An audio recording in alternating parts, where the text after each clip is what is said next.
You got it locked on Roadium Radio. Due to circumstances beyond anyone's control, Dr. Dre is in the motherfucking house. So right about now, and I say, yo Steve, are you with me? ICE, are you with me?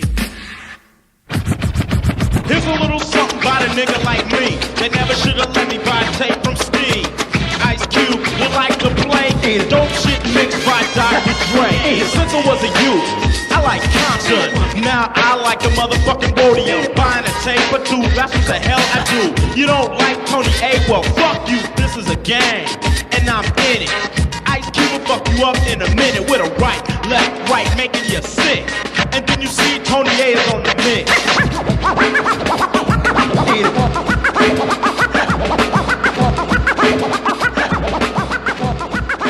Tony A! Tony A!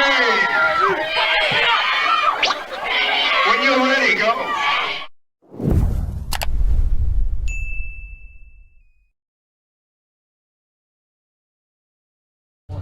Welcome back, everyone, to Roadium Radio, episode 239.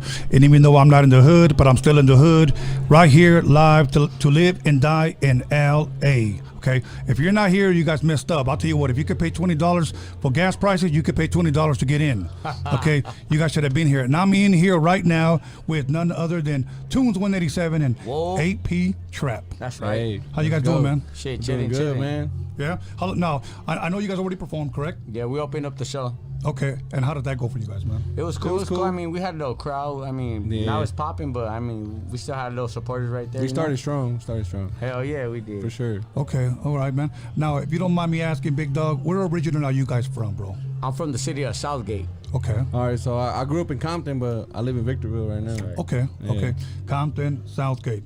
I used to go to Southgate a lot back in the day, I mean, man. yeah, I grew up in Compton too, but then I went out there in Southgate and I was like, damn, all right. That'll work, man. Okay, let's start with you, Tunes. Give us a little bit of your background, man. Well, I was born and raised in Compton, Martin Luther King, and then I went to Southgate. I migrated out there when I was a teenager, and then I fucking was like in and out of different people's houses, and then I was at one of my aunt's house. Her husband she used to be with. Homie used to rap, and then that fool kind of like put me up on Game on it in 05. I just used to do like freestyles and shit. Never really took it serious until 2017, the ending of it. I want to say I started taking it more serious. Yeah. And then ever since then, I just been going up. Trap. Yeah. So I grew up in Compton or whatever, you know, and then from there went to the Ville. But the music goes way back. You know, my pops used to bump like EPMD, Southside Cartel, you know, all the good stuff. All the good stuff. stuff, If you're from yeah. the West, you know the good stuff. And I started off just rapping into my mom's laptop. I used to take it in the garage with the homies, whatever, just rap it up. And I didn't hit a real studio until like 2014, you know? And then I started getting it from there, and then now I'm just trying to work my way up now. Okay, you know, if you don't mind me asking, like, where about in Compton did you grow I was raised up? on 132nd in Mona. Okay. Yeah, I grew up on the east side on Rosecrans and Bradford. Okay, the reason why I asked is because I shared it on my podcast where when my family came from Mexico, we ended up moving to 152nd. Oh, right. So Yeah. I lived there till I was 9, and then I ended up moving to Wilmington when I was, 9, almost going to be 10. Yeah. So a lot of people always ask me, hey man, how come you just don't claim Compton? Well, I really wasn't raised there. I lived there just 9 years. Just like me, like I was raised there half of my life till I was like 12. Then I went out there to Southgate, and from 12 and up, I just been out there, dog, and I was like, so it was a different environment where I was used to growing up at and being at. It was just like whole different, and I was like, all right. I see this shit. This shit different. Okay, and you come from a big family? Yeah, my mom's from Compton and my dad's actually from Northeast LA. Oh, all right. Yeah. Yourself? My mom was born and raised in Mexico, and then she came out here, went to Compton, and my dad's from Compton too, so you know both of my parents are from Compton. What is it that they come from Mexico and they go to Compton, huh?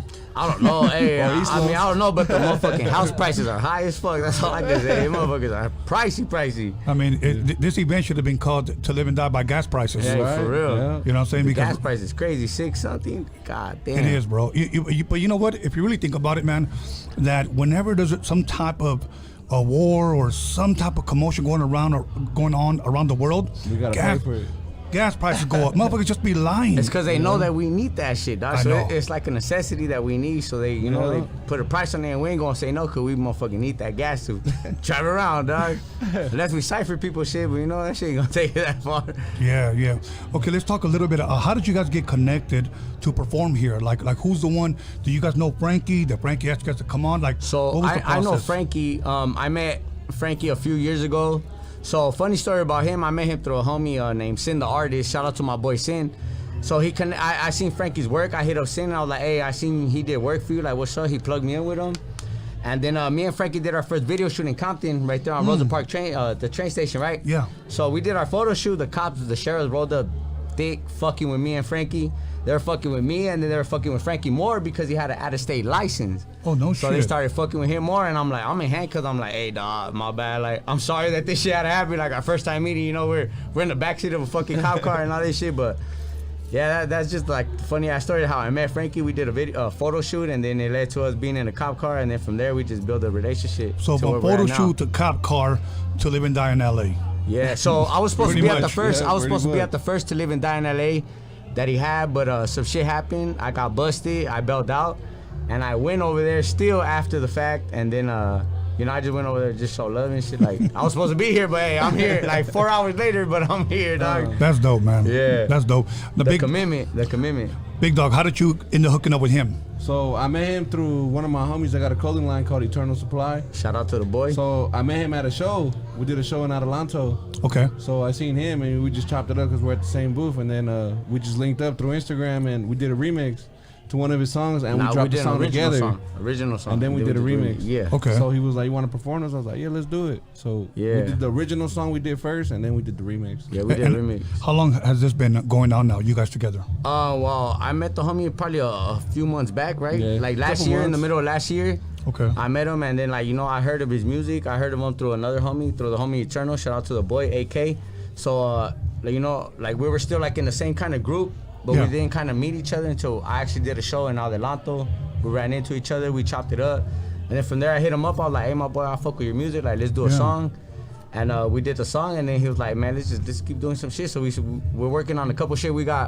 It's gonna be coming soon, so yeah, That'll be on the work. lookout That'll for work. that, yeah. What year would you say that you dropped your first project by yourself? Obviously, before you met him, whether it was a single, whether it was an EP, whether it was the album. Well, my first real project was like that I took time on and because I got my own studio now, so I take my own time and was this year on my birthday, January 6th. Okay. That's right. I just dropped Activated by AP Trap. Whoa. I used to go by Traps Again. Pull that shit That used to out, be yeah, my I cop name. that. Traps If you look Again. that up, you'll see I got the songs, 2 singles. I got a song with Playteville. Yeah. If you look me up under Traps Again, but if you just look up AP Trap, it's just all my new stuff. Like Yeah, me, like Reborn type of stuff. You get me? Yeah, Play the Bill. As a matter of fact, we interviewed him on Roadium Radio as well. Yeah. Okay. And homie was there. now, as far as your project that you dropped, who did the production? Who was behind that? Verse 2 Beats was on there. Fozer Beats. Who else was on there? Pain 2 Beats. And as far as like mixing and mastering, I did that myself. Okay. Wow. Yeah. All right. You know what, man? I wish I could have done all that stuff when I was coming up, because back then we actually had to rent studio. Yeah. And then when you rent studio time, you had to get an engineer. And if you didn't know how to play keyboards to play, or a bass line, or lead guitar, everything was, you had to pay. Yeah. Today, everything's, it's at the tip of your Everything's fingers. digital, yeah. Yeah. So I encourage young producers, man, to learn the equipment. Learn how to do it yourself, like the way you did it. Simply because, for me, I had to either go to a studio in Torrance or I had to go to a studio in Alhambra. Yeah. Wait till the engineer to get there. Wait for him to load up the tape, which was a 2-inch. Okay, load it up. I need a bass line. I gotta get a guy to play bass. I gotta get a guy to play lead guitar. I gotta get a guy to play strings. I gotta get a guy to play percussions. Yeah. And then I have to wait on all of them. So really, my song cannot be finished until I get those It's guys. a process, bro. It's a whole process. It's a long process. It's like- Back in the day, I know it's a long process. Yeah. So today, I know it's a lot better, man. So I encourage cats today, learn your own stuff so that you don't have to necessarily depend on anybody else. Yeah. So now back to you. When did you drop either your first single, EP, or album? So I dropped a single in the middle of 2018, but I just dropped my solo album last year, or the beginning of this year, actually, I think in February or so. I kind of dropped it. I can't remember the actual date, but I dropped a little solo thing. But I got like so much shit that's in the works, and it's just the time to get it all mixed and mastered, the artwork and everything, and then.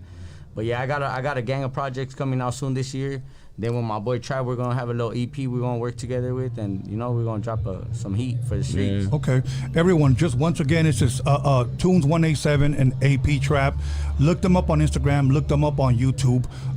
Now, for people that are old school like myself and still like hard copies, have any of you guys released any hard copies? I haven't, but I want to for that reason. Yes. Likewise. For that reason. Likewise. It's just a lot of people nowadays, everything's digital. I mean, even to fucking going to go buy food and paying for it, everything digital. You could tap my dad your phone uses CDs still, bro. So yeah, I used to steal my dad's CDs back in the day. So hey. I know that's real important, real. bro. I remember going with him to get the West Side Connection CDs and stuff like that. Chronic 2000. He still does CDs. Yeah, they don't do the Bluetooth. Yeah, the CDs. I won't mention the guy that I used to DJ for, but he couldn't hype up a crowd. So you know what I told him, bro? Grab some of my CDs, start throwing them out. Everybody likes free shit. Everybody likes free shit. You know what I'm saying? That's no lie, because I did that at last show. And then you know what happens? Those people find you after the show. Can you autograph it? Yup. And you know what you did? You just gained a fan. Yes, you did. Facts. Yeah. Every event, all that shit, that's how it works. Now let me share with you how I always tell people coming up how I used to gain fans. For an example, if it wasn't through your music, say for an example that they don't like your music, okay? Yeah. But they like your performance. Yeah. Or say they don't like your performance. I don't like your music or your performance, but guess what? I like your interview. Yeah. You know? Like, I don't necessarily like your music, but you guys are some real motherfuckers. Yeah. Okay, so now let's just say somebody says, I don't like those motherfuckers. Okay? Hey, it's always gonna be like that. Right. Though. Here's the next one, how you can win a fan. People will now see you perform. Okay? So it's either interview, music, performance, or what was the last one I said? The music fucked me up. Interview, music, and performing. Interview, music, performance, and there was something else. The type of person that we are, because they could just not like us off the back. Exactly. When it comes to me, I'll tell you. I judge off interviews too. When I watch interviews, I'm like, oh, I like the way he carries himself. And I pop up, listen to music or whatever. Right. Right. You know? I like to share this story that when I first heard E40's music, I didn't like any of his music. Okay. The fourth one was video. Yeah. Videos. Oh yeah, people love that shit. Visuals are important. You gotta bring that to life. I couldn't fuck with E40, man. And then when I saw his video, I'm like, I don't like his video. And then I saw an interview, I don't like his ass. And then I saw him perform. And that's that energy he brings, though. Yes. Man, I seen him at Powerhouse 20, I want to say I forgot when the game was there. I went right there with my aunts. They got me a ticket when I got out, and they were like, hey, we're going to go to this concert. You want to go to Powerhouse? Hell yeah. And motherfucker went over there.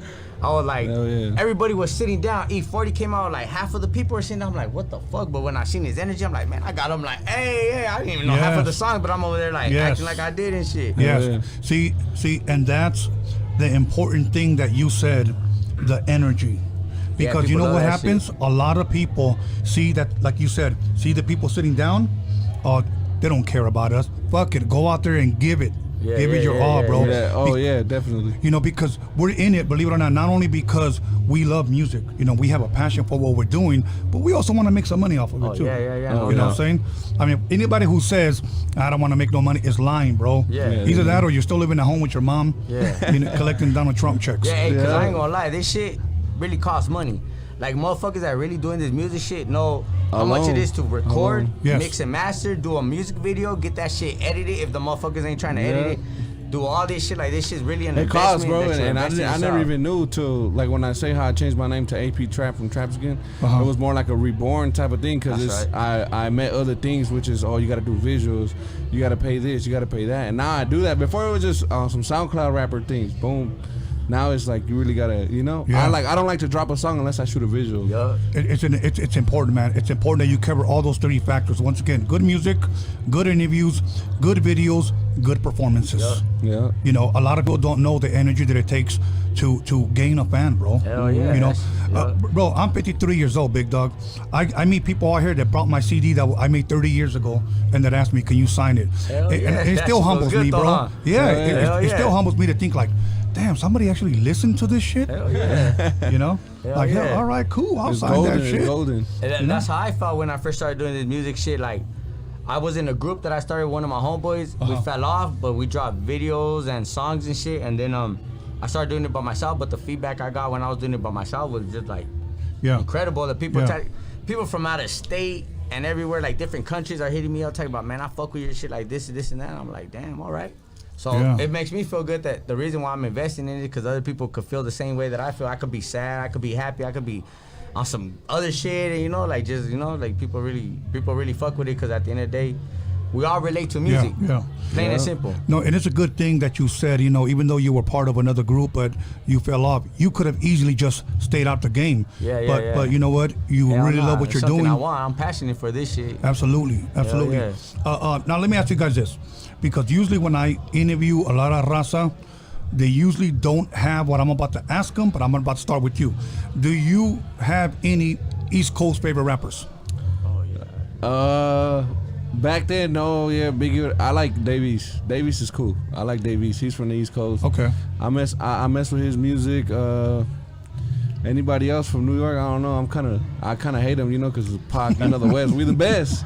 What can we do? You know, Biggie's cool too, but like for me to like jump in the whip and say, hey, put on some Biggie is not happening. I'll play some Davies though. I like Davies. Okay. Big Dog.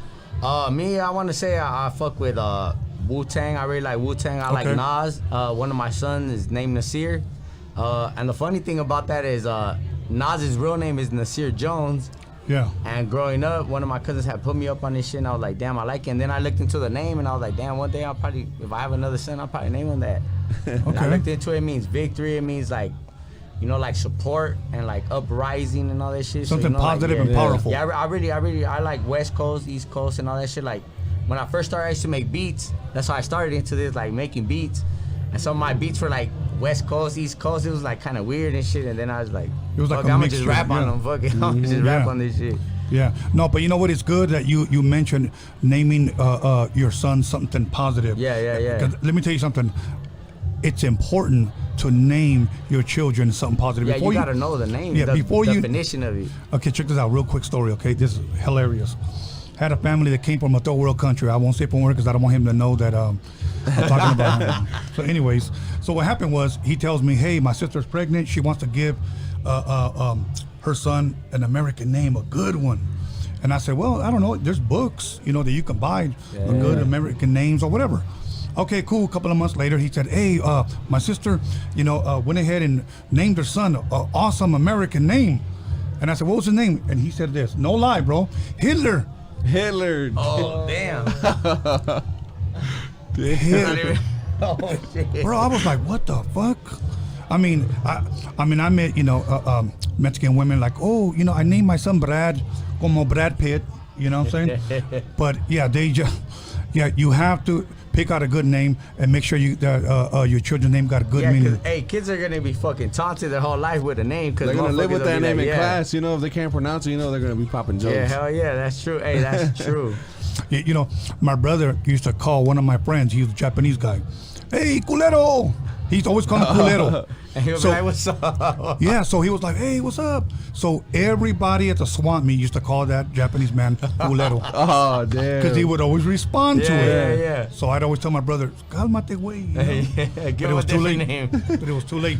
Okay, so now, as far as your fans are concerned, people that are really tapping in, people that are really getting to know who you are, or people that may already know who you are, what can they expect? I know you mentioned EP.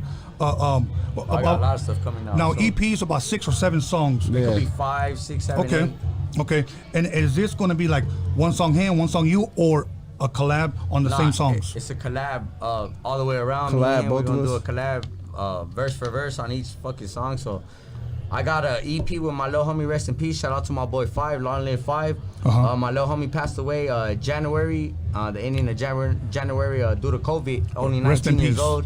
So shout out to my boy.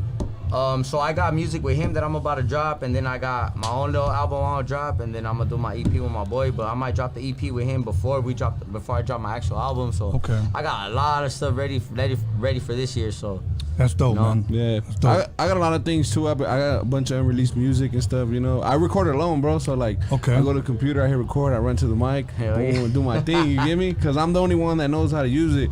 I try showing my little brother, but I mean, he don't really care for it. He's just there for the vibes, you know. And then I got my homie right here behind me. He raps too. Cino, he's a tattoo artist too.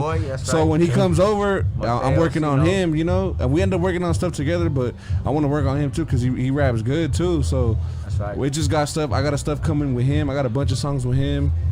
Got the stuff coming with tunes. So soon, visuals. I'm aiming for visuals right now. Oh yeah, that'll work. Now, do you guys have your favorite guy that shoots your visuals, or how does that work? Or just whoever you guys can get? Nah. I mean, I build a relationship with my videographers.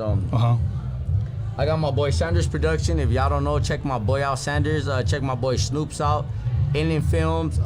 Check my boy Jane 89. My boy out there doing his thing. You know, I fuck with people. You know, I tend to build relationship with people. I'm more of a humble guy. Like, I want to build a relationship with you, and like, you know, we're both out here trying to both get it, so let's get it and let's see where we could go and shit. Like, I try to introduce everybody and network with everybody that I'm with and shit. Like, you know, ain't no hater on my side. Like, I try to just keep people up and just keep doing it, because at the end of the day, if I help somebody out and they make it, they're gonna remember like, hey, this motherfucker helped me out. Let me extend my hand to this fool and bring him up. You know, like shit like that. You know, it's always a little thing that people look at more than what's the bigger picture and shit. You feel me? Right. If you guys hear music in the backgrounds, because they're turning up over there. Oh yeah. So once again, we see that. That's right. Yeah, everybody's turning up. We got some high-nows over there. We got some dudes out there. We got it all right there, huh? That's right. We got girls on girls dancing, guys on guys dancing. I'm just playing. But it's 2022. Shit's different. Yeah, shit's different out here now. For visuals, I fuck with TY. His thing's called like Triple M Visions. His Instagram is TY Bandicas. That's right. Talk Bandicas. And he done all my videos. I like the way he works. He makes the video, you get me? So like if you're just there chilling and you rapping, he makes it look like you're bouncing around and it's a lot of action going on. He's done all my videos actually. Yeah. Okay. That'll work. Now, can people log into your YouTube right now and find your guys' visuals? Oh yeah. I mean, I got my own YouTube channel, but I mean, I basically promoted all my music since I started with Latin Beast TV. Okay. So shout out to the boy Tone Latin Beast. I've been fucking with them since I started the music shit. So basically, all my videos are with them. But if you type in my name, TUNEZ 187. All my shit's gonna pop up, so y'all could just go ahead and do all that. But I'm trying to build my own little channel and shit, get my fans more up. So that way they could just, you know. All my videos are on my YouTube, so if you look me up under Trap Dog, DAWGG, my videos pop up, or AP Trap, or Trapsican, it's all gonna pop up all together. Okay. Now, let me ask you guys a question about this event. How important do you think it is to throw these type of events, you know, to live and die in LA, bro? Well, it's very important because honestly, in this game, it don't matter what you know, it's who you know, because networking will take you a long motherfucking way, dog. And I learned this through doing this music shit. Like, I mean, I met so many people that I met through people that I know. Like, I met my boy Trap through a homie that I knew. And then, you know, we connected, and then I met a lot of other people the same way, you know, like either we chopped it up on Instagram and then we actually met in person and all that shit. But networking is a key to success in this motherfucking game. Absolutely. And that's just facts right there. Absolutely. You know what? Because you could be the dopest motherfucker at home and nobody knows who you are. Exactly. You know, gotta get out there. You gotta get out there and work. You know, word of mouth. And the thing is, I know a lot of people that are so fucking dope, but they're so shy of the camera. I don't do no interviews, bro. How anybody ever gonna hear you? I know rappers, bro, that are so fucking dope that are shy to shoot videos. I used to be like that when I first started. I used to look down at the crowd. I couldn't even look at motherfuckers. Now I stare at everybody, because at the end of the day, an MC stands for Master of Ceremony. Master of Ceremony. So we control this shit. We tell a motherfucker, we got a mic and we tell a motherfucker, put your hands up. They're gonna put their hands up. You tell them scream out this, they're gonna scream that shit. Because at the end of the day, we're gonna tell them we're controlling it. We gotta keep this shit hype. You know what I tell them? When Roadium Radio's popping, the panties are dropping. Hey, that's how we hype them up. That's right. So, well, once again, as far as like, give me your answer, but like, with your opinion, why do you think that it's important to have events like this, bro? To have events like this, to me, is like you gotta show the city love, you know, because we show the city love, so we gotta show us love back.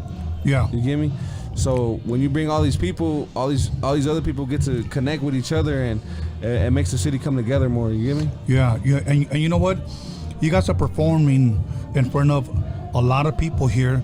You guys are performing in your hometown.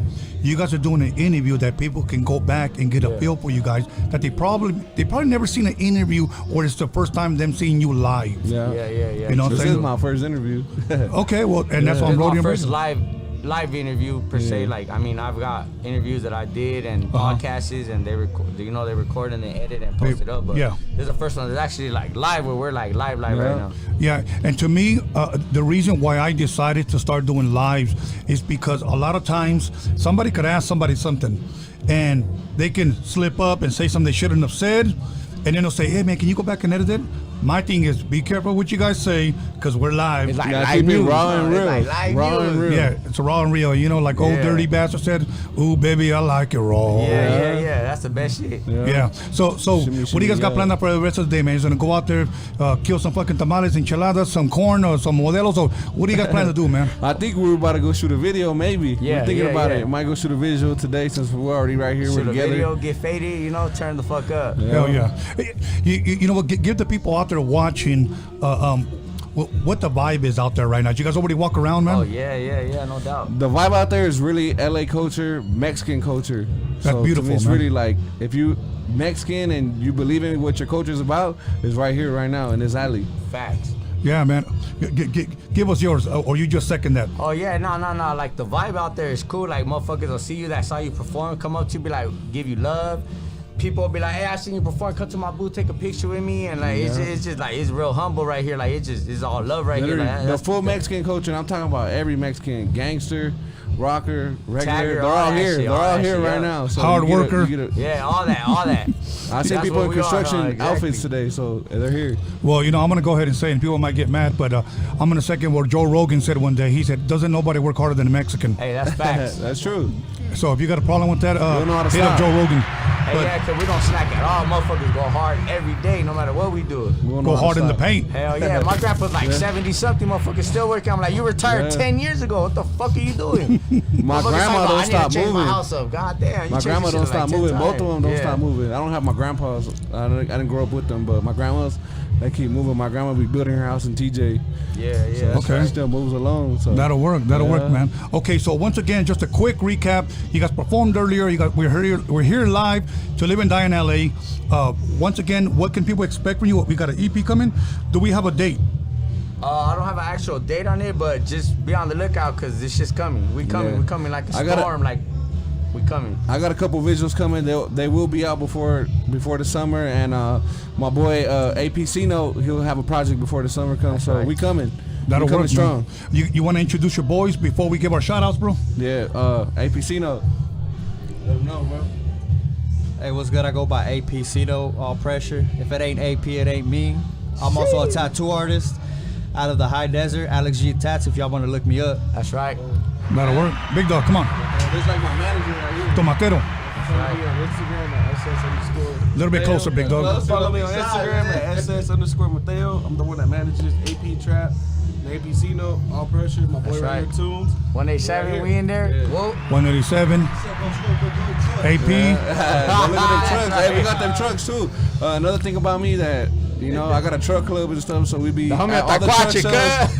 We be at all the truck shows. We got the low trucks with the big wheels, all that stuff. If you like that stuff, that's another part of the Mexican culture, is with the corridos and all that stuff. If you're into that, tap in with me. You can get some of that. We be at the shows too. Hell Burn rubber everywhere. I remember we were far as fuck. I'm burning rubber at like 4 o'clock in the morning. I'm like, oh shit. These white people about to get up. That'll work, big dog. Let's start with shout outs with you. We're at the end of our interview, big dog. Shout out to you first, and then you first. Unless you guys got anybody else you guys want to shout out, or you guys are good? I want to shout out my boy Ace Beats, mixed by Marv, Anthony 420, my boy Trap, my boy AK, everybody that fucks with me. We going up, baby. R.I.P. to my boy 5. Long live 5. That'll work. I like to give you guys a second chance, because I know there's somebody out there's like, he didn't even say my fucking name, man. Shit, hey, there's so many motherfucking names. Man, It's so hard to so be many thinking people, about it sometimes. Just love to everybody that showed love, baby. That's it. Shout out to whoever is showing love to the music. Facts. You know, shout out the family. Shout out All Pressure. Shout out Eternal. Shout out my girl. She's probably at work watching this shit right now, pressing me. You gotta text her. And shout out my kids, man, because they're the ones that keep me going. Yeah, that's right. Yo, that'll work, man. Yeah. Well, you know what, big dog? Muchas gracias. Hey, thank you for likewise, coming Tony, I in. appreciate you. Once again, thank you. Okay, everybody. Once again, call somebody, text somebody, slap the shit out of somebody, let them know that we're live here to Live and Die in LA. We'll be back 10 minutes. Don't fuck Right around. here. Turn up. That's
Welcome back, everyone, to Roadium Radio, episode 239. This is To Live and Die in L.A. edition, and I'm here with the one and only Jacob G. And if you guys don't know who he is, he's about to let you know. What did Biggie say? And if you don't know, now you know. Now you know. Brother, can you give us a little bit of your background and let people know who you are? Yeah, my name is Jacob G. I'm from Whittier, California. My pops is Little Willie G. Okay, I need you to speak a little bit closer. There you go. My pops is Little Willie G, the original voice of the Midnighters. So I've grown up with music all my life. Yes. And now I found my own lane. I found what I'm supposed to be doing, and this is what I do. That's dope. That's dope. You know what? If you guys didn't see him perform, you guys are lame. Okay? Oh, let me give a big shout out to my boy right there. Cholo Fit Creepers in the building. But you know what? One thing Get your squats right. You gotta get you your squats gotta right. get the squats right. You know, one thing I want to say, bro, is that first of all, it's an honor to be sitting here with you because I know who your father is. I love his music, you know. But for the people that weren't able to make it, you could still make it. All you did was just miss his performance. Yeah. Okay. Now you could still come. Yes, there's a cover charge. It ain't free, but there's free parking, right? Yes, there is free parking. Free parking if you can find it. Yeah. Okay. As long as you can find it. Yeah. So. So anyways, or if you got a handicap placard as well. Exactly. All zones are regulated that way. Yeah. Once again, if you guys can pay $10 for a Starbucks coffee, you guys can come and pay this cover charge. Come on and have a dope time with us out here at Roadium Radio. Everybody's in the building, bro. We got actors, athletes, everybody, cucks, whatever. You see Byron Scott earlier? Yeah. Laker legend, man. Yeah. I even saw Phil Jackson at the corn stand. I'm only playing. But anyways, big dog, you know what? How did your set go, man? Because I know you performed earlier. It went good, man. There was a little issue with the cordless mic at first, and I know that has to do with frequencies, antennas, and all that. But once we got it right, man, I loved it, bro. Mm-hmm. I had a great time sharing my music with the people. I know it's a little bit different than some of the other artists going on. It's more in the lane of R&B and soul, but it's always good. Like I'm always willing to test new waters. Yes. Especially with my own sound, something that I put my heart and soul into. Yes. I'm like, you know what? If these people never heard something like that, let me let them know what it's all about. Right. And I had a great response, man. I couldn't be more happy with how the day turned out. That's dope. Now, I know that you said earlier to me that you went up and you performed by yourself. Right. Now, do you have a group that you also work with? I have a band. Like, okay. If I need to, make that happen for a certain situation, I'll play drums and sing most of the time, which is like my thing. Okay. But yeah, it's just me most of the time. Okay. Now I know you come from a rich history of music, especially from your father's side. Right. Have you always been into music? The reason why I ask that is because I know great rappers that I work with, and their kids like want nothing to do with music. Right. So with you, have you always gravitated to the music, man? Or no? I mean, on a personal level, yes, I did. I was always listening to different kind of music. My dad exposed every genre of music to me, bro. From Frank Sinatra to the Beach Boys to Marvin Gaye. Anything you could think of, all the good I heard stuff. it, right? Yeah. And so my whole life, I was exposed to that. I knew it. I took drum lessons. Right. But the whole time I was doing all this stuff, nobody knew. Right. And I had somewhat of a little bit of a fear because a lot of people told me like, "Oh, are you gonna fill your dad's shoes?" And I was just like, man, that's a heavy thing, filling someone's shoes. Like, yes. Are you gonna? Yes. It gives you this bar to live up to, and I was like, man, I don't know if I'm ready for that. You know? Right. So I hid from that all through high school, and then maybe about a year and a half after high school, I just say, you know what, I can't run from it no more. The music just calling me. I gotta do it. And it's a big calling because it's almost like, hypothetically, I don't know if Michael Jordan has a son, but it's almost like telling his son, right. Are you going to be the next guy? Right. Well, you look at LeBron. He's got his son, and his son is getting all this notoriety, and it's like, I'm sure he deals with the same kind of situation. It's like, to me, my dad's LeBron. Right. You know what I mean? Like, he's that cat that already's putting up numbers, did his thing, and it's like, man, do I need to live up to that? He's already got the rings. Yeah. So, but the comfort came when I realized, you know what I'm saying, like there's not a certain standard you got to live up to. You can do the same thing, but find your own lane. Find your own creative niche, you know what I'm saying, and do your thing. So if we can back up a little bit, you said it was back in high school when you started, you said, if I'm correct? A couple years after high school. A couple years after high school. I was always taking drum lessons and singing throughout junior high and high school, but none of my peers at school or anything, I didn't tell them. I felt embarrassed telling them, like, oh, it's Tuesday night, I'm going to go to my drum lesson. You know what I mean? Oh, okay. So I didn't tell nobody, man. I stuck with football and did art and tried to do other things that weren't going to, like, put me in that realm. Okay. But I couldn't run from it. Okay. Now, where originally are you from? Because you say you play football. You play high school football? I played high school football. Well, what city and what high school? Whittier, California. I went to Lucerna High School. But before we moved to Whittier, I grew up in borderline South Central off of 43rd in Alameda. I was there till about 6 years old.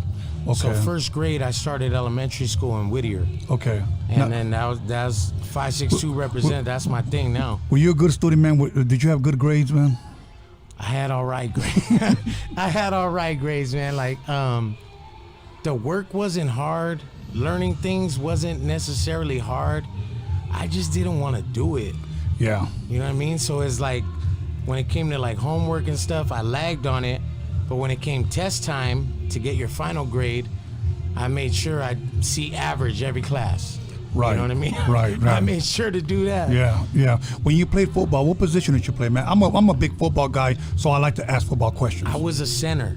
Really? And I started off as a left tackle freshman year, but then by the time of junior, senior year, I was second string center behind my buddy Steve Sanchez, rest in peace. Okay. Big influence in my life, one of my closest buddies. You guys go any playoffs, championships, anything, man? We went to first round CIF. Yeah, we did first round CIF when we lost to Los Altos. I ended up playing against a buddy of mine. It was a heavy game, man. Yeah. But yeah, it was cool. We went to first round CIF. That's good, man. You know what? Thing I like about this vibe, that you see everybody out there dancing to good music. Oh yeah. Everybody's having a good time, man. Like I said, if you're not here at this event, number one, you already missed Jacob G perform, but it's not too late to see Joey Quinones still coming up, Sugar Free still coming. So you guys got to get out here once again. Now, how did you end up becoming a part of this event? As far as did you already know Frankie? Have you been knowing him for a while? Your manager contacted him. How did that happen? You know what? It's funny, man. I lead the music team at a church right here in Boyle Heights. Okay. I'm committed to my church, and it's called Hopeland. Hopeland Church. We're right here on First and Glass. And Fabian comes to our church because he's good buddies with our pastor, who's a skater. Oh, okay. Grew up in the skateboarding world, you know what I mean? Yes. So me and Fabian have built a relationship, and it's like, that's my boy now, bro. That's my brother. I love him. I appreciate his heart, his effort, everything he does. Like, he's just 100% genuine, you know? So he hit me one day, and he's like, hey, man, you should be a part of this event. Let me put you in contact with Frankie. Yeah. After that, it was done deal. Oh, okay. You know? That's dope, man. You know what? Man, you know what? Not only am I having a good time right here podcasting and getting to know new people, not only new artists, but getting to learn from people like yourself.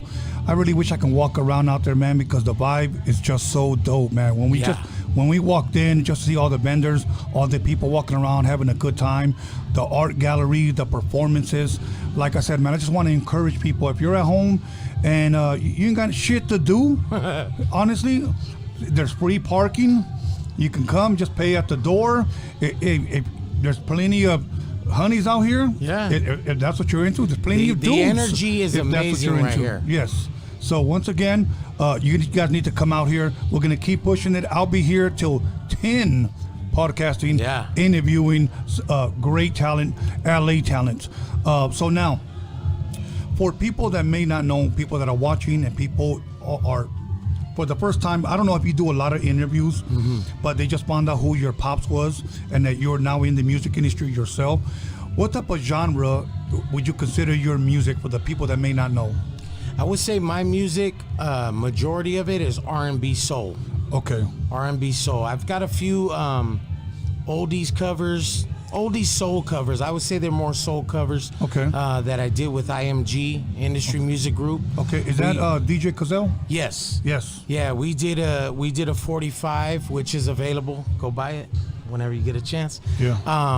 And then we also released a 45 with Mike Noriega, Noriega Records. Okay. Okay. Not Noriega from the East Coast, huh? No. Okay. Now, I know you mentioned the 45 released through IMG. If people wanted to purchase that, where can they find that? IndustryMusicGroup.com, I believe. Okay, so it's through the website. Yeah. IndustryMusicGroup.com. Okay. It's okay, brother. Go ahead and get that cough out. I see your eyes burning over there. Man, I don't know what happened. It's all good. It went down the wrong hole. So now what? I know you mentioned you play drums. You play any other instruments, brother? I play a little bit of keys. Okay. Enough to like produce and write some songs, you know. Okay. All right. Now, as far as this year, 2022, what can fans expect from Jacob G? They can expect more new music. I'm probably gonna put out a few more singles before I get my next album out. I released an album called Villa back in November of 2021. Okay, so it's not that long ago that you released it. Okay. But I want to give people something new, like right away. Okay. Do you want a bottle of water, bro? No, I'm all right. Okay, cool. All right. Because your eyes are over there. Yeah. I don't know if it's because it's the first time you met me or just because No, I'm just goofing off. No, but okay. Let's talk a little bit about the album. Give us the title. How many songs are on there, bro? The title is Villa, and I believe there's 12 songs on there. It's only collectively, it's only about 27 minutes long, so it's a nice little album to listen to when you go on a drive somewhere. You know what I mean? You know, it's got a couple interlude type vibe songs. You know, it's funny. I always ask rappers or singers, you know, how many songs you got? Oh, I believe like 10. I'm like, yeah. What do you mean you believe? You should know. I forget, man. I know. You got a lot going on. I think it's 11. I don't know. It might be 11 or 12. Well, you guys, now where can people get that record? It's out on all streaming platforms. Okay, so no hard copies? No hard copies. I do have a mixtape album that I put out April of 2021 called All of Me, and that's available on CD, which did really well. I sold a lot of copies in the East Coast. I got a lot of family out in the East Coast, Vinny Styles, Brooklyn.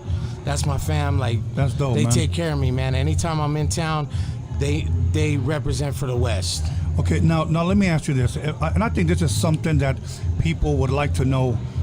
As far when you finish your record, or you finish like a song, do you rush to show it to your pops and see what he thinks? Sometimes I do. Okay. Sometimes I do. There is certain records that I've like sat on for so long. But yeah, me and him have a lot of like in the car moments where we're driving somewhere or we're going to a rehearsal for a gig we got going, and I'm pressing play on a lot of things. And to see his reaction and his response, and sometimes I won't even tell him. Right. Sometimes I'll just play it and see what he, you know, how he responds, or if he asks like, who's that? What's that? And man, he's so genuine and supportive. It's crazy. Right. Okay. Now, has he ever told you? And I'd like to ask, you know, some off-the-wall questions. Has he ever said, I don't like that one? For sure. Oh, really? For sure. He's told me, you know what? That's good, but why is that instrument doing this? Or why is it, you know, certain sonics or something? He's always been real enough with me that he's like, I'll give my input, and if it helps, it helps. Right. Okay. You know? If I were to ask you, what is one thing that you can say that like you've taken away from those intimate moments with your pops, where you guys are together in the car or listening, and he has said certain things? In Spanish se dice consejos. Simón. Like what are some of those things that you taken away from those conversations, man? The biggest thing is the honesty in it. Okay. You know what I mean? It's like when me and him talk about music, there's no boundaries, there's no walls, there's no holds barred. Like, Right. It's just let's get down to it. And especially because we're both writers. Right. You know what I mean? A lot of artists sometimes don't get to experience writing their own stuff. Someone else will write it for them, and they're just delivering the story or translating what was written or whatever. Right. But me and him, we write a lot of our own stuff. Okay. And the honesty in that definitely changes your mind frame on how you put things out, or even how you dialogue about what the music is. So he's never held back a punch, bro. I'm telling, and I love it. Like, I learned from that. No, you know what? Because look, and this is just not about your pops. This is just in general. If you're a musician, if you're a rapper, if you're a singer, whether male or female, it doesn't pay to have, if you will, a bunch of yes men around you. Exact. Well said, bro. You know, that's exactly what it is. I'll give you an example. I've been around, you know, and I don't say this braggingly, but I say this so that people can learn from what I'm about to say. I've been around multi-platinum rappers, multi-platinum producers, engineers. Okay. Right. I had this one rapper that played a song for me, and he asked me, you know, what do you think? And I go, do you want me to tell you the truth, or do you want me to lie to you? Now, all of his homies were in a room full of maybe 10 dudes, and all of them, that shit is hard, fool. That shit is knocking. Yeah. That's the shit. You know, that's your next single. And then I said, okay, I'll tell you the truth, bro.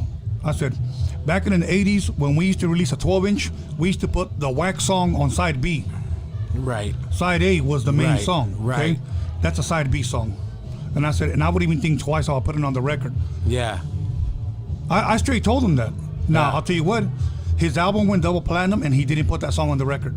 He could have listened to all those yes men that had, you know, their tongue so far up his ass they could taste his breakfast, or they could have just listened to the truth. Right. You know, so I can appreciate your father, you know, telling you the truth, man. Yeah. And being 100% honest with you. Yeah. So, you know what? I mean, you can only go so far in the game with that. You know what I mean? Yeah. False hope, false agreement, false lifting up. Like, man, that'll only take you so far, bro. Yes, I know. You know, false hope. He said false hope. Yesterday's hope is not today's hope. It's not, man. So it's changed. Yeah, stop lying. Yeah, get your expectations right, man. If you're gonna do something, do it with your whole heart, and make sure the people around you are wholehearted the same. Yes, I agree. You know? I agree. Now, let me ask you this. Why is it important to have such events like To Live and Die in L.A.? Why do you think it's so important to the community here, man?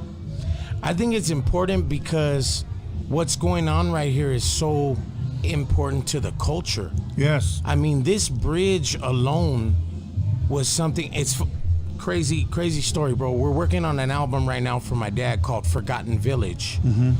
And in this song he called Across the Bridge, he talks about coming across the bridge to East LA, where the music was being played and all this. And I told him, I said, what specific bridge were you talking about? Because he's in South Central. He grew up in South Central, you know what I'm saying? So the 6th Street Bridge, that's what he was talking about. Yeah. And to know that, like, it's not just, okay, when it got shut down, people thought like, oh, it's over. That's it, the era is over. Yeah. But they're turning it into something new. Yes. And the neighborhood is a part of that. They're as much a part of it as the construction itself. Absolutely. Because this whole area is gonna become something new once that comes. Yes. And as long as we all just gravitate to like support that and move with it, Raza can thrive right here, bro. Absolutely. You know, I think today is a perfect example. Say you don't live in LA. Say you're from New York or you're from wherever you are, but you don't live here. If you came here today, you will get a beautiful picture of the culture here today. The best picture. Yeah, so if you weren't able to make it today, pues, you know what? I don't know if because when I talked to Frankie, he goes, I don't know if this is my last one. And I was like, no, bro, you'll do another one. But let's just say that this is his last one, hypothetically. Mm-hmm. People who didn't make it out really missed out. For sure. great Thank music. God for social media. Yes. Because Yes. they can look at it Yes. and at least watch later. Yeah. I mean, to think that we have great food, great vendors, great merch, great music, great art, a great atmosphere, and also to have podcasting and interview the artists that are coming off the stage. I mean, this is a voice coming from LA to the people who don't live here that, hey, when this thing pops off again, you need to be here. Right. So I do think it's very, very important that Frankie is bringing this to LA into the culture. So yeah, man. Well, so, he's unified so many people. Not to cut you off, but it's okay. He's unified so many people to be one huge voice. Yes. For the city and for the culture. Right. As opposed to it just being, oh, I'm putting this on. I'm doing. No, he brought us all together, and we're all making it happen, and it's amazing, bro. I thank God that he did this event. Absolutely, and that's why I'm trying to encourage him to continue to do it. I know it's a big headache. I know it's a lot of months leading up to it, because yesterday when we were here setting up and we were talking to him, he just had so much going on, and I see it. Even though he has sponsors, but really it all falls on him. You know what I'm saying? Yeah. So we thank him, and we thank him for the opportunity that Roadium Radio is here live here on To Live and Die in LA, right where Esteban Oreo set up. Exactly. So we got his art everywhere. Yeah. We got all the hyenas in here. We got all the dudes in here, chilling, dancing, DJing, drinking, eating, bumping music. It's all good. So if you're not here, you fucked up. That's it. You know what I'm saying? Shout out LA Originals too. LA Originals, absolutely. Absolutely. Okay, Big Dog. Now, 2022, as we coming to the close of our interview, I know you mentioned you're working on an album with your pops. Mm-hmm. What can your fans expect from you, Jacob G? Man, they can just expect more music. Expect more music. I got so much more story to tell. Okay. I'm 40 years old. I'll disclose that now. So I got years worth of experience that I've been through, walks of life that I've, been rough, been crazy, been real as heck though. Yes. You know what I'm saying? And I'm real with my music. Like, I don't hold nothing back. Majority of my music is true story. Awesome. And if it's not, it's derived from stories of people that I know or close things to me. But I try and keep my music very personal, and I keep wanting to put that out for people more and more. Okay. This year I'm going full guns. I'm not stopping. Okay, and you there's my boy right there, Joey. What up, Joey? Quinones, Joey Quinones, the Sinceres. Yes. Yeah, I just finished interviewing him, bro. You know what? Let me tell you something. That dude's younger than me, but I learned a lot from that guy. And we need to put our age to the side and stop thinking, well, I'm older, I know more, fool. Nah, bro. It's all about what you take in and what you bring to yourself. You never stop learning. You should never stop. Never stop learning, bro. Hey, brother, humble yourself, man. You know what? You don't know it all. So yeah. I know I just spoke to someone right there. Yep. So, but that was a message from God to me. It was. All right, my big dog. Really quick, I have a question. As far as your album that you dropped in November, anything with your pops on there?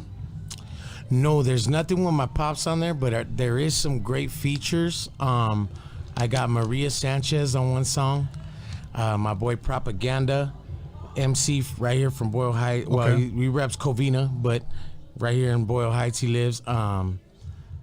Phase One from New York. Oh. My nephew Witty Bishop, and my nephew's taking on the same craft, man. He's doing music, but he raps. Okay. And that's his thing, Witty Bishop. And then the final feature is Fingers.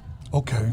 Yeah. Okay. Yeah. Fingers blessed me with a track called Her Eyes, and yeah, man, I'm proud. I'm super proud of how it became. That'll work, how man. it came out. Pops is on the next one for sure. Okay, Pops, you heard it here live on Roadium Radio. I got a quick question. You said, but your Pops is for sure. You doing something with your dad? Yes. We just released the 45 through Noriega, where I'm on one side singing "Making Ends Meet," which is my Pop's original song, and then on the other song it's Pops singing "You're Gonna Make Me Cry." I'm gonna get your IG. I want to hear though. No, for sure. Absolutely. But we got some stuff cooking, me and him personally too. Okay, so people can look you up on all platforms, correct? On all platforms, Jacob G. Period. Make sure you put the period, because if not, you might get like Jacob Gernstein or something. There's a couple other names on there. Jacob Gurlowitz or something like that. Yeah, put that period in there and it'll navigate you to the right point. All good, man. Any shout outs you want to give, man? Shout out to my dad, Little Willie G. Shout out to my whole family, representing and taking care of me, supporting me in all that I do. In Whittier, California, man, represent. I love my city. Absolutely. Once again, if you're not here today, pues ya te chingaste. You should have been here, okay? So once again, to live and die in LA. Tell them again, bro. Yeah, ya te chingaste. So to live and die in LA, come through, get a fucking, come on, te compro un elote. Yeah. So come through, I'll buy you a beer, we'll take a shot, whatever. Come through, it's a lot of people, a lot of highness, and if you're into dudes, plus there's dudes too. But we're gonna go ahead and take a 10-minute break, and we'll be back. So don't fuck around. Once again, y'all. Jacob G in the building. My guy.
Welcome back, everyone, to Roadium Radio episode 239.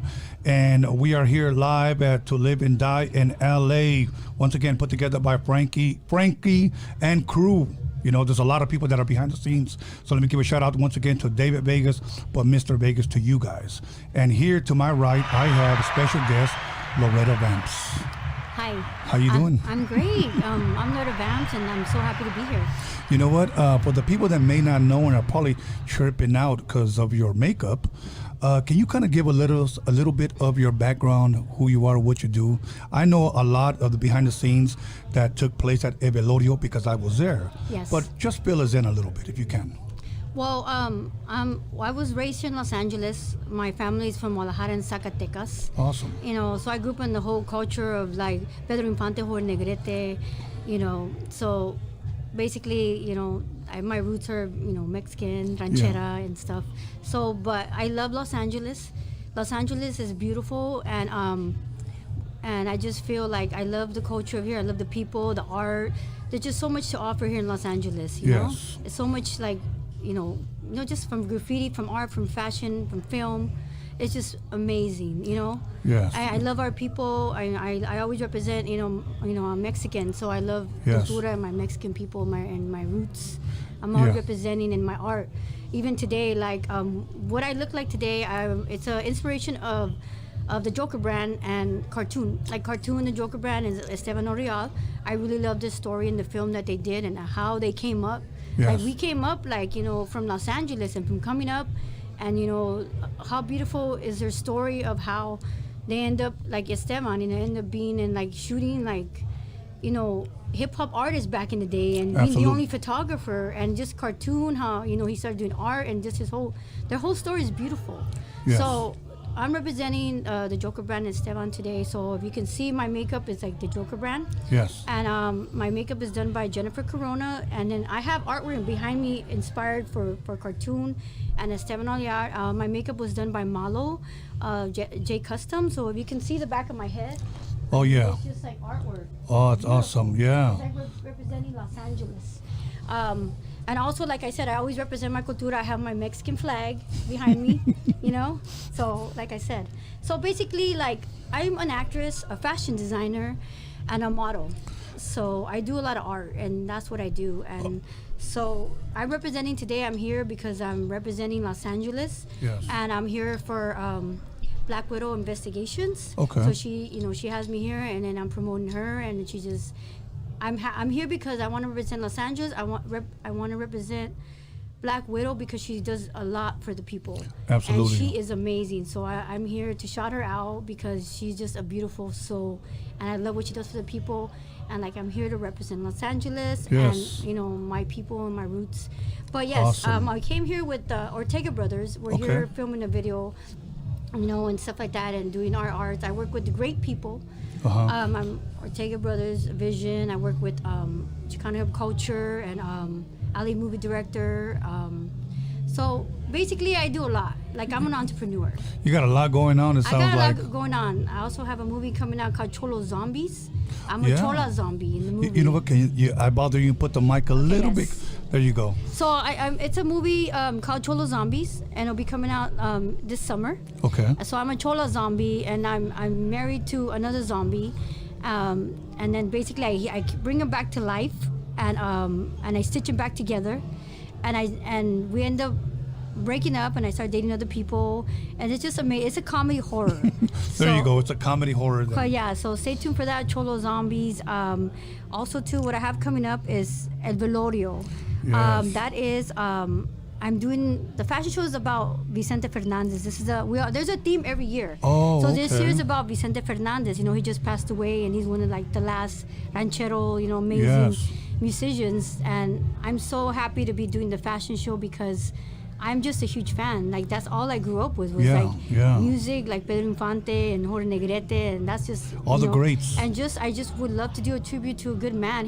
And also Vicente also did a lot for the people. Yes. And I love that. So definitely stay tuned for Velorio, my fashion show tribute to Vicente Fernandez. And it's going to be amazing.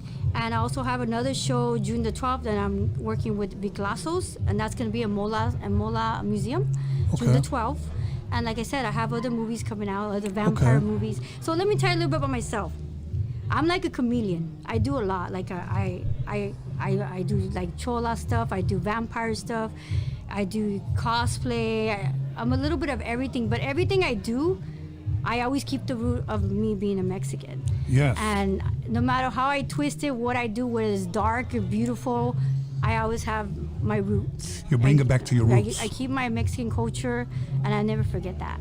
That's awesome. You know, That's I love my people, and I love that my people, you know, we're here representing here in Los Angeles because this is our place. This is actually us. So yeah, I think it's beautiful, and basically, you know, I'm here to be an artist. I'm here to represent my people, and I love collabing with great people, and I just love to create. Now let me ask you this: for the people that may be wondering, as far as how long does something like this take to put together? So this makeup takes well, this one took only like maybe.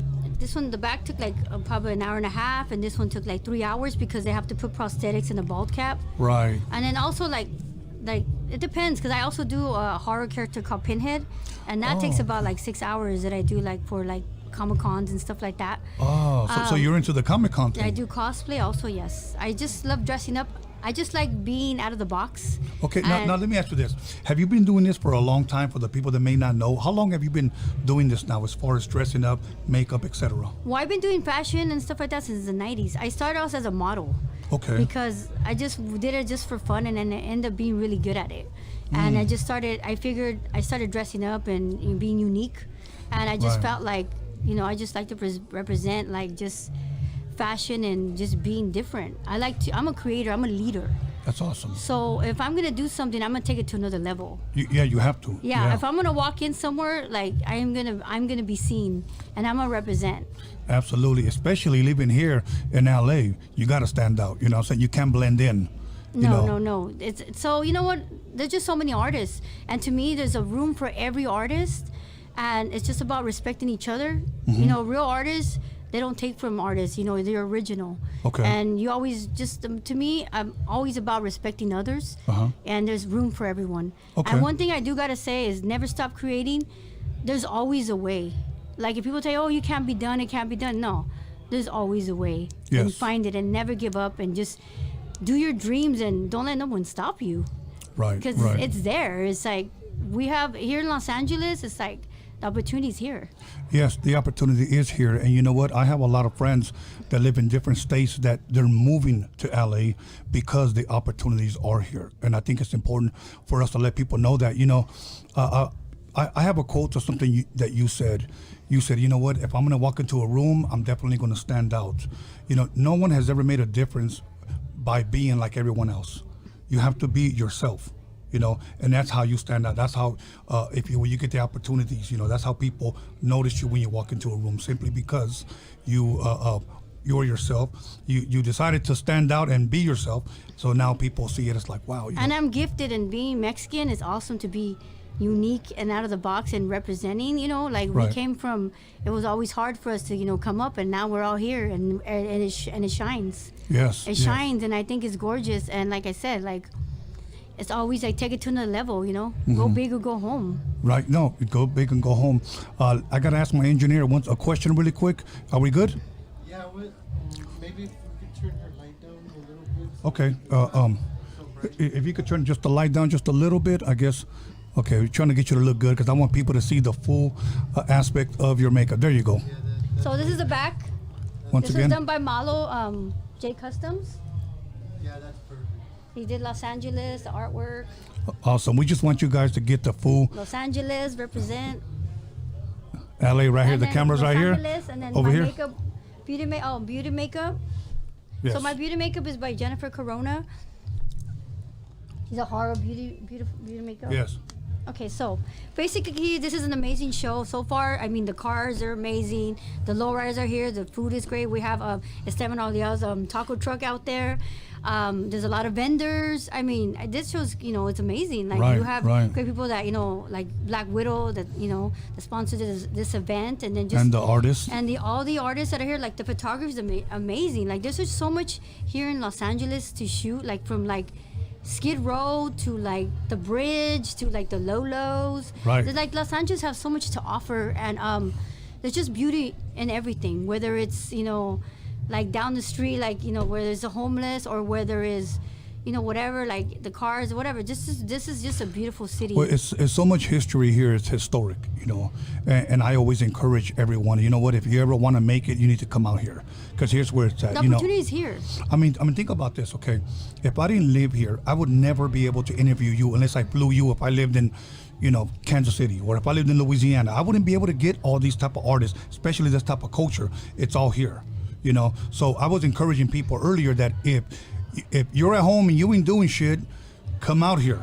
You're gonna enjoy yourself. You're gonna get a beautiful picture of what LA is, okay? Of what the culture is.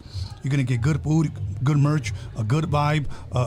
You're gonna get good music, and you're gonna get good interviews here. No, and I like shows like people like give the opportunity to artists to show their photography, show their clothing lines, like the music, the lineup. It's a great opportunity for us, like I just think it's amazing.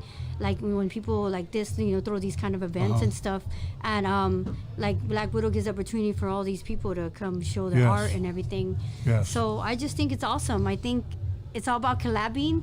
There's room for all of us. Let's just make art and just be humble and just let's respect and let's just do this. Well, be humble is a big part of it. You know what I'm saying? Because here in LA, let's be honest, there's a lot of ego here. Yeah. But we got to leave that at the door. No, we all get inspired by everything. Like we get inspired by anything, but it's just like I said, you just got to respect people. You can do your art and just do whatever you love, and you just got to do it. Right. Don't be afraid. Like.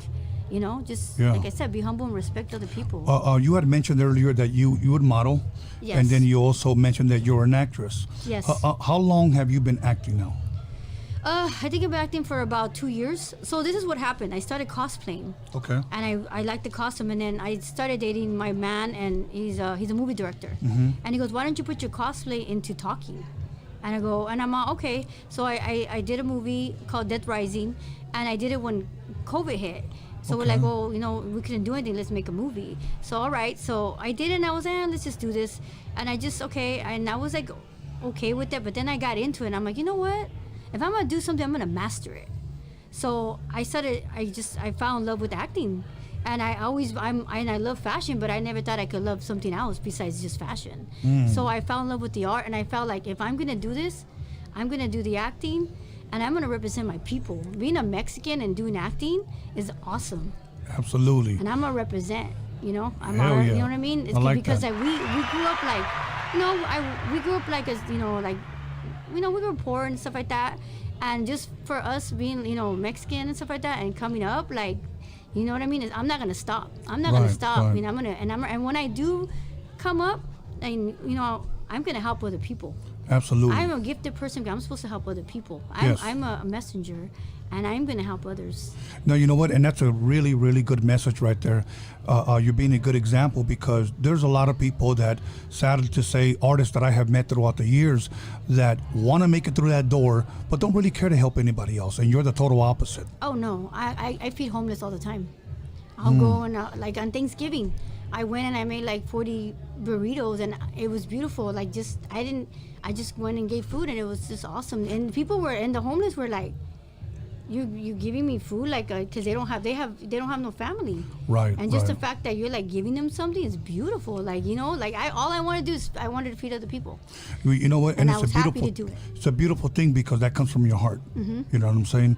And man, when it comes to those kind of things, you know what? You really truly have to honor and respect that. You know what I'm saying? I think it's important for people to see that you're just somebody you're more than just somebody that just puts on makeup. You know what I'm saying? Even if you didn't do this, I still believe that you would still feed the homeless. You would still bless others. Yes. So I think that's a really, really good thing. As far as 2022 is concerned, what can people who are fans of Loretta Vance expect from you? Any more movies? I know you said you have the Cholo Zombie, if I'm correct? Yeah, Cholo Zombies coming out. I have Death Rising coming out. I also have Cholo Zombies gonna be coming out. We're gonna work on that, and I have a vampire movie, and then I have a couple other more movies in the works. A fashion film.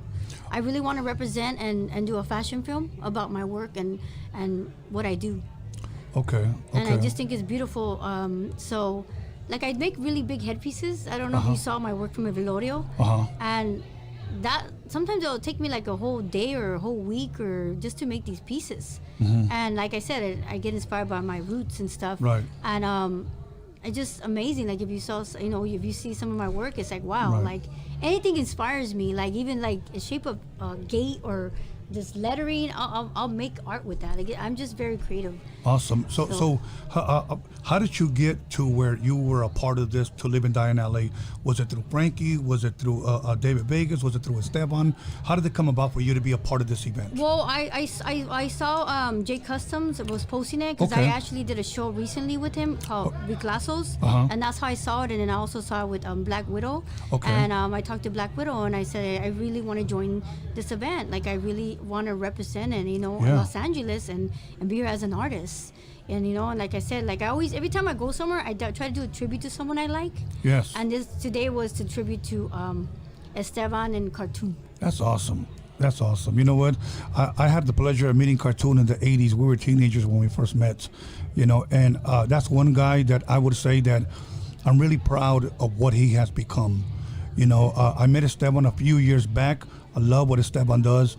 I love that documentary that Netflix released on them. Well, that's why I knew a lot about them, and when I saw the documentary, I love their story. Yeah. Like us coming from the bottom and just being in the mix with like artists like that, and then it's just like wow, and traveling the world, and like being like a chola or cholo or you know what I mean, is having that look, people judge you. Yeah. And the fact that you know what I mean, it's just like. It's like looks don't matter. It's like what's in you. Like it doesn't matter. People do like some people like to judge the way we look sometimes, So, but like I said, like you just gotta be humble in you and just don't judge this book by its cover, Definitely don't judge the book by its cover. We're very talented people.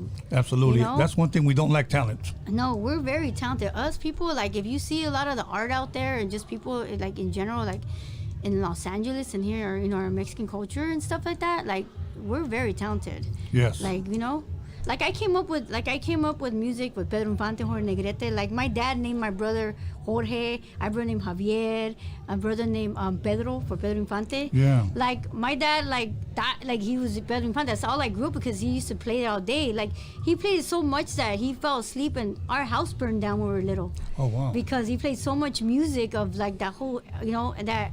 My aunt actually threw us out the window. If it wasn't for her, like we would have been burned. Like because the house was on fire. Yeah, because he had the chords of the music all the time, and I guess it busted, and then so that's what's up. So that's why a lot of like our baby stuff just got burned because my dad just wanted to blast Pedro Infante and all those. You know what I mean? All night. Yeah. Where originally are you from? Like, where did you grow up at? El Monte. El Monte. Yeah, okay. I'm from El Monte. That's what's up. That's dope. Yeah. You come from a big family, a lot of brothers, a lot of sisters? Yeah, I come from a family of 6. Okay. I was 4 brothers and me and my sister, so there's 6 of us. Okay. And I was always, me and my brother were always the outcast. Like everybody, me and him were the ones that were like, we were always the ones like in the streets and stuff, but like we were always very unique and creative into art and all that and stuff like that. But we were always at the outcast. Okay, and me and my brother forsaken. How do your brothers and sisters, your family, feel about what you do today? They love what I do. It's crazy because one of my brothers, Peter, he's always with his family doing his own thing and stuff like that. And one of the days he came to one of a velorio and he did not know how creative I was. He was just, oh my God. I had no idea that you actually, because he's a hard worker, works a lot, and takes care of his family. Right. And he was very impressed that, like, he was like, wow, you're like you talented. Right. Yeah, okay. so he was like, and it was just awesome, And it's crazy because I come out and also like in the news every year for Velorio. We'll talk about the events and stuff like that. And my mom sees me every year, like coming out, talking about like Velorio and things like that. And she just like, it's cool the fact that my mom could watch me on, you know what I mean, on Channel 7 or, you know what I'm saying? That's awesome, talking about what I do, and it's cool. That's awesome. Now, Velorio, so that means you know Antonio Pelayo? Of course I know Antonio Pelayo. Yes, awesome. He's an amazing artist. Yes, and yes. El Velorio is an amazing show, and this is going to be amazing. The fact about, imagine all the art of Vicente Fernandez. Yeah, wow. I know. And then just like the whole tribute, it's going to be beautiful. Yeah. I was at the last one at, I believe, Pico Rivera. Yes, I was there I was there last time. It was a different it was different than the Plaza La Raza. Plaza a little more smaller. This one was really big. Yes. You know, it was like huge. It was cool. I mean, I liked it. It was just a whole different setup. Yeah, yeah. You know, a lot of people say they like the Plaza a lot better than they like the Pico because it was just so big there. You know? It was so big, but the Plaza one, see, I thought for myself, it was just too crowded. See, but it's different strokes for different folks. Some people like it more intimate, you know, where it's smaller. Some people like it bigger. You know, for me, I like it bigger because it gave me an opportunity to walk around more, and I saw a lot more vendors there. You know, but I love it. So shout out to once again Antonio Pelayo. Yeah, Antonio Pelayo. And the thing about the Plaza Raza, they do that event because that's an art school. Like they teach kids art. So a lot of the money from El Velorio goes to Plaza La Raza. Right. So that's why I started, you know, doing that show because I wanted to be able to help. So I started putting my fashion up and stuff like that. So that way, you know, show like creative stuff and then, you know, just to help the Plaza La Raza being, they're going to help, you know, kids that do art. Okay. You now, let me ask you this question. I've been asking the artists this question that have been coming in. Why is it important for people like Frankie, people like Black Widow to put on events like this for the culture, for the community? Why do you think it's important for us to have these events? Because there's a lot of talent out there and then we don't get the opportunity to actually show our art and show who we are, and it's kind of awesome, like, you know, for us to be able to, like, them to be able to show their photography, you know, their art, their cars, like, you know, I think it's awesome that they're giving opportunity to other people to actually, you know, show what they love to do and just and show our culture and, you know, I think it's awesome, like, that we have opportunity to actually, you know, show our work. No, I believe it's a dope opportunity, especially because I tell people that what's up, my bro? I tell people that if you don't live in LA and you want to get a picture of what LA is, from the culture, from the vibe, from the food, from the music, this is a perfect event for that.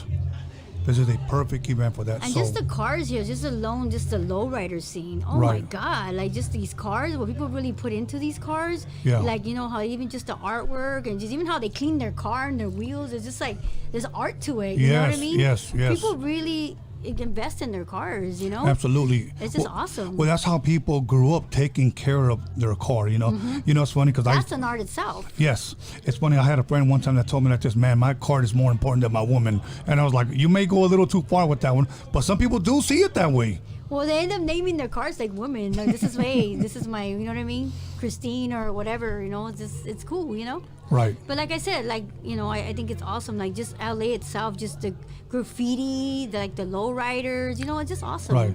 Once again, everybody, if you didn't come and if you're not here to Live and Die in LA events, you guys fucked up, honestly. But it's not too late.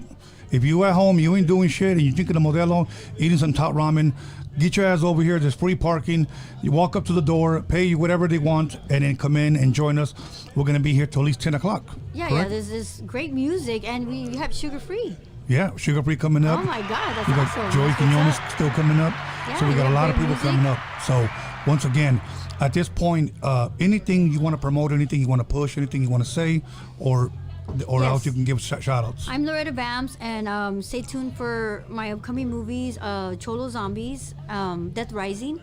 Also, I want to shout out to the Ortega brothers, you know. They're Ortega Brothers Vision. They're amazing videographers. Also, shout out to Ali, movie director. That's my boyfriend. He's also a director, and I do a lot of films with him. He's also very talented. He takes a lot of my pictures too.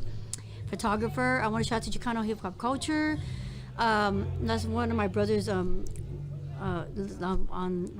Instagram, he also puts a lot of the cultura stuff. If you ever follow Chicano hip hop culture, he also represents a lot of the cultura. So shout out to Viclazo, shout out to Black Widow. I want to shout out to people that are here. Thank you for coming to this event, and everybody, all the artists that are here and they're representing their art, and photographers. Yeah, thank you for being here. This is awesome. You know, I'm very proud of everybody here that's showing their work and they work hard. You know. And like I said, I represent La Raza, you know? In Los Angeles, that's what's up. And I just want to shout out to everyone that's here and representing and just showing their work. And then shout out to Esteban Orial, that's awesome. I seen him earlier. Cartoon. That's what's up. That's Shout out what's to up. my makeup artist, Jennifer Corona. Joker brand. Yeah, Malo, that's what's up. The Joker brand. You know, they've been around for a while. Like, I love clowns. Yeah. Like, the See, that's surprising because there's a lot of women that are afraid of clowns. No, yeah, I love clowns. Like, I just love, there's an art to it. Like, I just love clowns. I think it's awesome. So also, like, the movie that I'm doing, the Cholo Zombies, there's a clown scene that we filmed in the carnival scene in New Orleans. It's an abandoned Six Flags. Oh, really? Oh my God, yeah. So there's a whole scene there of I'm actually like a chola clown in one of the scenes. Hell yeah. So it's awesome. And Can people follow? Well, I know your Instagram page is up. Can they follow your page? And do you have stuff on your page? yeah, if you follow Loretta Vance, that's what that on Instagram. That's where I have all my stuff. And my IMDb also, Loretta Vance. So if you want to follow what I do and stuff like that, my acting and my fashion, you just follow Loretta Vance or email me if you need anything, lorettavance@gmail.com. But yeah, I just want to represent to everybody. Thank you so much. If I forgot anyone, I didn't, just know that, thank you anyways. I'm just saying, because sometimes you'll be like, you'll be like, I didn't know I was gonna come in here, and then I knew you were gonna be here, but sometimes you don't know. Like, I know you're busy and stuff, so it's like sometimes it's good probably to have a list so you don't forget. But because I would like to shout out to a lot of people. Yes. But like I said, all I gotta say is just be humble, have respect. Thank you to Live and Die LA to have me here. Thank you Black Widow. Thank you, Ortega Brothers Vision for, filming some of, the Joker brand look and some of the stuff here, the cars. Awesome. And, thank you, my family, Valdez family, that's what's up. Okay.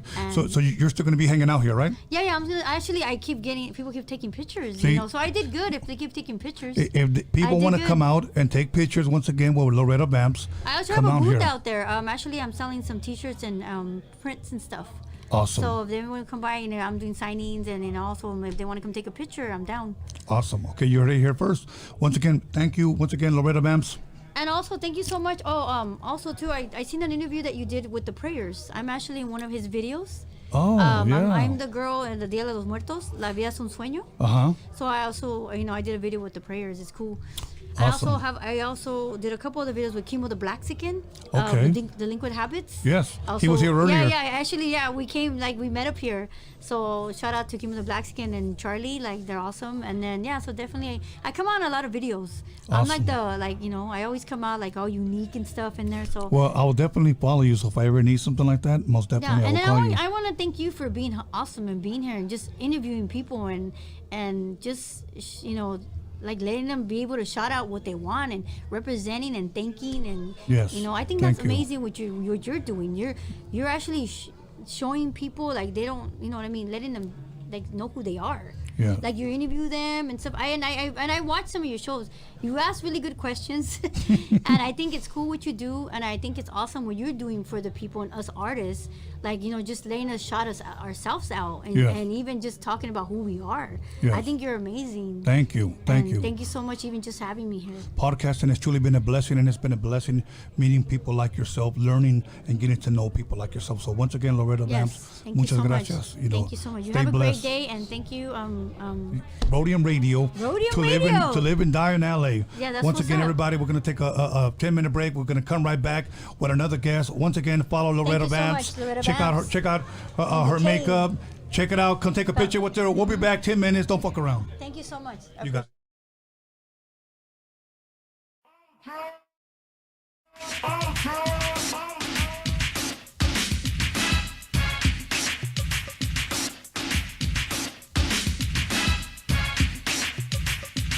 You'll call somebody, text somebody, slap the shit out of somebody. Let them know that Roadium Radio is live up in this biatch.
Welcome back, everyone, to Roadium Radio, episode 239. I'm your host, Tony A. the Wizard, and I have a guest here that absolutely needs no introduction, and we are here live at To Live and Die in L.A.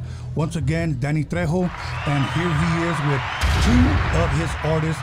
Danny, can you please introduce your artists? Yes, to my right, it's Amora. Amora. Okay. And to my left, Twixie 818. Twixie 818. Okay. Now I heard that you guys were just on stage and you guys killed it. Are those rumors true? Oh, definitely. Yeah, both of them. It's funny because the crowd was really spread out, and when they started singing, everybody just kind of moved towards the stage. So it's really I love seeing that, and I know the power of both of them. Unbelievable. Absolutely. You know, now if you don't mind me asking, for the fans out there that are watching, what type of genre of music do you guys sing? What do you guys do? So for the album, we do a soldies type of vibe. It's like a mix of soul and oldies. Okay. So Danny was like, let's bring back, some oldies, but like modernize it. Okay. So yeah, it's like a blend of soul and oldies. But separately, individually, we're kind of going like a different route. I'll be doing R&B, and Twixie will be doing... I do like mariachi. Okay. But you know what? It's like that's what they're doing right now. But both of them can rap. Both of them. What is the other one? Oh God, I hate it. Reggaeton. It's like they, basically. But it just happens. I own the record label, and I love oldies. So absolutely. We're covering a lot, and then they're both writing. So yes. So we've got some original songs also. Awesome. You know what? I had the pleasure of not meeting you guys. I had the pleasure of meeting you guys today, pero I was there at Antonio Pelayo's velorio, and I heard, if I'm correct, did you sing in Spanish that day? Yes. Yeah. I did Selena's song, but Twixie is the one that does the mariachi. They both sing Spanish, Mm-hmm. and even Tara, our other singer, she sings Spanish. Okay. And she's one of my favorite songs, Si tuviera cuatro vidas. God, I love that song. But and all three of them are going to Cochrane State Prison. We're going to entertain the troops there. Yeah, you know what? If I'm correct, Danny, maybe you could fill me in. Have you been doing that now for a while? Yeah, we've been doing this for about 2 years now, really. Okay. And I've been going into prisons for about 25 years, ever since I got out of the joint, Right. So, and that's what we do, go back, talk, tell them about staying clean, staying sober, talking about, help, get out, support your kids, get a job. Yes. And what feeling is that to be able to go into a prison and be able to perform? It's definitely like a really, like, it's a feeling of being like grateful because I'm also like 3 years sober, so it's good to like give back. To give back, yes. Yeah. That's an awesome thing. And for you? Yeah, it's definitely a blessing, to be able to, go sing at a prison and going with Danny and just trying to, bring some inspiration to the people in there. I think that's a blessing in itself. Right. Danny, I've seen a lot of your interviews and I've been blessed by them. And that's why I've always wanted to interview since I started podcasting back in September 11, 2019. I never did any long time, but I remember, to go along with your saying, to kind of get back, it was 1994 and I just did a couple of days in county jail. But I remember going to court and going through the freeway and thinking to myself, man, you know what? For this moment, I lost my freedom. So I could understand and appreciate you guys going back and giving to them, because for the moment, or some people might have lost their freedom permanently. And you guys are blessing them with songs, with your guys' voice, your guys' presence, and I believe it needs to be acknowledged. It's a beautiful thing. Everybody always says, I didn't do a lot of time. One day is a lot. One day is too, but because you basically lose your humanity for that time. You know what I mean? And, yes, sir. And so it's like, I totally understand. And the only reason I've been able to stay out of prison, out of trouble, is because I've made my life of being of service to my community, to my state, to my, and I work with the governor. I got Newsom on speed dial, you know what I mean, and Garcetti, you know what I mean. And anytime we're trying to do prison reform or start a recovery center, we call them. Hey, we got you. Yes. Awesome. And I understand you also have now a record label. Yeah. How long has that been going on for? You know what? Actually, I started the label 3 years ago for her. I heard her sing, and I didn't know anything about it. I started the label, yes, right? And I got with another rapper, and he burned me for about 150 grand, right? Now, oh wow! And then I ran into Baby Bash, you know, and I kind of folded, you know, so right. I ran into Bash, and Bash said, "You still working with that dude?" I go, "Nah, you know, I'm not." I heard he burned you. Yeah, you gonna kill him? I go, "Hell no, shit. He's worth more than 150." You know what I mean? And so he said, "Well, why don't you bring the girls down to the studio?" Because I said, "Well, you're in Houston." You don't know I rented a house over. So the way the good Lord works, yes, you know what I mean? So me and Bash threw a record together called Trevor's Soul Collection. Okay. Yeah, Trevor's Soul Collection. That's right. Okay. And no, the other one, the first one. Oh. Yeah, Soul Collection. That's right. And you know, we put that out and it did good. And then we just put another one out. It's called, you know, Trejo's Soul Collection Volume 1. Yeah. Awesome. Now, Danny, what was it that inspired you to get into the music industry? Because I know you've been a part of the film industry. I think her. Okay. I heard her voice. We did. What was it? There was a little boy that was murdered up in Santa Clarita. Little Gabriel. Yeah, little Gabriel. Mm-hmm. And they had a contest just for singers to come, and it was like a fundraiser. Yes. And I heard her sing. Oh. And people were coming out of the market to hear her, you know what I mean? And I started talking to her mom, and me and Mario Castillo said, you know what, let's do a record label. Just, you know, I don't, you know. Y a ver qué pasa. And, you know, here we are. You know, it's like, it was a rough road at first, but yes, but here we are, you know. And so now we're just doing besides it being, you know, profitable, we're having so much fun home. Yes. Meeting a lot of people. Awesome. And it's like, that's what life's about. If you can find something that you love doing, figure out how you can get paid. Absolutely. And that's what to do. And I'm blessed because I get to do what I love, and I love what I do. Awesome, you know? Awesome. If you can share with us, with your fans, a little bit of your background, like when did you start singing? I started singing at a very young age, but due to like financial issues, I never really like pursued it. Yeah, pursued it until like after I graduated college. I told my parents that I was gonna pursue singing, and so then I moved from Texas to LA. Oh, okay. Yeah, and so like a year later, I got in contact with Danny. Oh, and okay. It's been like what part of Texas, if you don't mind me asking? Dallas. Dallas, Texas. Are you a Dallas Cowboy fan? Oh man, come on! Wait, she won't say it because I'm a Rams fan. And a Rams fan. And by the way, congratulations on the Super Bowl. But you know what? I mean, it's like I love football. You know, yes, I just love football. I love the competition. I've been in the Dallas Stadium, and I know some of the Dallas cheerleaders, so I love Dallas. Awesome. Now, can you give us a little bit of background when you started singing? When you decided to take it like serious? So I started singing like around like 7 years old. Mm-hmm. So before I started singing, my sister, my mom had her singing, and she had a little crew going on, Melissa and the homies. And so I'd always tell my mom like, I want to sing too, and she wouldn't take me serious. So finally she took me serious one day, and I started like taking singing lessons and singing. And then after a while, I won this competition, Kidney Quest Foundation. And I ended up getting like this guy who was like, his name was Rudy. And so I did like a 3-night show at a comedy show. And it was like a really special night. And then the third night, Danny and Mario show up right front table. Yeah.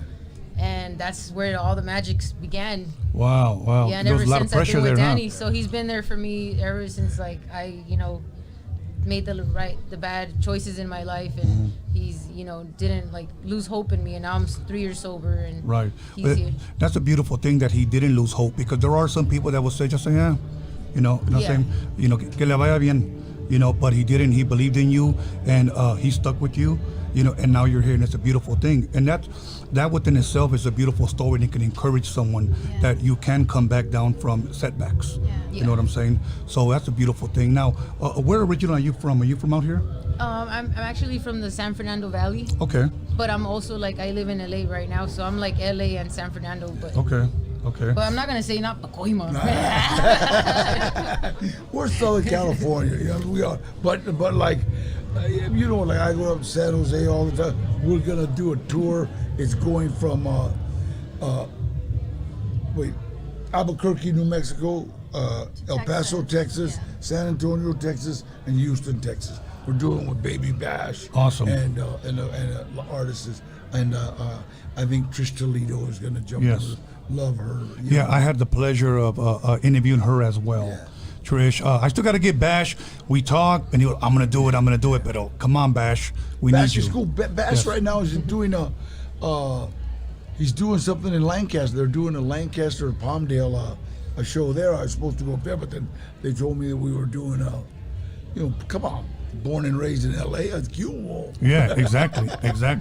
Now, for the people that possibly weren't able to make it to this event today, what is one thing that you could tell them that they're missing out? I would say they're missing out on good people, good drinks, and good music. And Danny Trejo, of course, Machete. Come on. It's a no-brainer. Okay, and yourself? I would have to say the same. The energy here is unbelievable. Yes. You know, it's a great representation for the city of LA. Yes. So. You know, I want to ask you a question because I interview a lot of artists, and many of them come from out of state. Like I've interviewed people in my hometown in the city of Wilmington. They come from Atlanta, from Pueblo, Colorado, from Kansas City, from New York. And many of them say, I have to move to LA. Now, did you feel that you had to leave Texas in order for you to, if you will, get your opportunity? Definitely. Well, I was born here in LA. Okay. But I moved when I was 10 years old to Texas, and so all of, like my middle school to college years, I was there. But I told my parents, I made a promise to myself that after I graduated college, I'd move back to LA and pursue what I really wanted to do. And I just feel like there's so many opportunities here that you don't have in Dallas, or in Texas in general. And so, I told them, and I made that move, and, God blessed me with Danny and the girls, and it's been great ever since. That's a beautiful thing. There's other, like New York, Dallas, Florida, there's a lot of places. But the thing is Los Angeles is so entertainment. We just are. She has like a crazy, like inspiring story because she actually went to like college and school for I went for journalism, actually, for broadcast journalism. So I graduated with a degree in reporting and stuff. But, that's awesome. Yeah, but I realized it wasn't, my true passion, and so I hadn't even used it. And when you hear her voice, it's like no, that's what. I heard it. And I just heard one Spanish song. You know what I'm saying? So no, but I'm glad you shared that you went to school for that because I have a daughter. Well, I have two daughters. One of them's in the Air Force. The other one just wanted to be a journalist. Okay. And then she ended up changing it to becoming a teacher. Yeah. So now she teaches, the future, if you will. Tell her Danny Trejo said there's a special place in heaven for teachers. Yeah. And how I know that, a teacher once told me, Danny, any teacher that works with you, there's a special place in heaven for them. That's awesome. That's awesome. Yeah. So now 2022, what can people expect from you guys? Let's start with you. More albums and singles. Definitely more music, more inspiring content, and a lot of more shows and CDs, merch, you name it. Shoes, clothes. I got a flower business also on the side. What's the name of it? El Milagro Flowers. Okay, now where can somebody purchase some of these flowers? So if you search it up on Instagram or TikTok, it's El Milagro Flowers, or my email, elmilagroflowers@yahoo.com. Awesome. We do everything. They're beautiful. I sent flowers to my neighbors through her. They're still thanking me. Tell them the story yesterday that they came up to you and they were like, "We got a lady who does flowers," and you return it back and you're like, "Honey, somebody, she was standing behind me. Oh, here's this lady. She has a flower, blah blah blah. Somebody. Okay. Thank you very much. Don't worry. He's like, honey, I threw that card away. I got it. Don't worry, baby. Awesome. You know, and it's like, you know what? I gotta say this, like, when I say my prayers in the morning, please let me, help whoever I can, because that's the way we do it. Absolutely. And that's what we're doing. We performed in Pomona, when all the kids were being housed in Pomona. They still are, and in what was the Long Beach, where all the kids were like being housed from Salvador, and they loved it. They loved it. Some of the ladies said, "Man, these kids haven't even smiled since they got here," and they were singing and dancing with the. That's the awesome. girls. Awesome. So that's what we do. 2022. What can people expect from you? Definitely more music, more shows. I definitely want to release more singles or maybe even an album. Okay. I think we're really excited to just individually just do our our music, our own music, and more music videos with Danny. Awesome. Yes. That'll be fun. You'll be there every single video. We're actually this next album we're doing, there's more songs with them, and then we're gonna do an album with each one of them. There's another singer, there's Tara, and she couldn't make it because she was with her mom. Her mom flew in from Texas, and she, no, go hang with Mama. You know what I mean? Yes. And she's with us. The four of us are together. No matter Awesome. what we do. Awesome. So as of right now, it's just 3 females and yourself. Yeah. Okay. But then it's like there's Baby Bash, there's Trish Toledo, there's Joey Quinones. Watch out for your calzones. There's That's awesome, man. I love your sense of humor. Frankie J. So we have a lot of people that will come and get it on our album. Yeah. So it really helps us. I did a song. It's really funny. I was joking with a song, and Bash says, "Let's put that on an album." So I'm doing a cover of a war song. I'm an outlaw, So. Oh, okay. Hey, that's awesome, man. And I did it because I love San Jose and I love LA, and that's the way the song starts. Awesome. Yeah. So as of right now, people can expect eventually solo albums. Oh, yeah. And then compilations as well that the label will be releasing. Yeah. Okay, now say that there's an artist out there that's really good, and he's hungry, and he says, "How can I shoot my music to Danny?" Or how can people reach you in that sense? I do a Facebook space. What the Facebook? All that is like, what is Mikey Castillo? What's our email? Mikey Castillo at 89. I don't know. I'll find out right now. Okay. You know what I mean? Because I don't. People just stop me on the street. Okay. And I'm really approachable or whatever. Most people, my phone number's on the bathroom walls. For a good time. 187. Okay. So once again, I'll try to get you guys that email. Eventually, he'll give as soon as I get it. And then if you guys want to shoot you guys' music, to him, shoot it your email, whoever's then they'll contact you via email.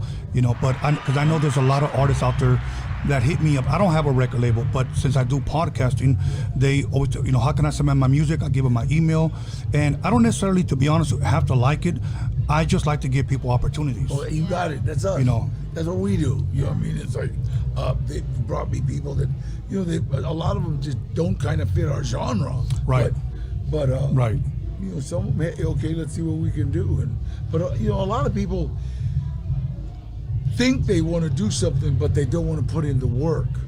Right. You know what I mean? And it's like, it's work. Showing up for practice all the time, showing up for rehearsals, and like I said, it's like a lot of people think, oh yeah, but well, I can't. No, I can't. Okay. That's where I kind of lost interest in a lot of artists that I used to work with back then. I can't do it to that. Gonna make it. After a while, I was like, bro, why did you even contact me? Yeah. It is work, because I remember when I did the majority of all my touring in the 90s, it was you got to get up early, you got to catch a flight. As soon as you check into your room, probably got to go get sound check, got to go do an in-store, got to go to radio to promote it. Then you got to go back to your room, get dressed, go to the show, get ready, and the next day it's the same thing. it's a lot of work. A lot of people just think it's a party. You got to be willing to put in the work, and I'm sure you guys have found that out and are still finding out. You know. So now let me ask you this: do you still get nervous going up there with the mic? Oh hell yeah! Right now, before I went on there, my heart was like beating really fast. I felt like I was gonna faint, but it turned out pretty good. And you yourself? Gotta keep going. Yeah, no, I definitely still get nervous. I'm just like, but we end up doing it. Danny, when you host events, do you still get nervous? No, you know what? It's like for me to be nervous is like my fear of looking bad. You know what I mean? So I'll go bad, and then I don't. Okay, I already look bad, so let's do it. It's like I've been doing this. Like what? I've been out of the joint now 52 years. So I've been speaking all over. So it's like it's not nerves. It's just anxiety of dear Heavenly Father, let me do good. Right. And, let me touch somebody. That's all. Right. He said 52 years, and I'm 53. I'm a 68 baby. I'll be 54 Monday. Damn, I was still 68. I was still in the joint. Happy birthday. Oh, thank you. After the whole podcast, we can take some shots. Tomorrow I'm gonna celebrate, and Monday I'm gonna celebrate on my birthday. I want un molcajete con una michelada. That's what I want. Now I still need to go to your restaurant. Got it, anytime. I still need to go. So we also have my sister has a michelada company as well. It's called Honey's Cheladas. Oh, and she makes the bombest micheladas in the San Fernando Valley. Really? Yeah. Well, so Danny he did the thing for the Rams, right? And then so they passed all the artists, and then they have all the artists saying oh, Compton, and then everybody's saying places, and I'm like, fuck, they're not gonna say the San Fernando Valley. And then they pass Danny, and then he says another one, but then he goes San Fernando Valley, and I was like, fuck yeah! That's awesome. If I ever get an opportunity to interview you guys again, I definitely want to dig a little bit deeper as far as music's concerned, your stories, your upbringing, what type of music that your family raised you guys with, because I do believe that that's what shapes and molds a lot of artists. Oh, definitely. I really do believe it's important. But then some of them trip me out, because I've known some amazing rap artists that tell me I don't listen to rap, all I listen to is the reggae, and I'm like, what the hell? I grew up on rock music. How did you become this dude? But yeah. But okay, now Danny, 2022, possibly outside of music, what can people expect from you? Any more movies? Well, yeah, I got about 4 movies coming out, and then I'm signed up to do a few more. But right now I love this music business. Yes. I love doing it. I love working with the girl. I love watching them. I play the CDs before I go to sleep. And their voices are just hummingbirds. You know what I mean? It's unbelievable. And so I think God's gifted all 3 of them. And what I enjoy is I watch people taking care of their gift. Yes. Taking care of their gift. They're not smoking. They're not staying out late. They're not running around. It's like, yeah, you got to take care of that gift. You know what? And I'm glad you're saying that, taking care of your gift, because there's a lot of people that don't, and especially with my experiences that I've had with a lot of this generation rappers, a lot of them, and I'm just going to say it, they're damaging their body with so much drugs that they're taking. Yeah. And they don't realize, bro, you can overdose at any time, And especially now, yes. All that fentanyl and stuff. But it's like, my voice is my voice. I can't, I'm never gonna be a soprano. But it's like when I was smoking, I quit smoking 10 years ago, and it's like it got worse. Wait a minute, and so. But I quit smoking 10 years ago, man. I feel great. I'm 77 years old, and I can still run a mile. I can still run upstairs. Me and Bash one time, the Coliseum, we were at the bottom, and Bash says, come on, let's see it. Oh, man. And you know what? Hey, we ran them whole steps. He couldn't believe it. Really? I gotta take that, youngster. Awesome. Take that, everybody. So, no, but you know what? At this point in time, I know you guys. Eventually, people are gonna hear singles. Eventually, solo albums, and then more compilations. So I'm sure Danny has more and more in the works. So, anytime soon, other than you guys gonna go visit the prison, as far as shows anywhere locally where people can see you guys perform again? Where are we going to? Hope Fest in Fresno, or is it? I think it is. Loreland or Loveland or. Yeah, we got a show coming up with Project Hope. You can find them on Instagram, and then all the info is on their post. April 9th. Okay, in Southern California. We also got a show coming up. It's called Back in the Day. And there's with MC Magic, Baby Bash, and it's in the Adelanto Stadium. Okay. Isn't that one? That's not the one in Ontario, is it? I think it is. Okay, yeah. I think it is. Okay, so once again, you guys heard them. They got 2 local shows. If you guys are interested in going and supporting them and hearing them sing, believe me, take Danny's word for it. Take my word for it. I've heard them sing. It's well worth it. And now, Danny, when the albums or the compilation comes out, is there going to be hard copies for us old school heads that still like CDs? Absolutely, we got CDs. Awesome, because those are beautiful things. Not only that people like to buy, but they want them autographed. So that's a good thing. Yeah.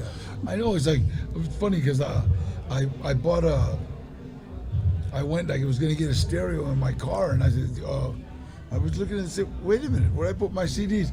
He kept saying, no, you do what do you call it, a Bluetooth? Yeah, the little, and I said, what? What am I going to do with all these? Right. Exactly. What do I do with all these? Awesome. At this point, any shout out you want to give or anything that I didn't ask you, anything you may want to share right now? Tell them where they can contact you. So I'd just like to give a shout out to all the people out there, wanting to make their career full time. Like Danny said, get paid, and focus and get your shit going. And, I'm quitting my, this job that I had, and I'm focusing full time on my career. So I definitely want to give a shout out to them. I want to give a shout out to my sister, Honey. She does my makeup, and she, helps me out with everything. Give a shout out to everybody out there, and Danny, Amora, and we killed it today. Fabian, Tara New as well. Tara New. Amora, anything that I didn't ask you, thing you want to share? Shout out to you guys for having us. Thank you. Shout out to everybody here and, the support system that I have. And like Twixie said, everybody that's, reaching for their goals, just keep going. It's a matter of just putting in the work and keeping at it. And Awesome. And I just wanted to give a shout out to the, what is it called? El Poterito. And it's in the city of Silmar. They hooked me up today. They gave me some free boots. They styled me up. They're like, we want to be your sponsor. They gave me a free set of clothes, so you guys got to check them out. That's a beautiful thing. Danny, anything? My shout out is I would rather shoot for the moon and miss than aim for the gutter and make it. You know what I mean? And I love that one. You just got to keep on. Just find out what you want to do and do it. It's everybody's waiting for a miracle and waiting. You know what? If you wake up in the morning and you're on the green side of the grass, that's a miracle. Yes, it is. The way the world is today, it's anything we can do to help somebody, it's a blessing. And awesome. It's like karma. Anything you do, good comes back to you. Absolutely. I truly believe that. And also, if you're out there releasing negativity, it's going to come back to you. So I choose to do good. Yeah. I got a t-shirt that says, don't be negative, eat a taco. Hey, that's the quote of the year right there. So once again, thank you guys very much. I would love to have a part 2, on my podcast, and we dig a little deeper in your music. We go through a lot of the songs that you guys have done. And Danny, I know I'm stretching, but I would love to have you because I got some Charles Manson questions I want to ask you, man. Absolutely. Awesome, everybody. Once again, To Live and Die in LA, we're here live. You guys still got maybe about 2 hours. If you're just at home drinking a Modelo and drinking top ramen and you ain't doing shit, come on through. Come at the door. They'll probably give you a discount. Tell them Tony A sent you. There's free parking, and the vibe is dope. The women are dope, and if you're into dudes, the dudes are dope, I guess. So, anyways, once again, episode 239. We'll be back 10 minutes. Danny Trejo, and thank you once again. Twixie and Amora. Twixie and Amora. Hey. Much love. We out here, San Fernando Valley in the building. Let's fucking go.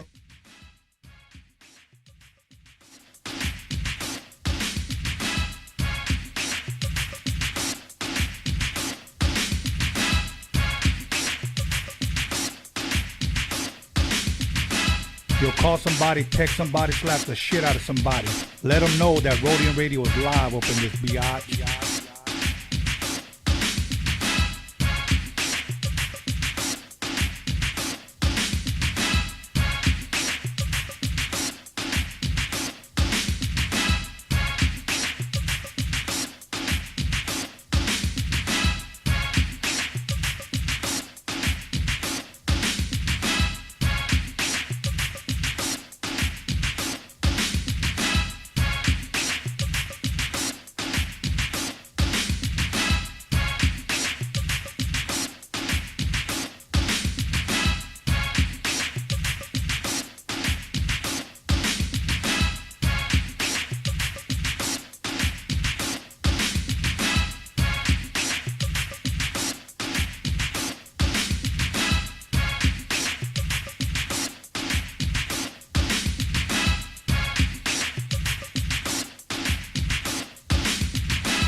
Welcome back, everyone, to Roadium Radio, episode 239.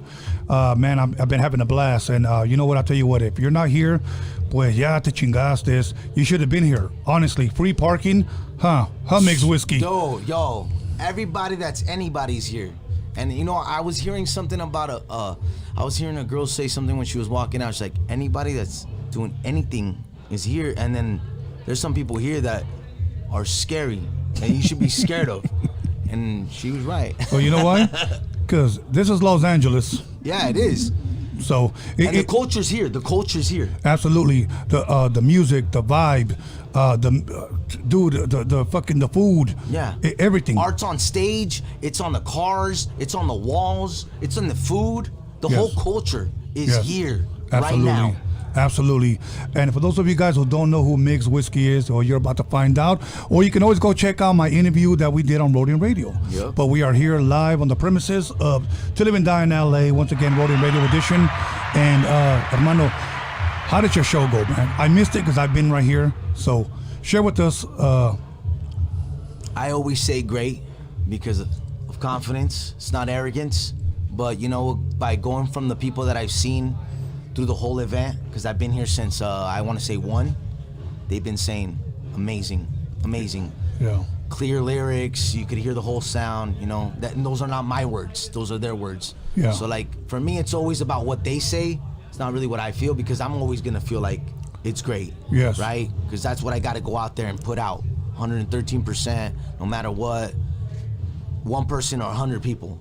But like walking around, what they said, amazing. Good compliments, been complimented compared to Johnny Cash, Mike Nez, and a bunch of great other artists. Like maybe some of them thought about it as a diss or maybe not.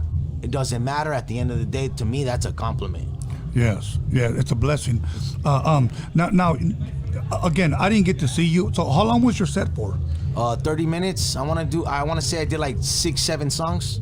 Awesome, man. Now let me ask you this, because I asked Danny Trejo and his artist Alamore and Twixie, if I'm correct. Dude, it's hard to remember everybody's names that have come through here. Yeah. So if I butcher your name, please forgive me. But now, I asked them this question: do you still get nervous before you go up on stage? Honestly, I don't. Okay. And that's, but there's like a ritual to it to me. Uh-huh. You know, I woke up at like 6:30, went out for a run. I read a little bit of scripture. Mm-hmm. I'm on this book, The Alchemist. Okay. You know, so I read a little bit of that and had breakfast with my wife. Got ready. A little bit of meditation in my own way. You know, I have my own little thing that I do. Right. People don't really know, but like when I'm backstage, I'm always saying like, I was created in the image of my father. My father only created greatness, so I cannot be nothing less than that. You know, just saying little things like that to me, just I don't know, and like I don't think I've ever had that stage fright thing. Okay. You know, and yeah. So yeah, I'm not gonna say that I was. Right. I was excited, and it's always like an adventure to know how it's gonna go, right? Because like I've had sound guys fuck the thing whole sound up. True. I've had nothing go the right way for everybody else around us, and I've had my brother get stuck in traffic. I get stuck in traffic. So that's like the mystery part of it. That's, I guess, the only thing that has me a little bit on edge, where it's like, what's gonna happen today? Right. Man, you know what? Like I said, I wish I could go out there and check out some of the shows, because there's some great artists, especially some great up and coming artists. And those are the ones I really like to go check out.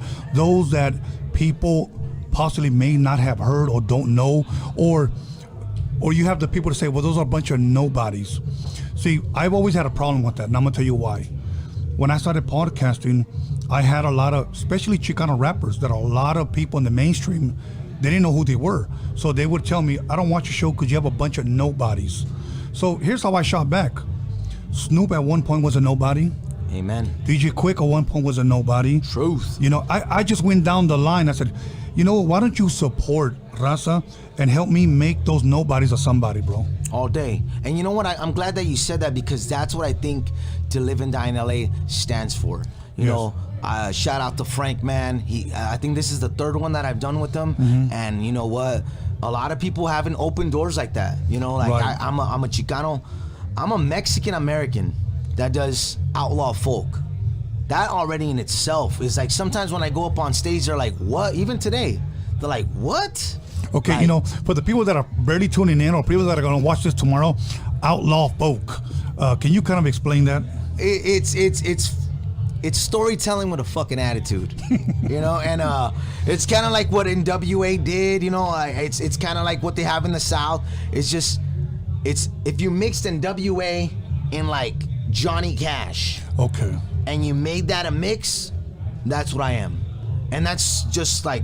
That's my words right there. That's awesome. You know, like at the end of the day, I talk about prison. I talk about having a fucking PO, drug addiction, redemption, all that. And I talk about the calles, you know, and just not in the genre that everyone's used to hearing it in. And grew up in the punk rock scene, loved hip hop. Hip hop is the first thing that I listened to. If you really want to get real literal, Mexican music was the first thing I listened to because that's the first thing you wake up to when your mom's cleaning up the pad and stuff. Yeah. And the floor smells like Fabuloso. Fabuloso. And your uncles are drinking Coronas in the back, all day. But you know, like when it comes to that, like that's what I think, and that's what outlaw folk is. And I'm obviously to other people, outlaw folk's something else too because I play in a genre that's predominantly Caucasian. And I think that's the most properest thing I've ever said. Mm-hmm. But and I'm the dime in the rough. Awesome, man. Awesome. You know, and once again, you know, if people have not seen his interview on Roadium Radio, I encourage you to go watch it. But I will ask you maybe one or two questions that I may have asked you then. Why that route, or why did you go that way of music and not what most people here in LA do, rap or corrido rap or you know, sing souldies? Well, why did you end up going that, if you will, like you said, that Johnny Cash NWA route? Man, I guess it's a mixture of things, but at the end of the day, I feel like it made itself. It was like the universe just manifested it. You know, like that one thing where you think you're going down a path, and then next thing you know, that path ends up becoming something else. And it's exactly what's crazy about it. If anybody's read The Alchemist, that's like pretty much what the little fucking shepherd boy that's going on his journey is figuring out. Right. It's like that he was going down a path and then he figured out different things. And I'm only quoting that right now because I'm reading that book. Right. But yeah, I mean, it was my carnal giving me an outlaw country demo, because back in the days, you know, you had a mixture of things and you didn't know, hey, what's track 3?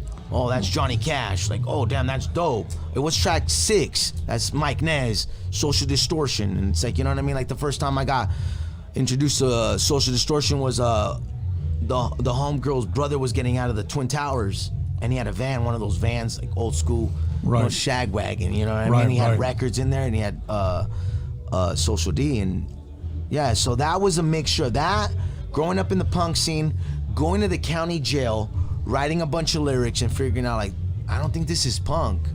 And then all my homies being so stuck on drugs that I pick up an acoustic. And then I'm like, what is this? And then they're like, I don't know, dog, but that's dope. And not having the confidence to put it out, but then building that confidence little by little. You know, playing it at the shops, tattoo shops specifically, that's what I'm talking about. And then everyone's like, damn, dog, what's that roll out of that? Oh, that's this, that's that. And that's what you guys got today. That's awesome. So if you guys didn't come, se chingaron. I'm trying to tell you, you guys really, really missed out, because you know what? You guys could have had a great picture of what LA culture, what LA custom, what LA people are really like. You know Amen. What I'm saying? So I do think that if you didn't come, you really need to plan on making the next one, and hopefully we can encourage Frankie to do another one. Yeah, all day. And you know what? I'm glad that you said it like that, because that's how I've been promoting it on my stories, on my Instagram, and you know, all the other platforms that I'm on. I said, like, if you're not at this event, I would have to question your LA credibility, because everybody's here. I mean, like, you look at the walls. I mean, you look at everything. And a whole culture's here. And people travel from different countries and different places to come see this. Yes. And the people that live it are here. The people that want to see it are here. Everything, the sound, the music. I mean, you got the soundtrack. This is LA. Yes. Right now. Right. And you know what's crazy is, like, this is the third time, if I'm not mistaken, that I'm playing it. And like more and more, they're believing in it. But I'm glad that I knew, like, when I saw it, I believed in it, and you know, it's that's that one thing. I'm like, I just can't wait till everyone sees it, and I'm glad that awesome. we're talking about that. When I saw the flyer you were on it, I was like, hell yeah! Even though I'm not gonna watch it, but hell yeah, yeah, I'm cooped up in here, brother. But I'm having a great time. Now, as far as from the last time that we talked, you know, once again, if they didn't watch it, I'm gonna ask it again. Well, in 2022, what can people expect from Mixed Whiskey? What do you have coming out, if anything, or where are you gonna be performing next, where people can see you? All right. So last time I was on your show, for sure. Now I'm on Spotify. Okay. Now I'm on iTunes, iMusic. Joe, check it out.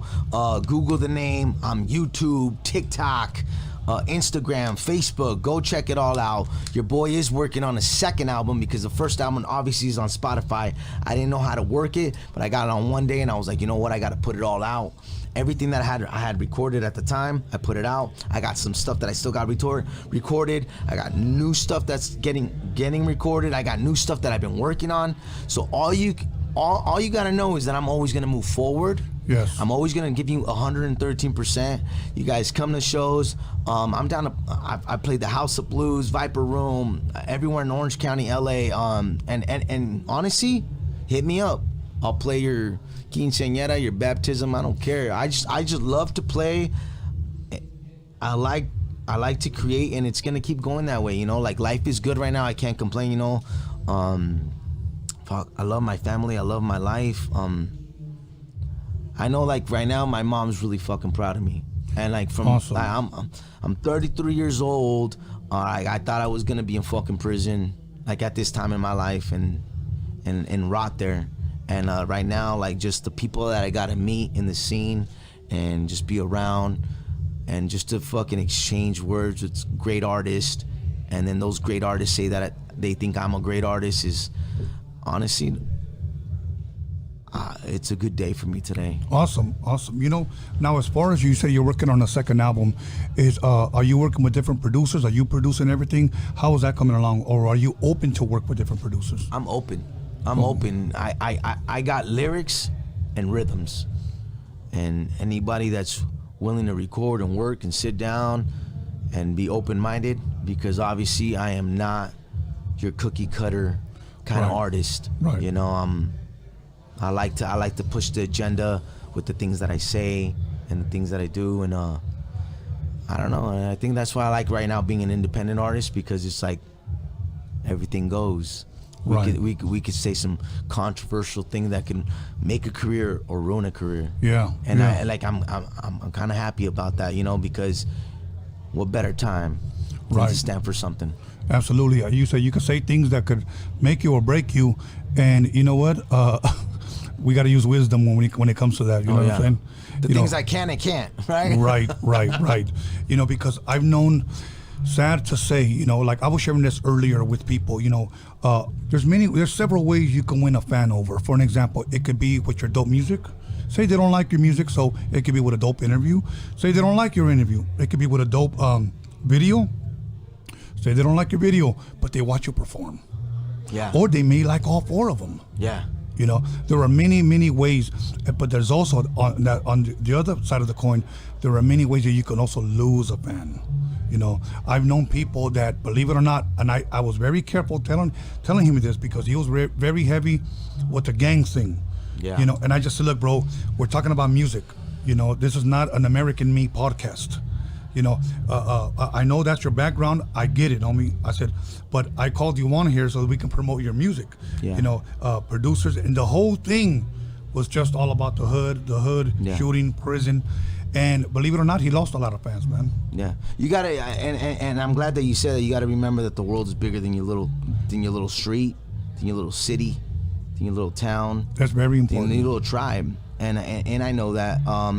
Like I said, LA culture is here, man. There's gangsters, there's thugs, there's bikers, there's punk rockers, there's hipsters. I mean, I could look around and just tell you that all LA is here, and that's different tribes. Yeah. And those tribes have different vibes. They have different chiefs, and I guess that's still street thing for me, because it's still politic. You know, Nico Machiavelli. You know, I mean, I could go on with books, but at the end of the day, knowing what to say, when to say it, that does take wisdom, and I'm just trying to stay real as hell. You know, I have this question asked by a lot of artists when they're coming up. They're like, "How do you do it and not get nervous in an interview?" I'm like, "Dog, I'm just myself, you know, and don't say nothing that you don't really believe, right? You know, and don't get married to nothing, because your ideas do change. Your ideologies will change with time, and I mean, at one point, like I said, I thought prison was gonna be my lifestyle, and that was a whole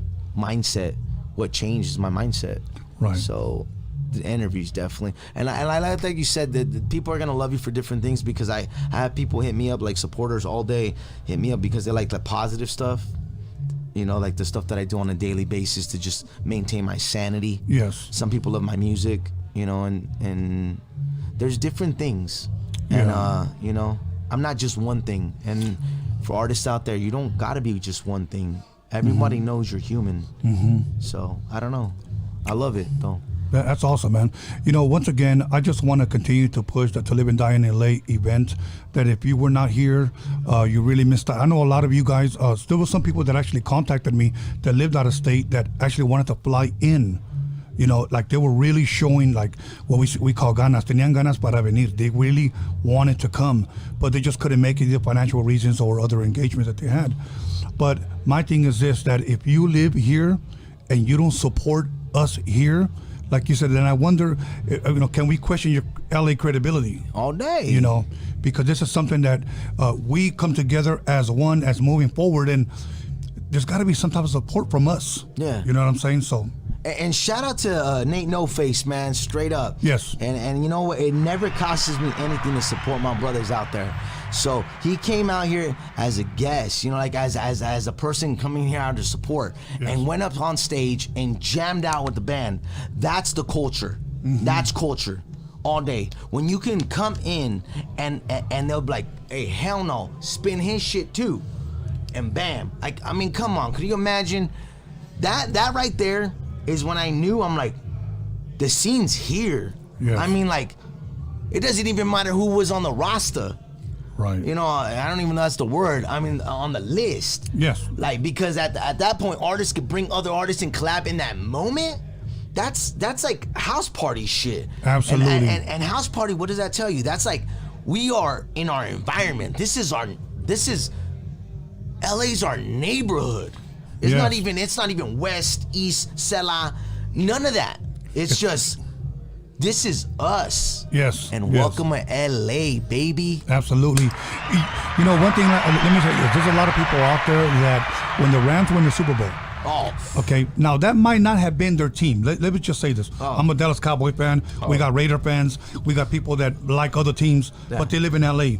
We were all pulling from LA, bro, because this is LA. Yeah. You know what I'm saying? We all want to be winners, you know? And to be able to have the Lakers and the Dodgers win, now we have the Rams. Come on, bro. It's here. Yeah. It's here, so. All day. We are all in the same city. It's the same team, baby. Yes. I want to give a shout out to Frankie for putting this together. I know he's had several sponsors and many people helping him as well. But, you know, he stepped out and he's been doing this now for 4 years, if I'm correct. How did you meet Frankie? Man. I mean, I'm in the scene. Okay. You know, we know the same people. Okay. I mean, honestly, how can I even put that? Because it's like we all know each other. Yeah. Was it through a mutual friend, or was it at an event that you went up to him, or you know, somebody put you guys in contact, or how did that happen? I've been around a lot of his friends for a long time, and I think, you know, that's what it is, you know? Okay. Like, yeah. Okay. Like, I don't even know what to get specifics. Bikers, you know, and he rides, I ride, you know. We know a lot of the same people. That culture's small too. Okay. And you know, and so it's like you just had a bunch of mutual friends and you guys just connected. Yeah, and honestly, like my wife trips out too because I don't know. Everywhere we go, there's somebody, and I think it's always because like if I go out with Tony, I meet his friends. His friends become my friends.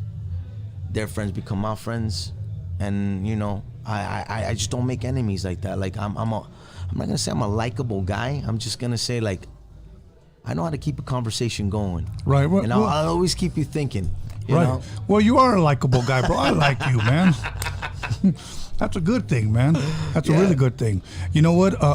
Now, As far as today, do you have any hard copies of your stuff, of the album that's on Spotify?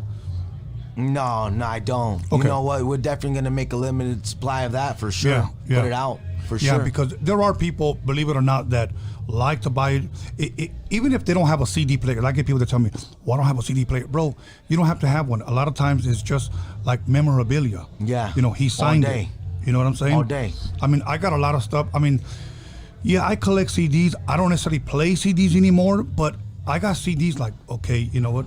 And you know what's crazy? I'm 33 and that's fucking young.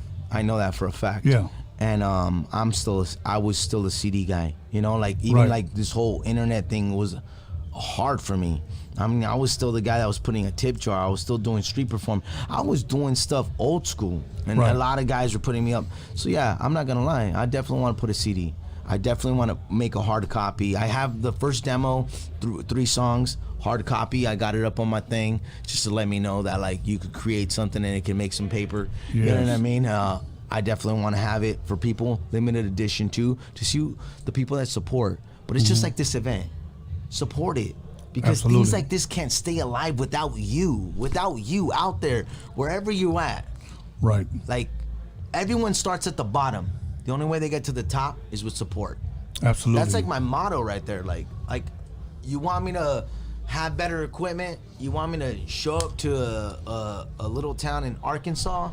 Like, support. Absolutely. Because that's gonna take funds, you know? Like, Right. I grew up in the punk rock scene, so they're all like, oh, that's sellout shit. Like, nah.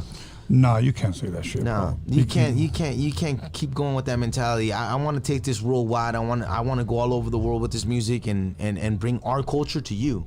So you won't have to take a long ass flight all the way to LA, but you know, it's for a specific crowd. And like I said, I don't make music for everybody. I make music for a certain group. Well, he said that for a certain group. Now let me ask you this: if anybody hits you up, are you willing to like do a feature with them? As far as like, hey man, I want you to sing the hook of my song. Are you open to that? Yeah, I mean, if it fits you, I if guess. it fits me, yeah. If they want mixed whiskey on the hook, not like a specific thing. Like I'm like, you Right. should probably get Celine Dion for that if that's who you want. You know what I mean? What about I see the same hoe? every whiskey bar I go. No, I'm just joking, bro. No, I know it has to fit you, bro. I know it does, because you know what? In the past, and I shamefully admit it, and I shouldn't be shamed, but I work with rappers that have given me money, and once I heard their lyrics, I gave them back their money, bro. I just didn't think that they were there yet. Let me say it that way. Yeah. To a beat that I probably could have sold to somebody else, and because I love music and I love my music, but I want the artist to fit my music. All you know, day. You don't want, and I'm not saying this to put anybody down, but maybe your creativity level was not there yet. Yeah. And you were just barely starting off, and maybe you can go with somebody else. But I'm not gonna give you an original beat, that I could make a little bit more money just because you a rhyming cat with hat. Yeah. So I've given people their monies back. But and now that's why I just won't work with anybody. That's why I understand when you say if it fits you. You know what I'm saying? and I think hip hop is way different than the genre I do, because I think we go more with heart. Like not to. That's another thing for me. Not to disrespect anybody else. Right. Like there's a feel to it. Like in my songs, like we gotta connect. And that's different. Like, I mean, me and Vicious connect. Mm-hmm. And that's why when I started writing this stuff, I already knew where I was gonna take it next. Right. And it's almost like a relationship. Yes. You don't want to get in bed with the wrong person, and the next thing you know, it's like, yeah, I'm not really too proud of that. I'm not gonna lie. I'm pretty confident with all the songs that I do. Could there be more to it? Yeah, but when there's always more, I think more instruments. I think harmonicas. Sometimes there's certain songs I hear orchestras. I hear drums. I hear stand-up bass, but to start that would be like the person having the same vision, but but that's another thing, not completely the same vision, because then it's not original. Right. And I think it's different because it's not a beat, you know what I mean? And it's not just, I think it's 4 guys getting together. You're the bass, you're the drummer, I'm the guitarist, you're the singer, and we just somehow, some way mold some shit. And to this day, I don't know, but when it happens, like my form of feeling what God's presence is. Yeah. Speaking of your genre of music, do you meet a lot of guys out here in LA that do the same type of stuff that you do? Dude, Sammy Reese, man. Sammy Reese, shout out to Sammy Reese from Highland Park. I played a couple shows with him. I really like his stuff. I wouldn't say we're the same, but like you would definitely want to see us both on the same stage because we shared it multiple times. Right. And it's always been a great show. And those are not my words. Those are the words of the people that were there. Yes. Like I never say my words. So yeah, so Sammy Reese, shout out. And like I said, hey, it don't hurt to fucking shout out people that you know, man. That's another thing. Hey, if artists can learn this, man, like shout out people, bro. Yes. There's enough on the table for all of us to eat. And I'm not a Snoop. I'm not a man, throw another bang, Dr. Dre. Yeah, I'm like, though, all of us, we all got different styles, and even in rap, and even in the same genre, you're not the same. You're you. Right. Now, if you are, you got to really check yourself because you're probably trying to compare yourself to somebody else, but be yourself. Be yourself. Yeah. Be yourself. At this time, my brother, is there anything that I didn't ask you, anything you want to promote, anything you want to say, anything you want to share? Anything, bro?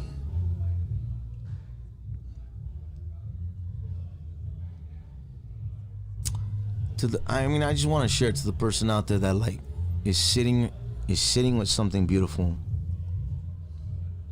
It's never gonna be perfect. Yeah. Show it to the world. That's it. Like, when I came up with this sound, my old lady recorded it. We put it on a YouTube video, and this is what my life became. And to some people that ain't shit. But from a motherfucker that grew up on the south side, it's something. Yeah, it's something. Awesome. And that's all I gotta say. Awesome, my brother. I know you gave a couple of shout outs. Anybody else you want to shout out before I give mine? Hey, Lift Off Recovery. Shout out to my familia. Shout out to Scumbags. Shout out to shout out to everybody that's shown up to support me, and anyone that gave me a chance, including you, brother. Thank you, my brother. Thank you for coming here. I know you rocked the stage. I wish I could have seen it. I wish somebody filmed it, but at least I got a chance to interview you here, second time. So hopefully it's not the last time. So I want to thank everybody who tuned in. Episode 239 once again to Live and Die in LA. Other than that, Mixed Whiskey, thank you once again. Blessings, my brother. Thank you for making that connection with this one person. We're not going to say his name because I like to surprise people with my guests. Oh, yeah. So once again, thank you guys. You guys should have been here. If not, shame on you. Make the next one. We'll be back 15 minutes. Stay blessed. Mixed Whiskey is in the motherfucking building.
Welcome back, everyone, to Roadium Radio episode 239, and I'm going to go ahead and jump right back into it with our special guest here live to live and die in L.A. Once again, Little Sody and Yuck Mouth from the Loonies. L.A., it's the mascot. Yes, and he's over here rolling up a nice fatty. So, yeah, man, I got 5 on it. No, today he's got a little bit more than 5. Bands on it, man. We got a little bands on it, man. You know what I mean? We got bands on it. We leveled up. Real talk. All good. And you know what? They asked me, can you smoke in here? And I was like, I don't smoke, but you can smoke. Appreciate it, brother. Yeah. Thank you. I want my guests to feel comfortable. You know, I may get a contact, but it's all good, homie. At least we make contact. Right. You know what I'm saying? Good contact. All good. Your brother, tell us a little bit about your show. You already performed, correct? Yes, sir. Okay, how did that go, man? How was the vibe here? It was a blessing, man. At first, I was kind of like, this gonna be a hard crowd to break. You know what I mean? But just my personality and me showing love. Yeah. I already knew they was gonna show love back. Right. You know what I'm saying? And that's all I be about, black and brown love, bro. That's awesome. You know what I'm saying? And I just went up there and did, like right now I'm on tour with Afro Man, so all we perform is for is like Hispanics and whites. Yeah. That's his whole fan base, you know what I mean? Yeah. So I was used to it, but then I was like, damn, I gotta break this crowd, you know what I'm saying? But they showed love. I got off stage happy, man, and this is my 3rd one, so I'm ready to do another one. Hell yeah, he's a black and brown unity. That's beautiful, man. You know what?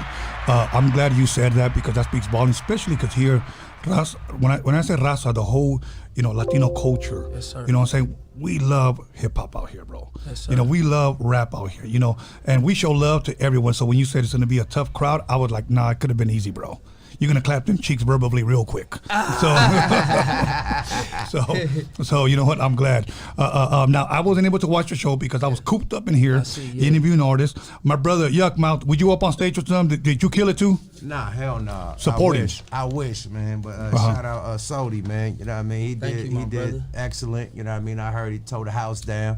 Sugar Free up there burning it down right now. Yeah. So nah, this is my first time here, and just the culture, man. This shit is awesome, I was telling them, man, I've been about seeing real brown culture, real Mexican culture, man. I seen the Mongos in here. I ain't never seen Mongos in real life. Like you close, have bro. the motorcycle and I'm talking gangs to in him here. like, man, woo, like this you know shit what I mean? is I ain't never. I seen this shit like on TV, like Sons of Anarchy. I ain't never seen that's it. my shit, bro. I seen them in real life tonight. You know what I mean? So I see it's a whole, you know what I mean, Latin Mexican culture, you know what I mean, history with the art gallery and everything. So it's dope as shit. You know what I mean, period. My first time. You know, you see the art on the walls, you see the cars, you see the vendors, you see the food, you see the merch, you see the people, you see the vibe. Yes. It's one beautiful picture of what LA is. Yeah, it is, bro. Facts. And we're all a part of it. You got to go out there, you got to rock it.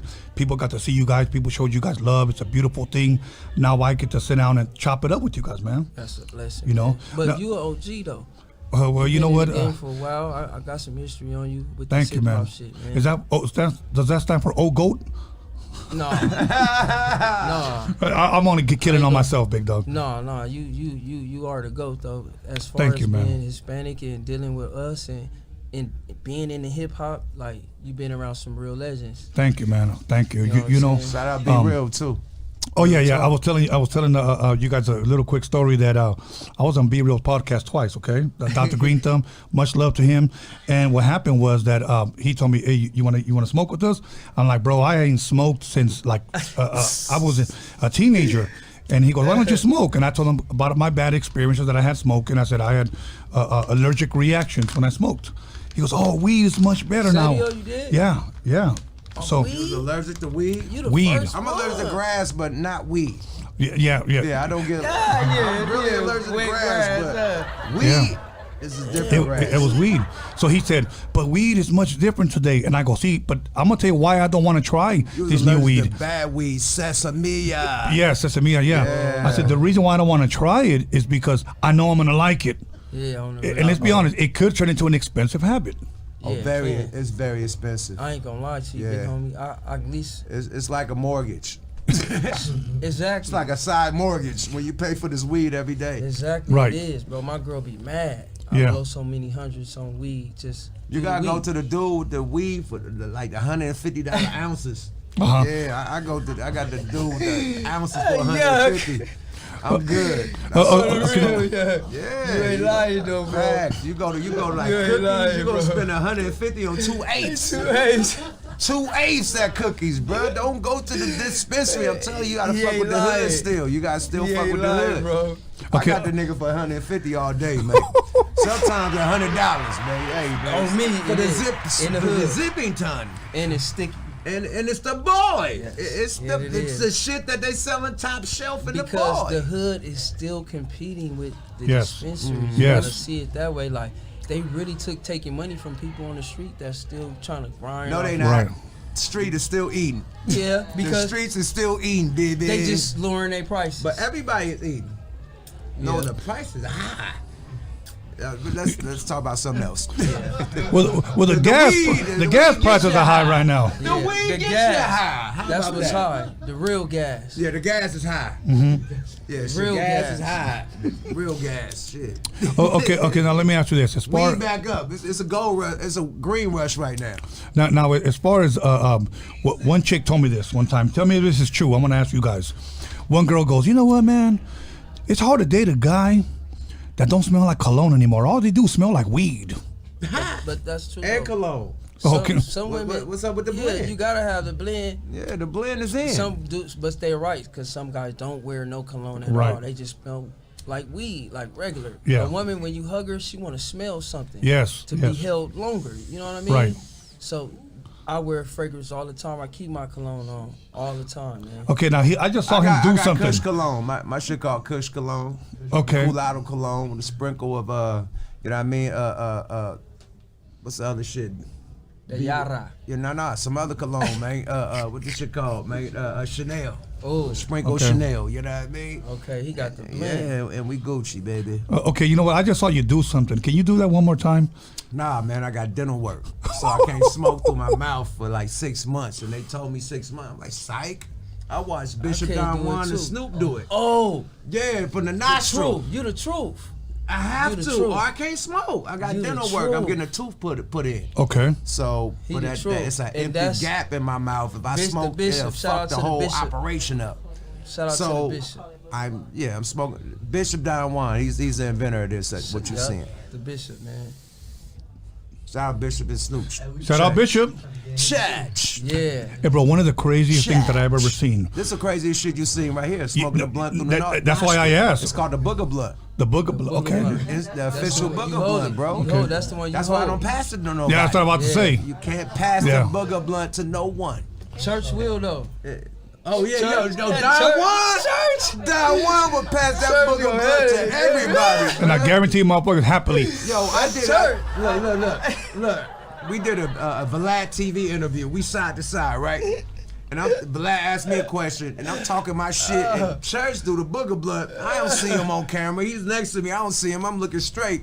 He passed the booger blunt to me. I ain't know if he hit it through the mouth. I just grab it and keep talking about shit. And people, I see the interview later like, yo, you hit the booger blunt.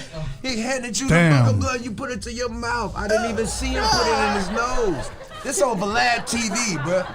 On Mamas, bruh. Millions of with, people. With Don Juan, bruh. Shout out Shout out to the Bishop. Chat. Okay, let me give you Booger Blunt alumni. a backstage story. We had just finished performing. There's like 20 of us in a room like this. The bathroom is next door. You know, there's a stall, and everybody threw their ice in there, just to throw ice in there. Not for us to grab. It's kind of like we didn't want to throw it in the toilet, so we just threw it in there. There were dudes going in there with their cups Out the bathrooms, out the stall. Yeah, they didn't know. And I'm like, bro, even if we would have used it for an ice chest, nobody's gonna grab ice out the piss. Yeah, but dudes were pissing on it because to us And it they was. still was grabbing Yeah, ice. Oh, yeah, and I'm like, how could you not know? And he was like, I didn't know. That's crazy right there. No, and the That's crazy was he kept crazy. tossing them in his mouth like. Whoa, no Frank Ocean, bro. What the fuck? Vinegar water. No Franco, baby. So I'm telling you guys, if you guys see, like you know, a pea- ice in a piss stall, Piss Leave it slushy. in there. That's Piss vinegar slushy. water. yeah, man. vinegar water, yeah, it's dick Don't soup. drink it. So, Don't drink it. Damn. God He damn. cold. Boy, that was a cold And piece he of work. didn't warn him. He said he was watching him throwing them in there. He was watching him throw them in. yeah, he was like they were Jolly Ranchers or something. You know? Damn. Ouch. Big Dog. Sodi, where are you from, brother? Where were you born and raised? I was born and raised in South Central Los Angeles. South Central Los Angeles. By my mother. Can you speak a little bit closer, my brother? Mother, my father, both gangsters from my hood. Yeah. Not anymore, but yeah. They both were from the set, and my grandmother's house was the gang house. Yeah. I'm from A.DA Gangsters, for all those that didn't know. It's all about unity now with me. Absolutely. If you go and watch my interviews, No Jumper and all the rest of them, I speak about more peace like now, you know what I'm saying? Yes. Because I've been did this shit, the gang shit for a long time. Yeah. Prison, YA, the halls, camp, I did it all. Yeah. So now, you know what I'm saying? And not only that, it's just by me losing my son 3 years ago. I'm sorry to hear that, brother. Rest in peace. Thank you. It like softened my heart a little bit to where now I'm like more open and I work more harder because you be afraid of depression, you feel me? Just sitting around and thinking about it and not doing nothing. So shout out to Afro Man, my big brother. He keeping the grass. Afro Man. He keeping the grass from growing under my feet, keeping me on the road, shows lined up. You know what I'm saying? And it's just been a blessing. Music. That's a blessing. We got good music together, me and Fro. It's just a lot of things that's been going on in my life that a lot of people don't know about. You know what I'm saying? They just see the smiles and shit. Right. They see the Instagram, they see the smiles, they see the bling, and they think it's all gravy, but they didn't know what it took to get you there. Yeah, you know, exactly. you have a long road, a long, tough road. I get it, man. Lost family members. I get it, man. And I thank you for being transparent and sharing that with us. You know, I'm glad you're here. I'm glad you're, you know, and I think with people like, artists like you, let me say it that way, that are a part of To Live and Die in LA, it's a beautiful thing for you to come out here and showcase your talent, showcase your music, man. You know, and then like you said, black and brown unity, that's a beautiful thing, man. I mean, that's what it's all about. I've been in prison, so I know what it's like in there. Yeah. I know how to communicate with my brothers.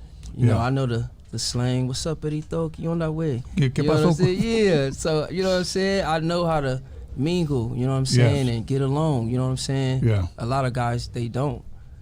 You know what I mean? So those are the ones that we trying to reach their heart, man. You know what I'm saying? Bring them on out here and let them see this love, this brown and black love. You know, and then the way you said it, ¿qué pasó? ¿Qué onda? Believe it or not, that's a LA culture thing as well. You know, a lot of people don't know that. Right. Unless they go to prison or jail or juvenile halls and they be around y'all. You know what I'm saying? And really function with y'all. A lot of people in jail, they don't because of the enemy or the beefs and shit like that.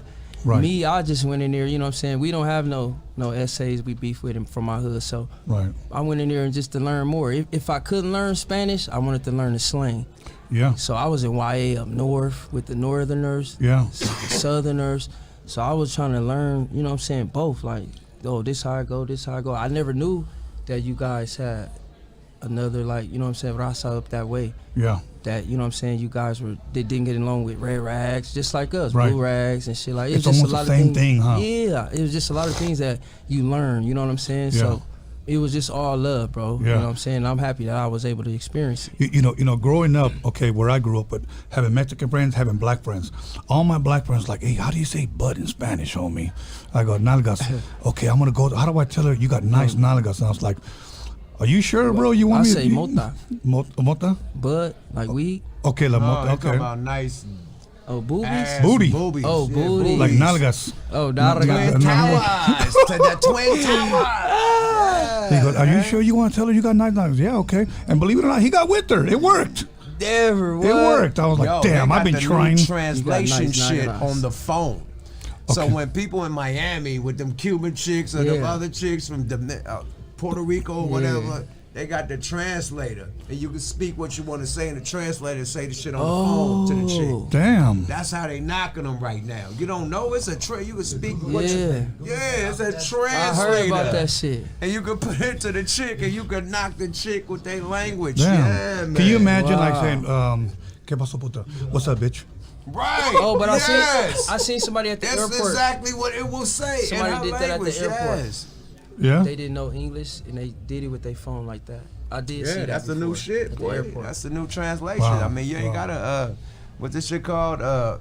When they learn Rosetta Stone. Yeah, you don't got to do the Rosetta Hell Stone. no. Man. You just type it on your phone. Yeah, and you know what?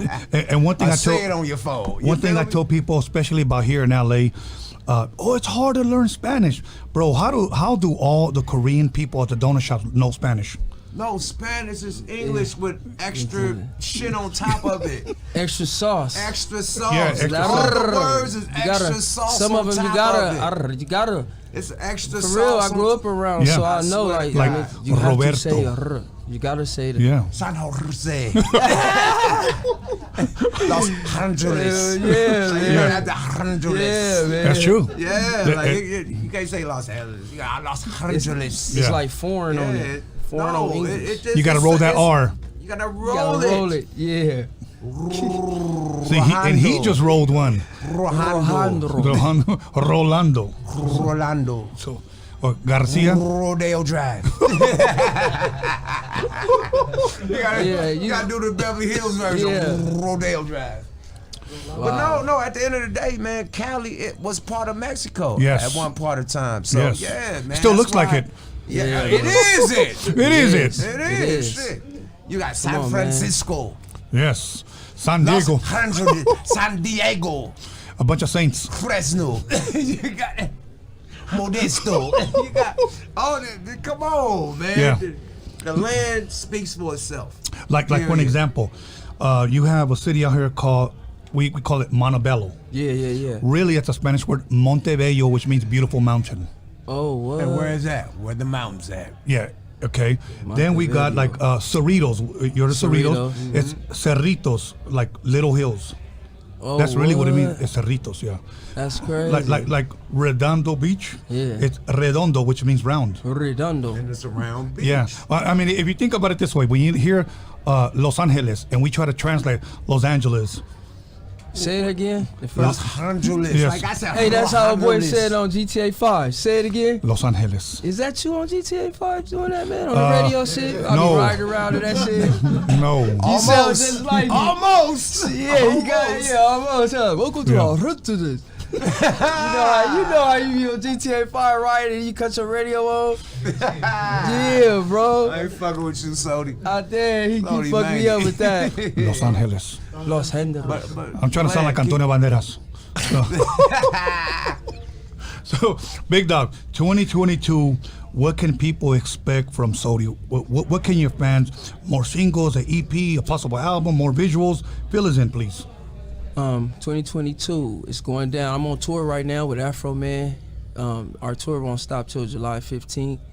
So I'm about to actually get on the plane, man. Yeah. Tonight. I'm gonna be super late, but I ain't got no luggage or nothing, so I'm out of here. But I'm dropping my EP called The Entree, mixed by Rob T. That's Cube and them engineer. Then I got shout out to my uncle, man. I love him so much, DJ Premier, man. He been spinning my records, man. Like he been showing me like East Coast Primo. love, That's man. dope, man. Uncle Primo, he gonna host my EP for me. I'm doing an EP with him too, but the one I'm putting out right now is the one I had did by myself. Mm-hmm. He gonna host it, but the EP me and him finna do Yeah. is Sky's the Limit. You know what I'm saying? That's all I needed was the East Coast. I got the West. Like I'm known already out here, a lot from my interviews and my gang culture. Yeah. A little of the music, but it's gonna hit more on the East because I'm from home. It's hard to get a lot of love when you home. You feel me? So Yeah. it's gonna start there. Awesome. So, got a lot of shows coming, especially since you said July. You got to. Yeah. Yeah. And you're about to get out of here. You're about to fly somewhere. I'm sure your arms are going to be tired from doing all that flying. Yeah, bro. I ain't fucking with Like you, bro. I'm like a what they call them, pelican, man. I'm flying all the way to Pelican Bay. Fly, Pelican, fly. You got one-liners, bro. Good, my brother. Yuck Mouth. 2022, what can people expect from you? I know you got a lot of shows coming up. Man, hella shows, man. We got Nashville tomorrow night. Me and Percy flying out in the morning. Just Hell like yeah. him, but he flying out tonight. We flying out in the morning. So that's why Percy dipped early. But us, Trinidad James, tomorrow Nashville. After that, shit, we got shows all through April. You know, 420 is real high for the Loonies. Yes. You know, I got 5 on Oh, it. So yeah. we got this shit Yeah. in Orange County. Cannabis festival in Orange County on 420. We got one in Seattle the same night. me, Jay Stalin up there in Seattle doing one. So 2 shows in one day. Oh, so y'all doing basically like the Cali tour like us too? No, we out here. Bro. It ain't even. I don't even. We started consider it a tour. Vegas We on just the got. 2nd. Yeah, we just got different dates, man. So April 30th in Vegas. You know what I mean? We out here at Pomona on the May 27th, I think. You know what I mean? With everybody, Sugar, everybody out there in Pomona and shit. So, yeah, we got a lot of shows popping. And NFTs, we doing the NFT shit. Hell yeah. Getting that going. Yeah. Shout out to NFTs. I linked up with Snoop when we was in Nash. I was just in Oklahoma, Tulsa, a couple days ago. Linked up with Snoop and Cube and them. You know what I mean? Dropped a bag on them. And Snoop been looking for this picture. You know what I mean? That they made of Snoop. Basically a clay version of Snoop with a Death Row chain on, but he's stuffing a turkey in the kitchen, and he's stuffing a turkey with weed. So he posted that on his gram, and I actually found the dudes who actually made that. Oh, and shit. I brought them backstage to the show to give it to Snoop personally. That's what I awesome. mean? So that's what I That's did a couple days ago. Made sure Showing Snoop love, got man. that. You know what Showing I mean? love. Period, Right, you know what I mean? right. So yeah, we just rocking like a cut-off stocker, my G. I got my new album called City of Dope about to drop this summer. Hell yeah. Got everybody on that motherfucker from the spitters, you know what I mean, to the boys that's quitters. From the spitters to the quitters. Everybody got quitted on the block for slinging rocks. You feel me? So I got everybody on this motherfucker, man. It's gonna be an interesting project, man. Dropping this summer, and then right after that, me and Pete Rock album. You know what I mean? Coming out called Crack Rock. You know what I mean? With Pete Rock on the production. Damn. You know what I mean? And I'm doing all the rapping, capping. So, you know, we rocking out like a cut-off stocking, man. Me and Sibo, you know what I mean? We got the Thug Lords dropping, you know what I mean? Part 4. You know what I mean? And me and J Hood got a group called the Savages, man. And we dropping Savages Part 2. So I think I'm doing about 3 or 4. You know what I mean? This Damn, year. when do you find time for yourself? Doing these shows and shit.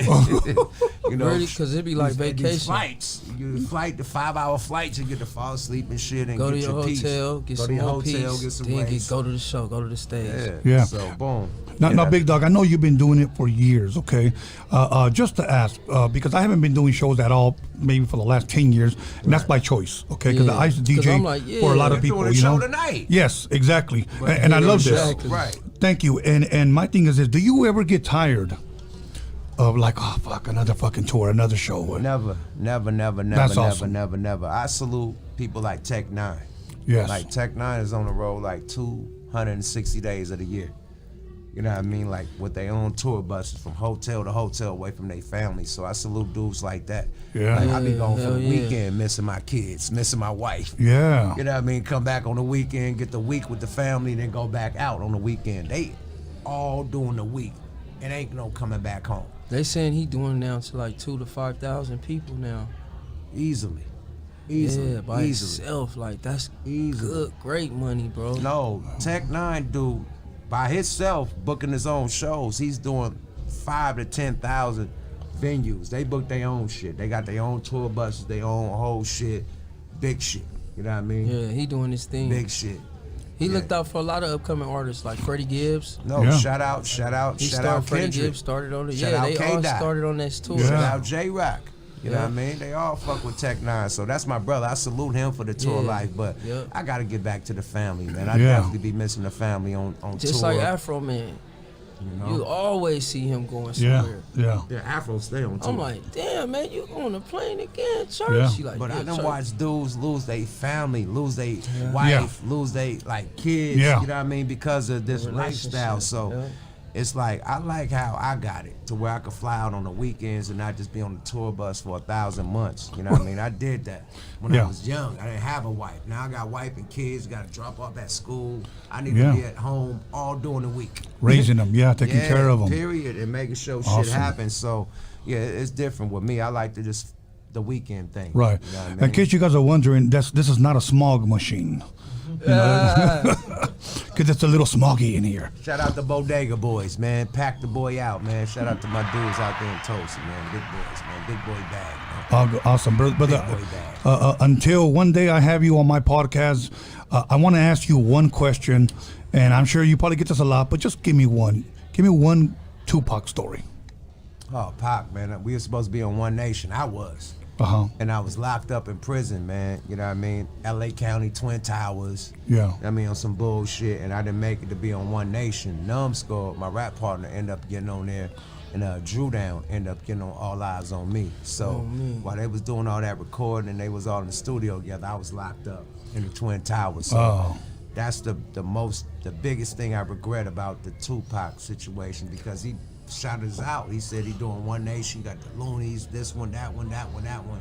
And for me not to actually make it on the project, that broke my heart. You know what I mean? That one hurt. It was situations, you know what I mean? Period. It was situations. And you know, like when you become a rapper, man, they don't give you the blueprint of how to handle business. You know what I mean? Very true. So you don't know how to do your taxes. You don't know how to get a license or whatever. I mean, you get a license or whatever, but you don't know the other shit.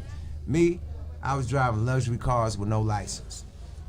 And you a celebrity, you could get the biggest car, the flyest car, you know what I mean, in the cut without no license, you know what I mean? And just, you know, drive the biggest shit. So I was doing that type of shit, driving the biggest shit, getting pulled over.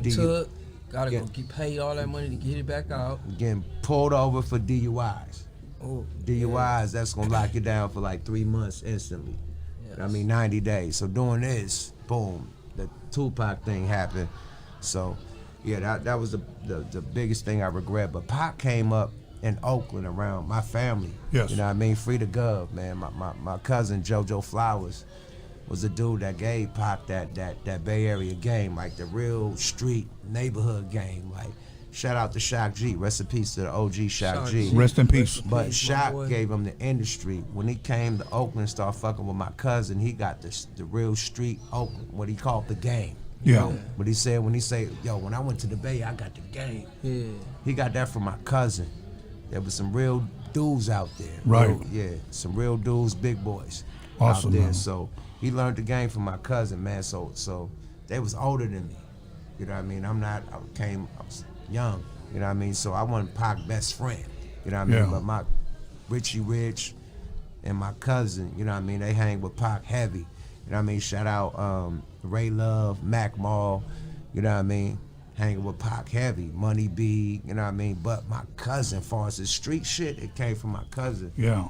Real hit out here in Oakland, you know what I mean? Free to Gov. All he good, my locked bro. up for being a real hitter. Free to Gov. You feel me? Thank you for sharing that, my brother. Yeah. Thank you. Rest in peace, Tupac, too. Rest man. in peace. Rest in peace. Ask you something. Yes, sir. What do you have coming up, my brother? You know what I like doing? I'll tell you what I have a documentary coming out. I directed my first documentary, came out in 2019, November 4th, 2019. It was about the 80s when me and Dr. Dre were doing mixtapes. Yeah, and, come on, see what I'm saying? And we were selling them to a Japanese vendor from the city of Whittier that was selling them at the Roadium swap meets. Right. And so that's where Dre and those guys would actually test their music, before they actually put it on their record. For an example, the way my intro to my podcast starts, I have Dre and I have Cube rapping on them. These were all done in the 80s. And I didn't know who they were going to become, but I met those guys through this Japanese vendor who knew Dre when he had just left the World Class Wrecking Crew. Yeah. And he knew me because this Japanese vendor knew me because he gave me my first job selling vinyls at 11 years old. In the city of Gardena at a place that doesn't exist anymore called the Vermont Swamp Meet. So I remember the Vermont Swamp Meet before they got burned down in the riots. Right. Come on, yeah. And then what happened was he connected me and Dre was doing the whole NWA project. So they were putting Boys in the Hood, Dope Man, 8 Bundles mixtapes. This guy will play them at the Swamp Meet and see the reaction of the people. Yeah. And then from there, that's how they knew what they're going to put on the album. A lot of their lyrics that they did on the NWA album, they tested it first on my mixtapes. Wow. Yeah. And I still have all the collection. So I took it upon myself when this Japanese vendor passed away for me to make a documentary about his life. So I went ahead and did that. So now I'm doing a documentary on Chicano rap. Eventually my goal is I want to do a scary movie. I love fucking scary movies. Right. But I want to base it in the 80s and do it in Inglewood, LA. And I want to be in it. Hell yeah, let's do it, man. You need to make Colors the scary version. when these dudes getting hunted by insane police officers Real that's talk. just killing all the Bloods and Crips, and they think each other is killing each other, so they going against each other. But this is a cop that's just knocking them down, and he's a fucking psycho cop. He's killing cops too. That's gonna snitch on him. He's fucking crazy. Like, yo, he went and killed the judge that was gonna do the case on him. Like, you gotta have a psycho cop that kill all the Crips and Bloods. All right. Yeah. All right. For That'll real. work. Like, yo, hell yeah. Yeah. I will be I'm one of the Bloods. I'm one of the Crips. You know. Kings of LA. Kings of They LA? filmed me there, yeah. Kings in LA, and I did a small film called In the Hood. In the Hood. Okay. With my boy Stevie J. Okay. But Kings of LA, that was the big movie because I did about 4 days of work. Awesome. So it's about the businessmen, Mhm. Slauson boys back in the days. Yeah. Yeah, That's so, awesome, man. yeah. That's awesome. So like documentaries and podcasting. That's all I want to do. I got a podcast called Smoke a Lot Radio. Oh, yeah. Man. Smoke a Lot Radio. We Go does ahead. that, man. Yuck Mouth TV, subscribe to your motherfucking guy, man. We got Smoke a Lot Radio. We've been doing this shit on Be Real TV. Dope. You know what I mean? Be Real. Shout out to the big homie. Yeah. He put us on. You know what I mean? Straight up, far as the visual. I was doing Smoke a Lot Radio on Blog Talk Radio since 2010. That's dope. When we just could call in. Yeah. So before that, I was doing United Ghettos of America, where I was interviewing artists too. Okay. You know what I mean? So I've been doing this shit literally since 2002. That's dope. With the DVDs and shit. You know Yeah. what I mean? So it's a passion for me. Yes. You know what I mean? I don't just do this shit just because it's the hype. We was doing it before it was the hype. You know what I mean? 2014, we hooked up with Be Real, put us on Be Real TV. We was doing that over there for like two and a half years. Right. And then we went to Digital Soulbox, and that's where we at right now. So we've been doing this podcast shit for a minute, man. And you know, top 5 hip hop podcasts on Complex. We number 4. That's you know awesome. What I mean? Up there with Nori and them. You know what I mean? $1 million worth of game. Joe Budden. We number 4 up there. So. You know what I mean? When it comes to the Spotify shit, we like number 24, 25 and shit. So, yeah. Hell yeah. We doing our thing. That's dope, for the man. hip-hop That's dope. Shit, man. I know you guys got to get out here, my brother. We ran out of time. Yeah, hell Any yeah. shout-outs you want to give, my bro? Shout out to the Black and Browns. Yes, man, sir. You know what I'm saying? That we keep this venue keep going to Live and Die in LA venue. Yes. I want it to keep going, you know what I'm saying? I Yes. love the energy. Shout out to everybody, man. Everybody that's in my camp, everybody that's dealing with me. Shout out to Afro Man, my little brother, baby Sodi. They on the road. I got to go back to where they at, so, you know what I'm saying? Okay, my brother. I want to give a big shout out to Bishop Don Juan for teaching me how to do this nose shit. The Book of Blunt. The Book of Blunt. So I can smoke within these 6 months. I want to shout out Snoop Dogg that showed me how to do the Book of Blunt with Don Juan because they did it together. I want to shout out Tony, you know Thank what I you, mean, my for bro. having us on this interview, shout out dope to ass you, my interview. brother. I want Thank to shout out to all Appreciate my it. Brown Pride brothers, you know what I mean, like Raza, you know what I mean? I fuck with everybody. Angel, Frankie, Black Yes. Widow. Everybody, bro. Just the mob, man, period. Be Real put my podcast on. You know what I mean? That says a lot. Hell yeah. Period, man. Well- And then shout out to everybody that fuck with Yuck Mouth. You know what I mean? Because without the fans, it's no bands. Exactly, and follow me. No Lil fans Sodi. is no bands. Official. That's the motherfucking truth. Y'all pay our bills, man. So Yes. shout out to the fans who tune in to the podcast, who stream the music. Absolutely. Shout out to everybody who fuck with it because y'all pay our bills, man. Without y'all, it's no motherfucking Yuck, it's no Loonies, it's no Sodi, it's no Amen. Tony. Yes, Period. absolutely. So shout out to the fans. Shout out because to the no fans. fans, We love y'all. no bands, LA, man. we love y'all. Yada-da, man. And hit me up on Regime General on the IG. You know what I mean? Hit me on SmokeALotRecords.com for the merch and all the twerk. Hit me on motherfucking Yuck Mouth TV on YouTube. Subscribe to your guy for all the podcasts and the dance and the splash. You feel me? And my nigga, man. Yeah, tell them what they do with you. Hey, fuck it. He already told them. Yeah, we out, man. man. Tony, Yes, we sir. out, man. Do your Stay thing, blessed, baby. my brother. Stay Yada-da. blessed, okay? Yuck Mouth TV. LA. Yada-da. We out of here. 10-minute break. We'll be back. One more. One more.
Welcome back, everyone, to Roadium Radio episode 239, and we're almost done, but not before I can interview my good friend Brian J, the Pomona virus. My man. Thank you for having me. You know, I'm glad I saw you, brother. I saw this dude wearing a pea hat. I'm like, that's the Pomona virus guy. Yes, sir. You know I got a rep all Hell the time. Yeah, awesome, man. All the time. And you know what? I love when dudes rep. Yes, you know what I'm saying? Yes, sir. There's some dudes that I've known that rep their city that they live for 2 weeks, and I'm like, nah, bro. You know, but you know that's where you're from. You're keeping it going, so much love for that. I appreciate Big Dog, it's been a minute Yes, since we chopped it up. We were at my studio last time, but now we're here to Live and Die in LA event. You took the stage. You went up there. What was the vibe? Let the people know who missed it. Man, y'all missed it. A good thing, man. So I got the chance to go on right after Little Soda. You just had him on. Yes. Right? Man, he killed the stage, man. He set the bar, right? So then I had to come up there, man, and I did my thing, man. I did a few good hits, man. I got my singles that I'm about to drop with the Pomona virus. Shameless plug. Got to get that out there. You know all what I'm good. saying? You know, so, but the vibe was amazing. The culture, you know what I'm saying? Like just hip hop, the love. You know, black and brown, man, united, it's no a beautiful issues. thing. It's a beautiful thing, man. It's just And you know the what? energy was amazing. I love that you said no issues. No issues. That's a beautiful thing, man. You know what what? So there is such thing as unity between black and brown. You know what I'm saying? We can all rock out. We all love Mexican food. Oh, man. And Mexican women. Man, hell yeah.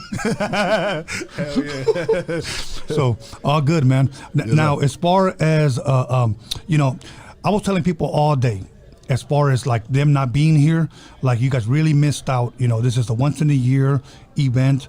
Much love to Frankie for putting it together. Man, Frankie, shout him out. You know, there was Black Widow investigations. Yeah. They did an awesome job. Thank you for putting this whole card together. It came out like he said. There was no tension. It was all love, man. So now a lot of people may not know. I know you rap, but you're also engineer. Yeah, there's a lot of things you do. Definitely, man. Engineer. I also do video work as well. Yeah. You know, so I film, edit. I've been dabbling in a little graphic design as well. You know what I mean? So a lot of the stuff, man. Okay. A lot of stuff is going down. 2022. What can people expect from Brian J? Another single, another either EP, album, more visuals, fill us in. Yeah. So, you know, I came on the scene on 2020 with Sugar Free. He signed me 2020, going into 2020. Unfortunately, everything shut down. You know what I mean? I wasn't able to like really get a feel. So I got my foot in the door, but then it was like, okay, now everything's locked up. So I've been in the studio literally for about a year and a half under Sugar Free, you know, learning, picking his brain. And now 2022, man, we about to release it all. You know what I'm saying? So I'm gonna let the cat out the bag. So my album comes out May 27th. Yeah. Right. Not only that, I'm dropping a deluxe version 2 months later, and then I already have 2 more albums ready to go. Really? Yes, I have that much product. Yep. So wow. So I mean, you know what I mean? Like, yeah, I was gonna do the singles, but it was like, okay, I got all of it. Let's go. Let's make a name. Right. You know what I'm saying? I'm gonna be able to do my record release party at the Pomona Fox Theater. Right. Man, crazy stuff. You know, you got Yuck Mouth, we got Sugar Free, we got Cocaine, we got Butter Law. You know, I got Hutch coming up. Yeah. Pomona Pimpin' Young, of course, Sugar Free. I got Jail Felony coming out. I mean, this is gonna be a huge event, man. Huge event. May 28th. May 28th. Yeah. Fuck, album release concert, and all those cats is on my album. You know what I mean? So I had to reach out to the legends. You know, and that's what I wanted to do first. You know, foremost. Yeah. You know what I'm saying? Like that's the one thing that I want to focus on, because without them, you know, paving the way, you know what I'm saying, for cats like me that's coming out behind them. You know what I'm saying? I just wanted to follow that blueprint. You know what I'm saying? And give it up to them. You know what I'm saying? You know, and I'm glad that you shared that as far as, you know what, you dropping an album deluxe version of it, yes, sir. And then you got 2 more albums lined up, mixed and mastered. Ready to go. You know what? And I want to use that as encouragement to a lot of you guys that think, you know, it can't be done. Been working on an EP for the last 2 years. The thing is, you just got to have the right mindset and do it. Definitely. You know, I mean, I've known artists that have told me, don't ask me out, bro, because I'm going to stay at home the whole month because I have to finish up this album. Yeah. It's dedication, because it not only are they doing something they love, but they're actually doing something that it's going to feed them and their family. Definitely. You know, it's if I can say it this way without trying to give rap a bad name, but it is a job. Definitely. 100%. You know, but the thing is about this job is that you love what you do. Love it. You know what I'm saying? With a passion. Yeah, so that's a good thing, man. So now, in visuals, can we expect visuals? Visuals for everything, man. So okay. What we're gonna do is once that album drops on the 27th, we got the concert, and then it's gonna be single after single. Like we're just promoting that album, and we're gonna push all the visuals. We got the visuals with Bella coming up. Dope. You know what I mean? So we're gonna be filming that. Right. That's gonna be great. A lot more with Sugar Free. We're gonna have the visuals with Yuck Mouth, as well as Paul Wall as well. We're going out to Texas to shoot that. That's awesome, man. Yeah. That's awesome. You know, just to let me give you guys a heads up. Bella was here. She was supposed to perform here, but a lot of people do not know that she had an accident where she cannot really stand on her leg. Right. You know, so I was supposed to interview her here though because she had a little booth, and the thing was that when you had the coordinator bring you artist after artist after artist, you don't have time to actually. Out of all this time that I've been podcasting, I took a 15-minute break to eat something. Finally, you got to get something in your stomach. Yeah, man. I the only thing I had this morning was a bowl of menudo. Oh man. You know what I'm saying? So since then, I just had a nice little barbecue burger and some chips. Yeah, I feel you. So I can't wait to get home and drink beer and go to bed. That's right. I need to find me a place with some chilaquiles, man. Oh yeah, chilaquiles. Yeah, man, I gotta find some good ones. Yeah, you know what I'm saying? I know a couple of places, but out my way. So, but yeah, next time you're around, I'll point you to the spots. Man, let's go. Yeah. Okay, so now, as far as Sugar Free is concerned, because I know you're signed to his label, I know he performed, he killed it as well. Yes, sir. Maybe you can let the cat out of the bag on this one. Does he have anything new coming out, or This man right here. So literally, he has about 3 albums locked and ready to go. Wow. 3 albums. You know what I mean? So one of the first singles that they put out, it was the Sugar Cane album. Yes. So they got the Sugar Cane album with him and Cocaine, right? And so they did the first single that was out. That was a fucking dope self-titled. That was a dope song. Yeah, definitely. And that vibe right there, like that's the whole album. Oh like, shit! It's not a miss. And I was blessed to actual engineer that whole album for Sugar Free. You know what I mean? So wow. So I was right there, just taking it all in. Did you do the video as well? The video, I was in the video. Yeah, okay, no, but as far as filming, no, I didn't. Okay. Nah. Wow, man, you know what? That was a dope. What was the name of that song again? Sugar Cane. But no, it was like I'm trying to remember one of the, because I'm not a rapper, so it's hard for me to remember lyrics. But he said something like, fuck.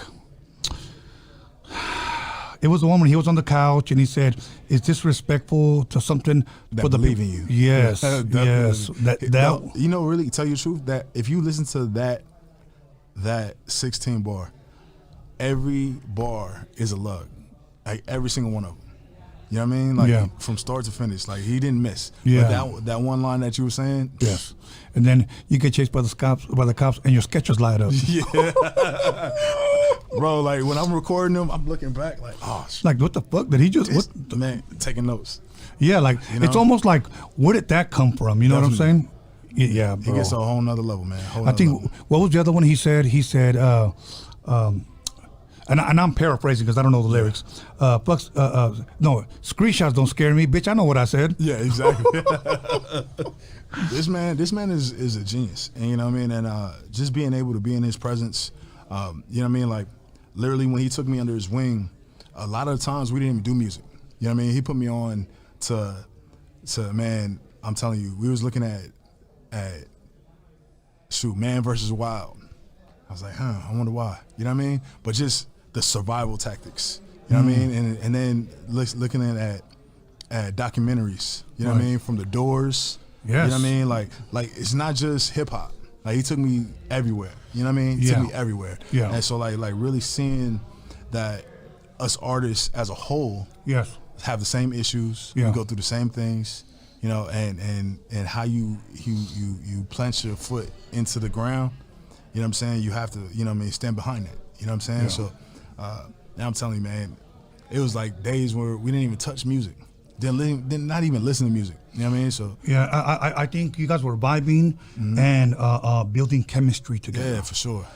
And to me, when I work with an artist, that's what I like to do. Yes, sir. That's what I like to do. Get a feel for them, and then, from there, just like let it grow, and then the music will come by itself because of the vibe and the chemistry that's between you two.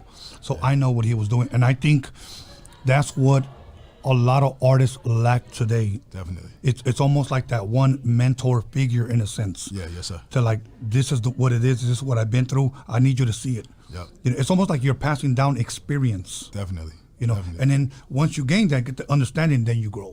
Definitely. So yeah, 100%. Yeah, man, that's dope, man. On some real life shit too, man. Like, like people gonna change. The people that you start with is probably not who you're gonna finish with. And that is so true, bro. And even your family members. Your family members are gonna look at you like, hey, what are you doing? You know what I mean? Why are you doing this? You know what I'm saying? Mm-hmm. But then once you start hitting, I know. That's my son. That's my bro. Yeah, man. That's the homie. It's a big difference, man. People come out of the woodwork. It is a big difference. And then you know what? Here's the bad part about it, and it's going to happen if you're an artist, if you're an R&B singer, or if you're an athlete or whatever. Once you start shining, that hate is fucking real, bro. 100%. That hate is real, and it usually, at least for me, it came from the people that I said to myself, they would never do that. Facts. And those are the ones that do it. You know what I mean? Yeah. Like people that say they love you. You know what I'm saying? And it's just, I got your back, homie. I got your back. You know what I mean? Man, you're my brother. Man, it's those people. It's the ones right next to you that disappoint you the most. Yes. You know what I'm saying? So very true. Okay. Well, we got a lot to look forward to. May 27th. I remember that date. May 28th is the concert. The album drops 27th. Right. Concert, man. The concert is gonna be crazy. Pomona, California, man. We taking it back to the home with Sugar Free, Cocaine, Pomona Pimpin' Young. Man, we got Hutch from A Butter Law. Of course. You know what I'm saying? So the pillars of Pomona is all gonna be in the same building for the first time. Okay, and this is in Pomona. In Pomona. Awesome. At the Pomona Fox Theater. The first time. First time it's been done. Pomona's 5 State Theater. So once again, that's May 28th. His album drops May 27th. And the reason I remember that's my daughter's birthday. Hey, so, happy birthday. Happy birthday. Yeah, much love to my daughter Jessica. But now, as May 28th, can people buy tickets online or is everything at the door? Everything's online right now at jrandthecrew.com. Okay, JR. Yeah, you can actually go to the foxtheater.com. At Pomona Fox Theater. Okay. And then you can buy the tickets there. Okay. Or you can go to my link in my bio and follow me at BrianJ_909. And if you do that, man, put a little message on there after you follow. Say that you saw this at Tony Vision. I'll give you a discount. Let's get it. Let's get it right there. You know what I'm saying? Damn. Other than that, my brother, I know we got to cut our time short simply because we got to be out of here by 10. But anything that I didn't ask you, anything you want to promote, anything you want to share, anything you want to say, or if not, we can just give shout outs, bro. Man, I just want to shout out Tony A, man. Thank you for having me. Thank you, man. I appreciate what you're doing. Man, you're a legend in the game as well. Thank you, my bro. Salute to you, man. Give you your roses when you deserve it, brother. Thank you, my brother. You know what I'm saying? Muchas gracias. Thank you. Once again, May 27th, his album drops May 28th in Pomona. The concert, you don't want to fucking miss it. Nah. Straight up. Okay, so be looking out for him. Brian J, follow him. His Instagram is on the screen. Yes, sir. So other than that, we're going to take probably a 5-minute break, and then we're going to bring our other guest on, and then it's going to be a wrap. So thank everybody. Yes. Let's go. Appreciate you, bro. You got it.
Welcome back, everyone, to Roadium Radio episode 238. And it's been one long-ass day, but we couldn't finish the day without L.A. Original. Once again, here to live and die in L.A., Esteban Oreo. How you doing, my brother? Good. Man, you know what? I'm a little tired, but you know what? I'm looking forward to this. And we've got some Espolón out. Yeah. And we're going to take a little shot because tonight was a success. Yeah, damn so, right. Much love. Much love. Salud, everybody. Mm-hmm. I'm going to sip mine because I'm going to wait to get home to get fucked up. So I'll probably get fucked up on the way home. Yeah. You never know. On the drive. Yeah. But to live and die in LA is awesome. Like I said, if you guys didn't come, well, you guys fucked up. Because today, somebody said this, anybody who was somebody was here today at this event. Yeah. So I saw Cholo Pit Creeper. I saw a bunch of dudes out here today. Danny Trejo came through. Yeah, Danny Trejo came through. Joey Quinones played. Third World played. Louis Tennessee's played. Yeah. Migs. Sugar Free. Yeah. Tore it up. And yep. Man, everybody's here. All the photographers, all the artists. Mm-hmm. The DJ here. Yeah, the DJ girls that kept turning it up while we were podcasting. Yeah. But you know what? And hosted by Fabian Alomar. So much love to him, and you know, much love to Frankie and everybody that was a part of it. Tonight was a big success. And you know what, Esteban? To me, it was a special blessing because this is the first time. I mean, you've been to my studio twice. And actually 3 times with Frankie. Yeah. And to be able to bring it here with my team, it was just an amazing experience, man. Yeah, this is like to me, this was kind of like the blessing of the new bridge, you know? Yes. From the streets, you know? Very, very true. We had like our own little event. The bridge is almost done. And, you know, it's just cool to do this and have the bridge as a background, you know, to see the bridge behind the stage. And I didn't get to get out there too much, you know, because I'm getting pulled in every which way. But when I did get out there, it was cool as fuck, you know. You know how people take champagne bottles and they kind of break it over something? Yeah. We need to go out there with a 40 ounce and just break it on the motherfucking wall, like to baptize it and say, yeah, this is ours now. Yeah, like 100 of us out there. Yeah, exactly. Just break out about 140 ounces over there. Exactly. Did anybody show up that maybe you didn't expect? And I'm like, oh shit, you're here. I was surprised to see Danny Trejo, you know, because you know, he has so much shit going on. You know, donuts and the taco restaurants, spots and all the different stuff he has going on. So, you know, to see him make time in his day on a Saturday to come, you know, was pretty cool, you know. And I learned a lot from Danny and Be Real, you know. It's like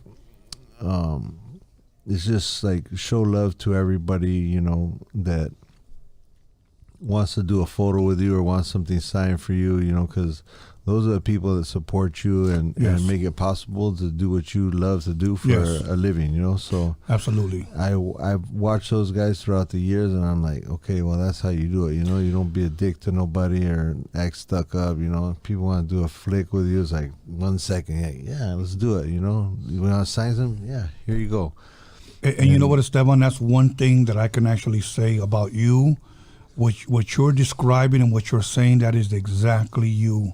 And man, I truly appreciate you because a lot of people may just know you just from your pictures from the documentary, but maybe they've never had the honor and the pleasure of meeting you. And everything you're saying, that's exactly you. When you say somebody wants a picture, no problem. Somebody wants an autograph, cool. Somebody, you know, that's just you. Yeah. And like you said, you know, you don't need to be a dick. You don't need to be stuck up. And it's true, man.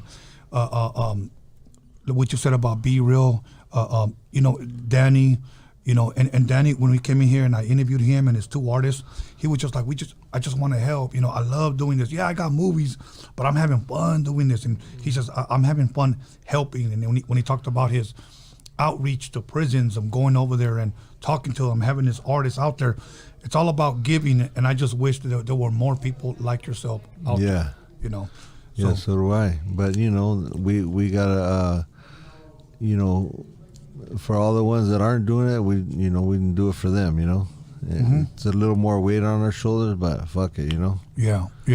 I'll tell you one person that I was surprised to see her that I did not expect was the Lower the Car Show Queen Daza. Oh yeah, that was another one. Yeah, she came over here and she looked at the door. She went, I was like, what the fuck? Yeah, yeah. Yeah, and I was like, what you doing over here? Hey, what's up, honey? How you doing, sweetie? Yeah, She yeah. tells my son, I've been knowing your dad since he's been a little boy. Yeah, yeah. Hey, the crazy thing about her is like her hustle game was sick with it. Like Sick.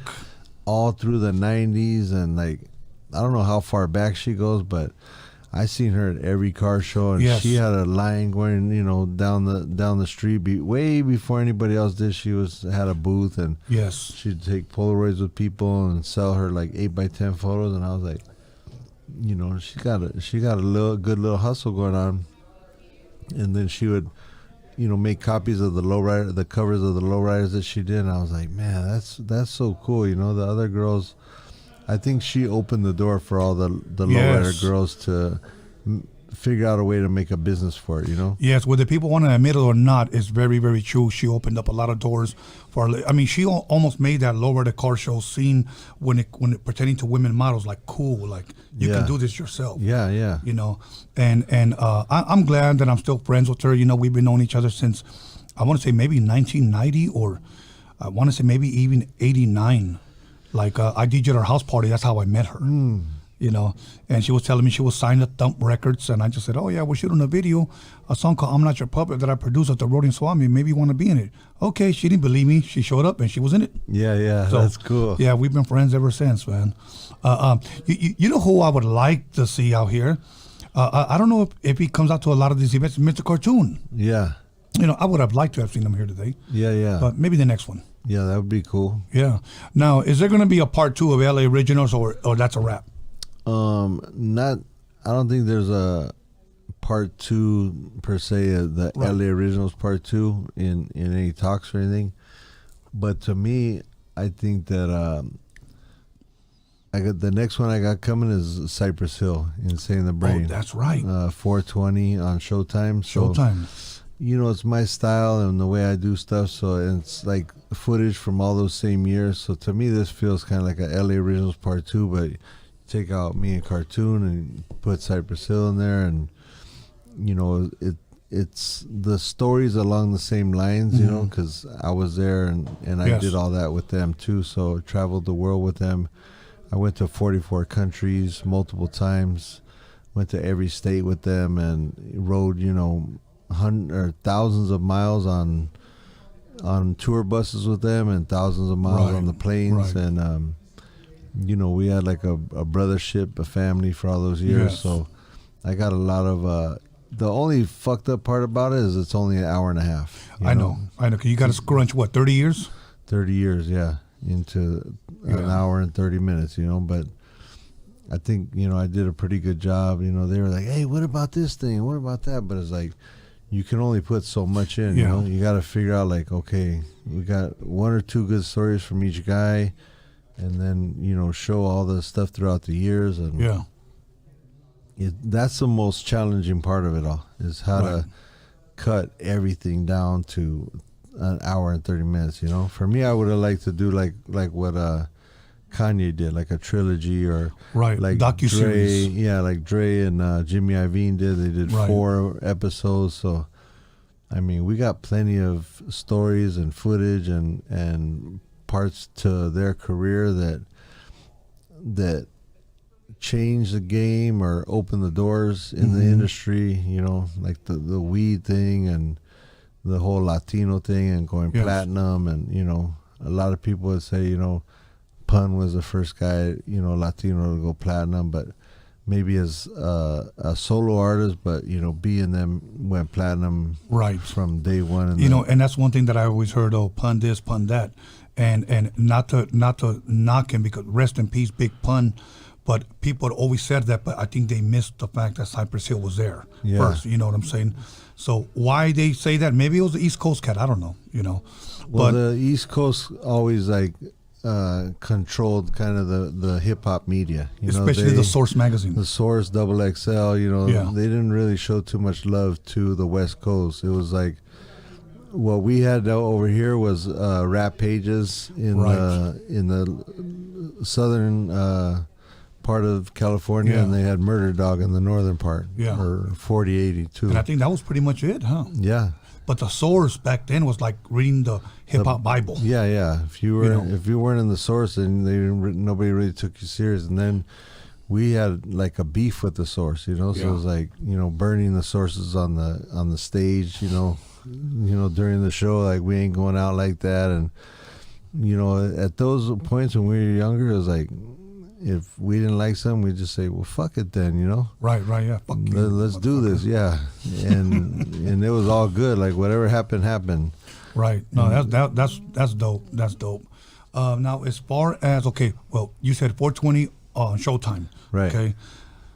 Will there ever be, and I'm asking for myself, will there ever be an Esteban? I know you have the LA originals, but a little bit more in depth of what Esteban has done and accomplished and is doing. Possible documentary? Yeah, we're talking to a company right now that they want to do a cartoon one and a Esteban one, like one each. To get more in depth. Yeah, more like what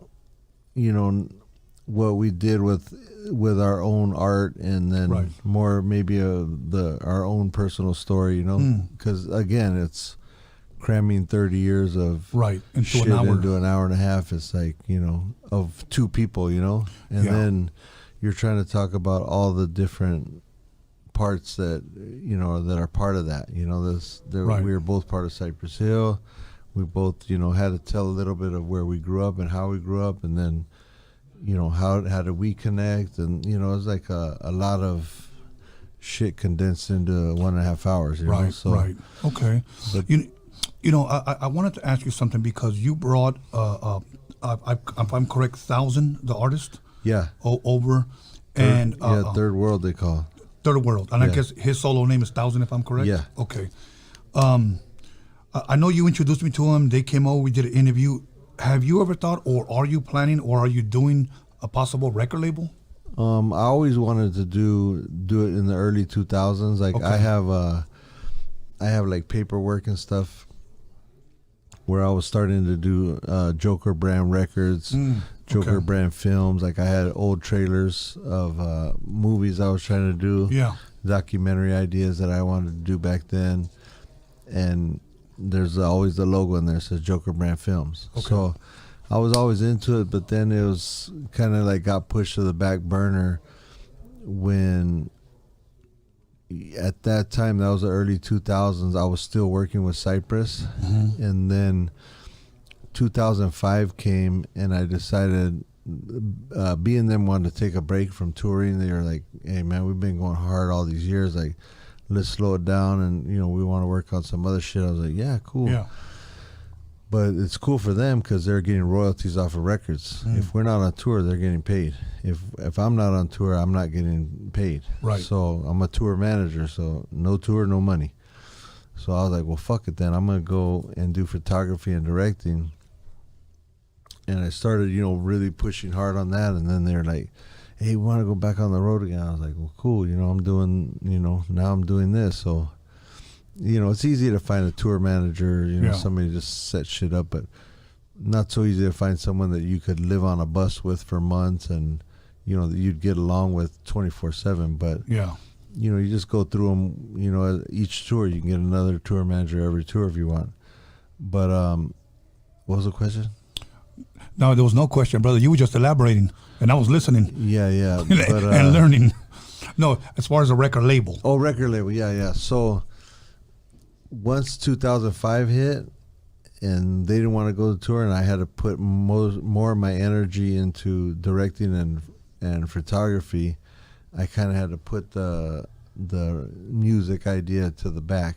And then 2008 came, which was the one of the Great Depressions. Everything fucking fell apart. All the record labels fell apart because now there was streaming through like Napster and those kind of things, and that was a big deal. LimeWire, a bunch of LimeWire. What people don't know now is that you had to buy records in a store. You had to buy music in a store, and you had to go and either comb through vinyls or comb through CDs and buy it that way. there was no internet or anything. You couldn't search for a song. You had to go in and look for that shit. Yeah. You know, and it took hours sometimes. So in 2005, you know, Napster and them, or in 2000, Napster and them figured out a way to start streaming music for free, and the whole music industry went berserk. You know, like, what the fuck you, you know, you're giving away our music. And then we did a tour. We were like, well, fuck it, it's happening no matter what, so we might as well embrace it. So we did the Napster tour with Limp Bizkit and us, and it was the first time in history that music was being given away for free, and the show was for free because Napster paid us up front everything. And so all the shows that we did for like a month and a half, 2 months were all free to the kids. Like the first 3,000 to 5,000 people got in free. They saw the show. So that was a big moment in music history. So then I was like, well, fuck it, there ain't no way to make money at this shit, and I just let it go. Fast forward to now, you know, I'm like, the vinyl thing is coming back and people were pressing vinyl, and I thought, oh, that's cool, you know, I'll do like one vinyl here, like with Nate No Face, a little, you know, 145 with them, 145 with D-Boy, you know, from Carson, 145 with Third World. I was thinking just doing a little niche thing, and then you can't fucking find somewhere to press vinyl that is in less than 6 months. So it's like there's always like these roadblocks, hitting, you know. And you know, I wanted to ask you, Esteban, maybe you can answer that since you guys were in the Napster tour. Yeah. What was the benefit of Napster releasing free music? The benefit was everybody in the world got music for free. So they just figured we're just going to give away music and that's it? Yeah. And they were getting money from like sponsors, like say an alcohol company would like sponsor it, or then there was like things where like you could go on a beer company's website and you could download music for free on their website, and they would pay the artists like as royalties or whatever, whoever was getting the publishing or whatever. Right. So they were getting some money back from that. But now, you know, luckily for everybody, like Spotify and all these other companies pay artists money, so it's still free for the people, but it's, you know, the artists are getting paid for their art, which they should be, you know. Right. Wow. Yeah, because I would always think, why would you want to give away something for free? But obviously they were getting money from sponsors, you know, advertising. So they weren't not making money at it. Did they face any type of lawsuits from record labels? Yeah. Okay. Like and artists. Like Metallica, I think, was doing the biggest lawsuit against them. Wow. And then record labels were, but you know, at that time too, like all the budgets for now, there's no more CDs, there's no more vinyl, and the video world took a shit. So all the budgets were gone. The record labels were like, "Fuck, what's happening? What are we gonna do? Well, let's stop giving away money to everybody. Right. Let's cut back. Now we don't have to buy CDs and pay for that, but we got to hold on to see what the fuck's going to happen because this is brand new. The same thing with everything else that's going on like right now. So it's like whenever there's a new thing, people get scared and they hold their money. You know, like the pandemic came, everybody got scared. Yeah. Let's hold our money. What if the banks close down? What if this happens? What if that happens? You know, go get some cash. So you have cash at the pad. Go get food. Go buy all the fucking toilet paper in the market in case we, you know, get stuck and don't have none to wipe our ass with. Yeah. You know, it just went fucking berserk. And that I've noticed like in the past 20, 25 years, there's been things like that are happening. Yes. Where it's like 1999 happened and like, fuck, the millennium's coming. The Y2K. Yeah, everything's going to shut down. We're all going to lose power because they don't know how to change it over. The fucking that, you know, from 99 to 2000, like there was a big scare. There's always these scares coming up. Scare tactics, Yeah, and people get fucking paranoid and just shut down. Yeah. And so, you know, we're at it again with these pandemics. Now the new war is like fucking... I know. You know what? I wonder if the strip clubs are empty. Do you think they are during these? Well, the cool thing was during the pandemic, they had drive-through strip clubs. I don't know if you saw that on the news. You didn't see that? Would he stick the butt out and get a couple of claps? No, they were making stages, and they had poles, like 5 poles down like every 20 feet. No shit. And you could drive by and look at the girl and throw money to her through the car. It was crazy. Like you can Google that shit. It was pretty badass that they thought of that shit. I was like, because to me I was thinking, well, fuck, what are they gonna do? And then OnlyFans came and it was over. Every soccer mom and every hoochie mama, old ladies, even like I saw an old lady she was on Tinder today and putting shit she don't like on there. Plenty of fish. Yeah, doing all this crazy shit. I was like, man, like the world just figures out ways to adapt to these things, And it always involves horny motherfuckers, the strip club, the tenders, the plenty of fish. But drive by like fucking. So what do you pay the girl with? Like 5 sheets of toilet paper? Yeah, baby, I got 5 sheets. Here you go, mama. Yeah. What do you like? Límpete las nalgas con eso. Like I just don't get it. But oh well. Okay, now say I'm an artist, because I know you know a lot of artists. Say I'm an artist and like, hey, you know what? It's that one. I'm gonna give you my demo. Do you accept demos? No, because I'm not a record label. I don't really know what the fuck to do with it.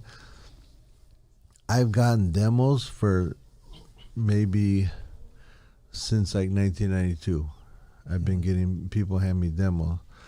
To me, they see me maybe with Eminem in a photo shoot, or they see me working with a band that's signed to a label, and they're like, well, can't you just give this to Jimmy Iovine? Like, I thought you know Dr. Dre and Eminem. I go, yeah, I know them. I met them for 15 minutes to a half an hour to do a photo shoot of them, but that doesn't mean they didn't give me their phone number. I don't have their email, nothing like that. The magazine called me and said, hey, you have a photo shoot, go meet these guys here, like at this studio in Burbank or whatever, and talk to this guy, and he's gonna bring Dr. Dre or Eminem out. And that's how it goes, and they say, hey, what's up? Hey man, what's happening?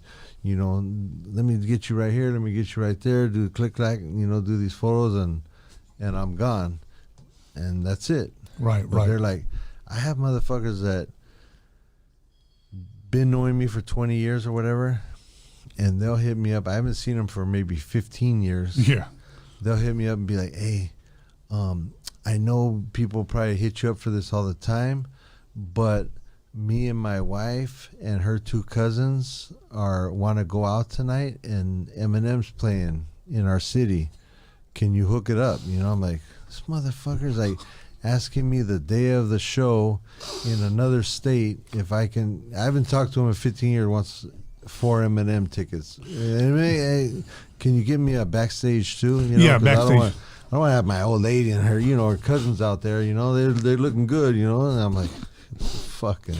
They're like, motherfucker, do you want dinner too? Yeah, these motherfuckers are crazy. People are like, I don't know how they think all this shit. No, it's true, because you know what? I've been blessed to have been on B-Roll's podcast. Okay, he's invited me twice. I'm very thankful and gracious for that. But because dudes that see me there, hey bro, I need to get on B-Roll shit. Call him up. Yeah. I'm like, este cabrón, who the fuck does it? Can you have B-Real send me a pound of weed? I smoke. I smoke, right? Yeah, I know. Well, can you have B send me a pound of weed? I'm sure he has it all day. What the fuck is wrong with you? Yeah, exactly. He gets that free. Why would he give a fuck? It's like, god damn, man. Tony, I'm sure he has plenty of it, okay? Let me go where you work and get some shit for free. Yeah, exactly. Let me go to the Home Depot and I need fucking paint a bunch of rooms and shit in my pad. Let me go get some free paint. Oh, you're a waiter, the Sizzler? Let me go there and fucking take my family for free and eat. Exactly. Like fucking crazy, man. Look, you're a cashier at Target. Let me go get a couple of movies. I'll be back. Oh, you work at the gas station? Cool. I'm gonna come by and fill up my cars. Especially right now. Yeah. You know what I'm saying? So. Okay. I like all the memes now where people say, hey babe, take me somewhere expensive, treat me, and they take them to the gas station. There you go. Take the blindfold out. You're like, fuck yeah. Hell yeah. That's what you To live and die with these gas prices, which this event should have been called. Yeah. But to live and die in LA, much love. Esteban, 2022, what can people expect from you? I know you got some merch here.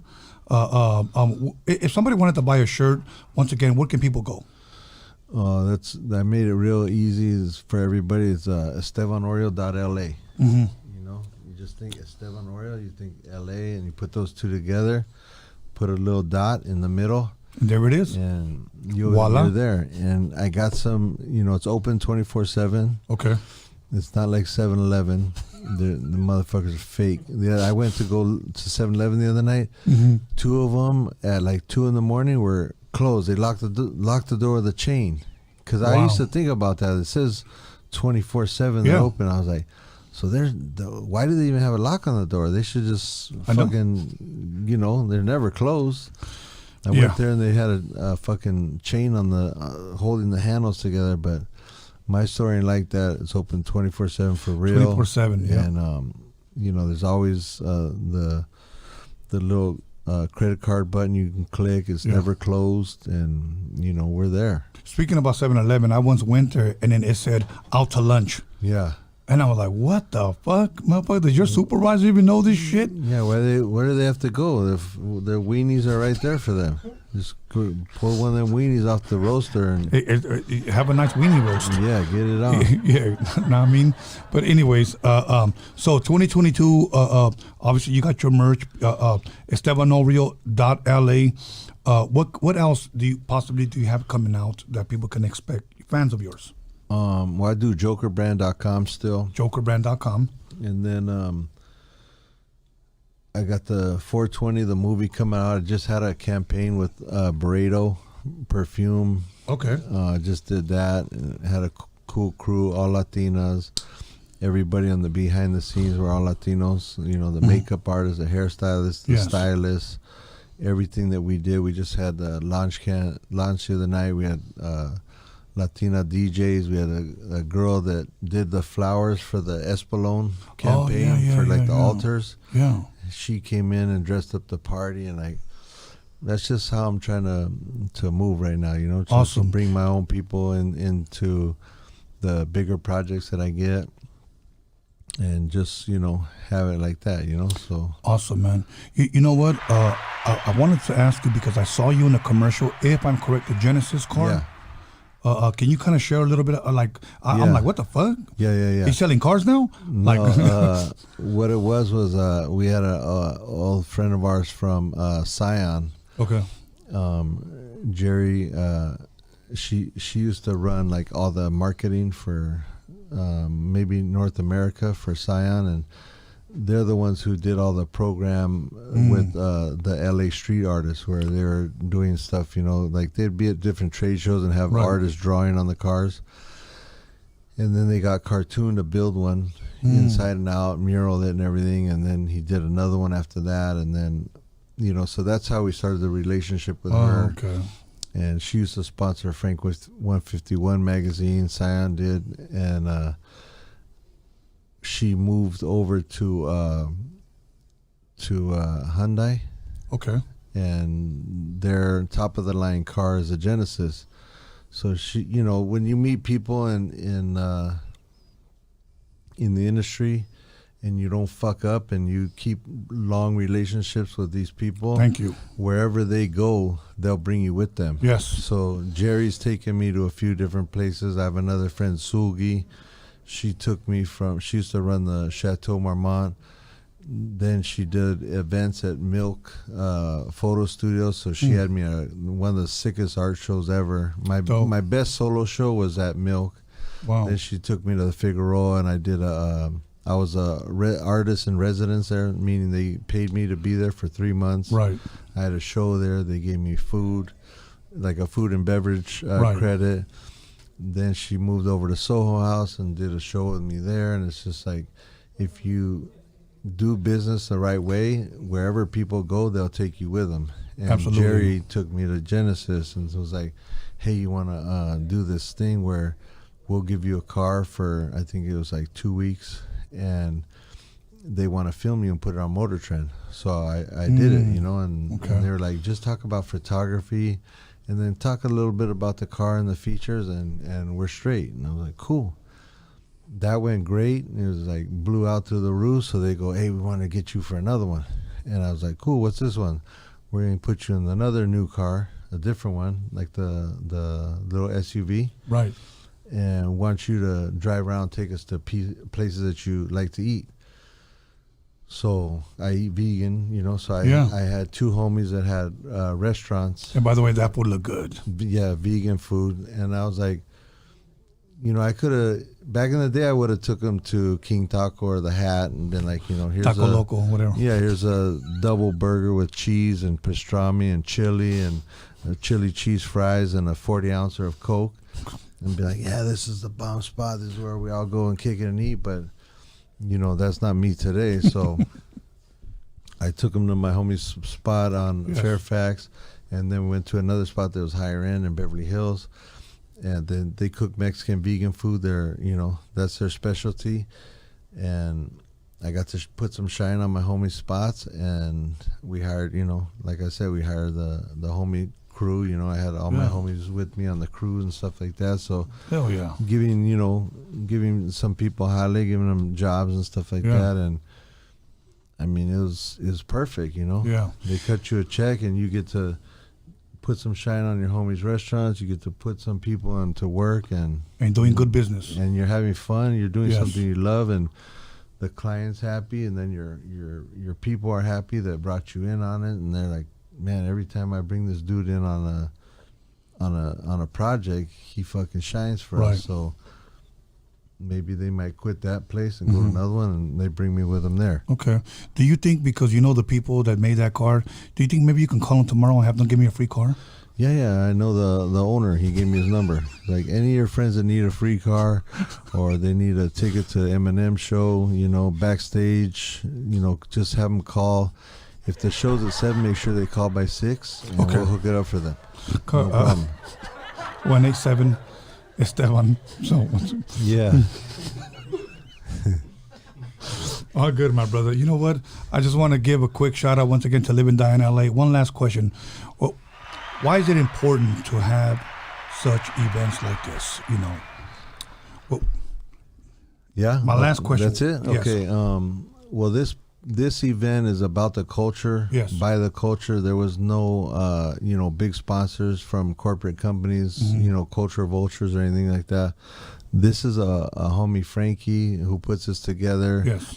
And every time it's, you know, stressful for him, he's like, you know, hey, I don't want to do it, man. This is too much drama. I'm like, go, man, go. You know, I got your back, you know, like, let's do this. Like, I'll promote it. And you know, putting events on is stressful. And it's like, it is, especially if you're doing ticket sales. Yes. You know, you can get anybody to go somewhere for free, but you try and get motherfuckers to pay to go to your shit. You know, that's the hard part. It is. And up until today, he's like, oh, man, I don't know if we're going to make it. You know, I don't know if we're going to break even, or, you know, this, I might be in the hole, like, you know, some money. I might be fucked. And I go, homie, just believe in the shit. You know? Absolutely. Like, don't give up. And just fucking work harder and get up earlier and go to bed later, you know? Like, I'm down. Let's do this shit. Yeah. Like, I don't get paid to be here. You know, I'm hoping that people will come and buy some T-shirts, you know? Right. But for me, it's more like, it's cool, you know, I get to pay my guys and pay for gas, and, you know, we get to go to dinner after this. Yes. And I get a little bit of, you know, gas money. But for me, it's like my one day where all the people in the community that I do stuff with and for, and it's a place where they can all come in and say what's up, you know? It is. It's like, great fellowship. There's like, what, like 2,000 people here maybe today? Yeah. In and out the whole day? Absolutely. And I probably shook hands or talked or took a photo with maybe 1,500 of them. Well, 1,500 of them. He needs some hand sanitizer, everybody. Man, that shit's over. I had to eat, motherfuckers. My homies, they went and got me some food from my taco truck, the LA Originals taco truck. Yeah. They're like, hey, we got you the lunch. And I was like, oh, fuck yeah. And I started eating it, you know, eating a burrito. And, oh, can we get a picture? Can we get you a sign? Yeah. I put the burrito down after one bite. By the end of it, the motherfucker's soggy, and the fucking, you know, there's a hole in the tortilla, and it's just leaking everywhere. Fucking flying. And I got beans, rice, cilantro, onions all in my fingers, burrito juice, and I look at them. They're like, hey, they're like, hey, can you sign this book and, you know, take a picture of this guy and shake this guy's hand? I go, homie, I got beans, rice, onions, cilantro. I can make a taco for somebody just Right, with right, all exactly. the fucking food on my hand. And there's no napkins. What do I do now? Wipe them on his shirt. Hug 'em. Luckily, Tattoo Louis was next to me, and he had the paper towels for doing the tattoos and wiping the ink. I was like, hey, I hit up Louis if I can at least get a napkin, you know? Right. But you just push through the shit, no matter what happens, you just. Today was a success, man. You know what? It's great. I'm happy. Incredible. And I get to close off the show with you. So, at this point, my brother, any shout outs you want to give, anything you want to say, I wish I could have ate off your damn truck, bro. Honestly, but I was cooped up in here. You should have put in an order. We would have brought that shit to you. Well, VIP. Yeah, hell yeah. Next time. You know what I mean? Now, is your truck vegan? No, there's vegan options on it. We have Beyond Meat, so we make burritos, quesadillas, tacos that are vegan. They're cooked on a separate grill. Okay. Everything is separated because the vegan fools, they're real serious. They find out you're making even the tortillas on the same grills. Right. It's over. You're short stopping them. Yeah, you're done. Yeah. So good. I told my partner, he was like, hey, I'll give you a percentage just to promote the truck. And I go, well, I can't promote it because I eat vegan, so how am I going to look holding a carne asada pretending like, hey, check this out, eat this shit, It's like, I had to have a vegan option. So I was like, he goes, what the fuck is that? And I go, just roll with me to these spots and see what you think. So I took him to a couple bomb, Mexican spots. He's all, okay, I can fuck with this. Yeah. So we got that on the truck, and what do you think the first thing that sold out was? Vegan. Right. How did you know? I read your mind. We have a connection right here. Yeah. So that was the first meat, container that sold out. It was the vegan meat.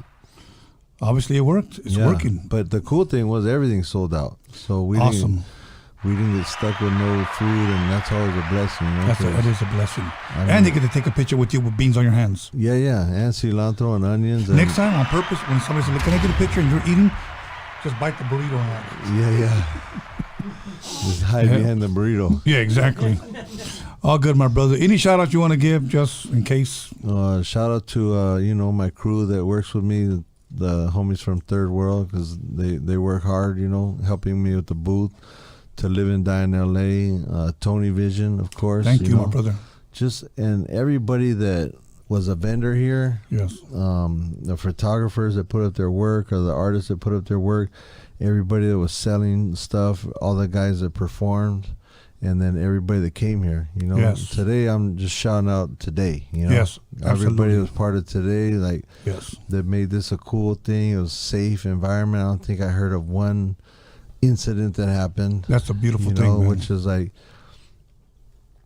everybody today, I think that was here, except I saw a couple white hipsters here, right? But for the most part, 99.99% of the people were all from the hood, and there wasn't one beef here at all, not one incident, right? Nothing, which is crazy, like that, and nobody else would think that. We didn't have no crazy ass security here, and I don't think no cops came here and nothing like that, but it was kind of, a little bit thugged out. And if you looked out there, you were law enforcement, and you saw outside, you'd be, oh, hell no. Yeah, what the fuck are they doing? Jump, somebody's going to get punched or stabbed or fucking something. Kicked or spit on. Something was going to happen, but everything was completely peaceful, positive. Yes. Everybody had a great time, good food, good entertainment. Hell yeah. Good vendors, good art. It was a shit. Absolutely. At this point, first of all, I want to thank To Live and Die in LA, Frankie, Black Widow, everybody who put this together, everybody who helped. I want to thank Mr. Vegas for connecting me with Frankie so that we can make this possible. I'm thankful that I'm a part of this event, hopefully I get to be a part of more events. This was different for me. I truly enjoyed it. I liked it, but I also want to thank my team, because without them, this would not have been able to happen. Tony A can't run the board. Tony A can't set up the lights or the cameras. The only thing I can do is either buy drinks and toast. I toast really good. Yeah. So I want to give a shout out to my boy Alex Cervantes Enterprise. I want to give a shout out to my boy Anthony, the Hip Hop Jedi. Okay, they call him the Jedi for a reason. I want to give a shout out to my boy Norbert once again. The guys at Computer Wiz too. Want to give a shout out to my son, B. Scallons, for helping me promote this and helping me fetch these artists. And Esteban for coming with me and as far as closing out the show tonight. And other than that, I want to tell all you fans that Roadium Radio would not exist if it wasn't for you guys. So I want to make that clear. If it wasn't for you guys, Roadium Radio would not exist. I'd probably be, at Target cashier. Yeah. You know? Yeah. So if you ever disappear, if I ever disappear off the grid, go to Target. I'll probably be right there. Hell yeah. You can take any movie you want. You know what's crazy, Henry, is that when I was on tour and everything was going perfect with Cypress, I used to come home, I'd say, they'd be like, hey, we have 2 weeks off, and I'd be like, you know what I'm going to do? I'm going to just apply for jobs and see what happens, see how it goes. Everywhere I'd apply to, they're like, nah, we're cool, they, for some reason, they just didn't want me, bald-headed tattoos or whatever, but they're like, I was applying to all kinds of different places, and I would tell my friends, I was like, hey, take me by here. I want to fill out an application to see if, if they would hire me. I was overqualified. Okay. Because, I work harder than everybody in that place, but I couldn't get a job. You know? So I was like, man, this is a sign to me, a message that I have to make my own shit happen. Yes. Or I'm fucked. You know, I'm going to be, somebody, whipping boy. They're going to, you want a job here? Okay, cool. We got, we're going to push you to your fucking fingernails are falling off. 15-hour shifts. But that was a sign for me to be like, I'm going to do this shit on my own. And I'm not going to, I can't. There's nowhere, Yeah. Who the fuck is, ain't nobody trying to hire me. So I had to figure out a way to make it on my own. And you're doing it, my brother. Yeah. You're doing it. And you know what? I'm thankful that we have the culture behind us to support us. And we support you. And today's event was supported by the culture. So much love, much respect to you guys, even just by tuning in and supporting us. So thank you. And once again, Esteban, muchas gracias. Yeah, for sure. Thank you, my brother. It's all good. It's always a blessing. Let's one last toast and we're out of here. Yeah, one more. We're out of here. Thank you, guys. Hey, that was a good interview you did with D-Boy. Oh, yes, I enjoyed that one.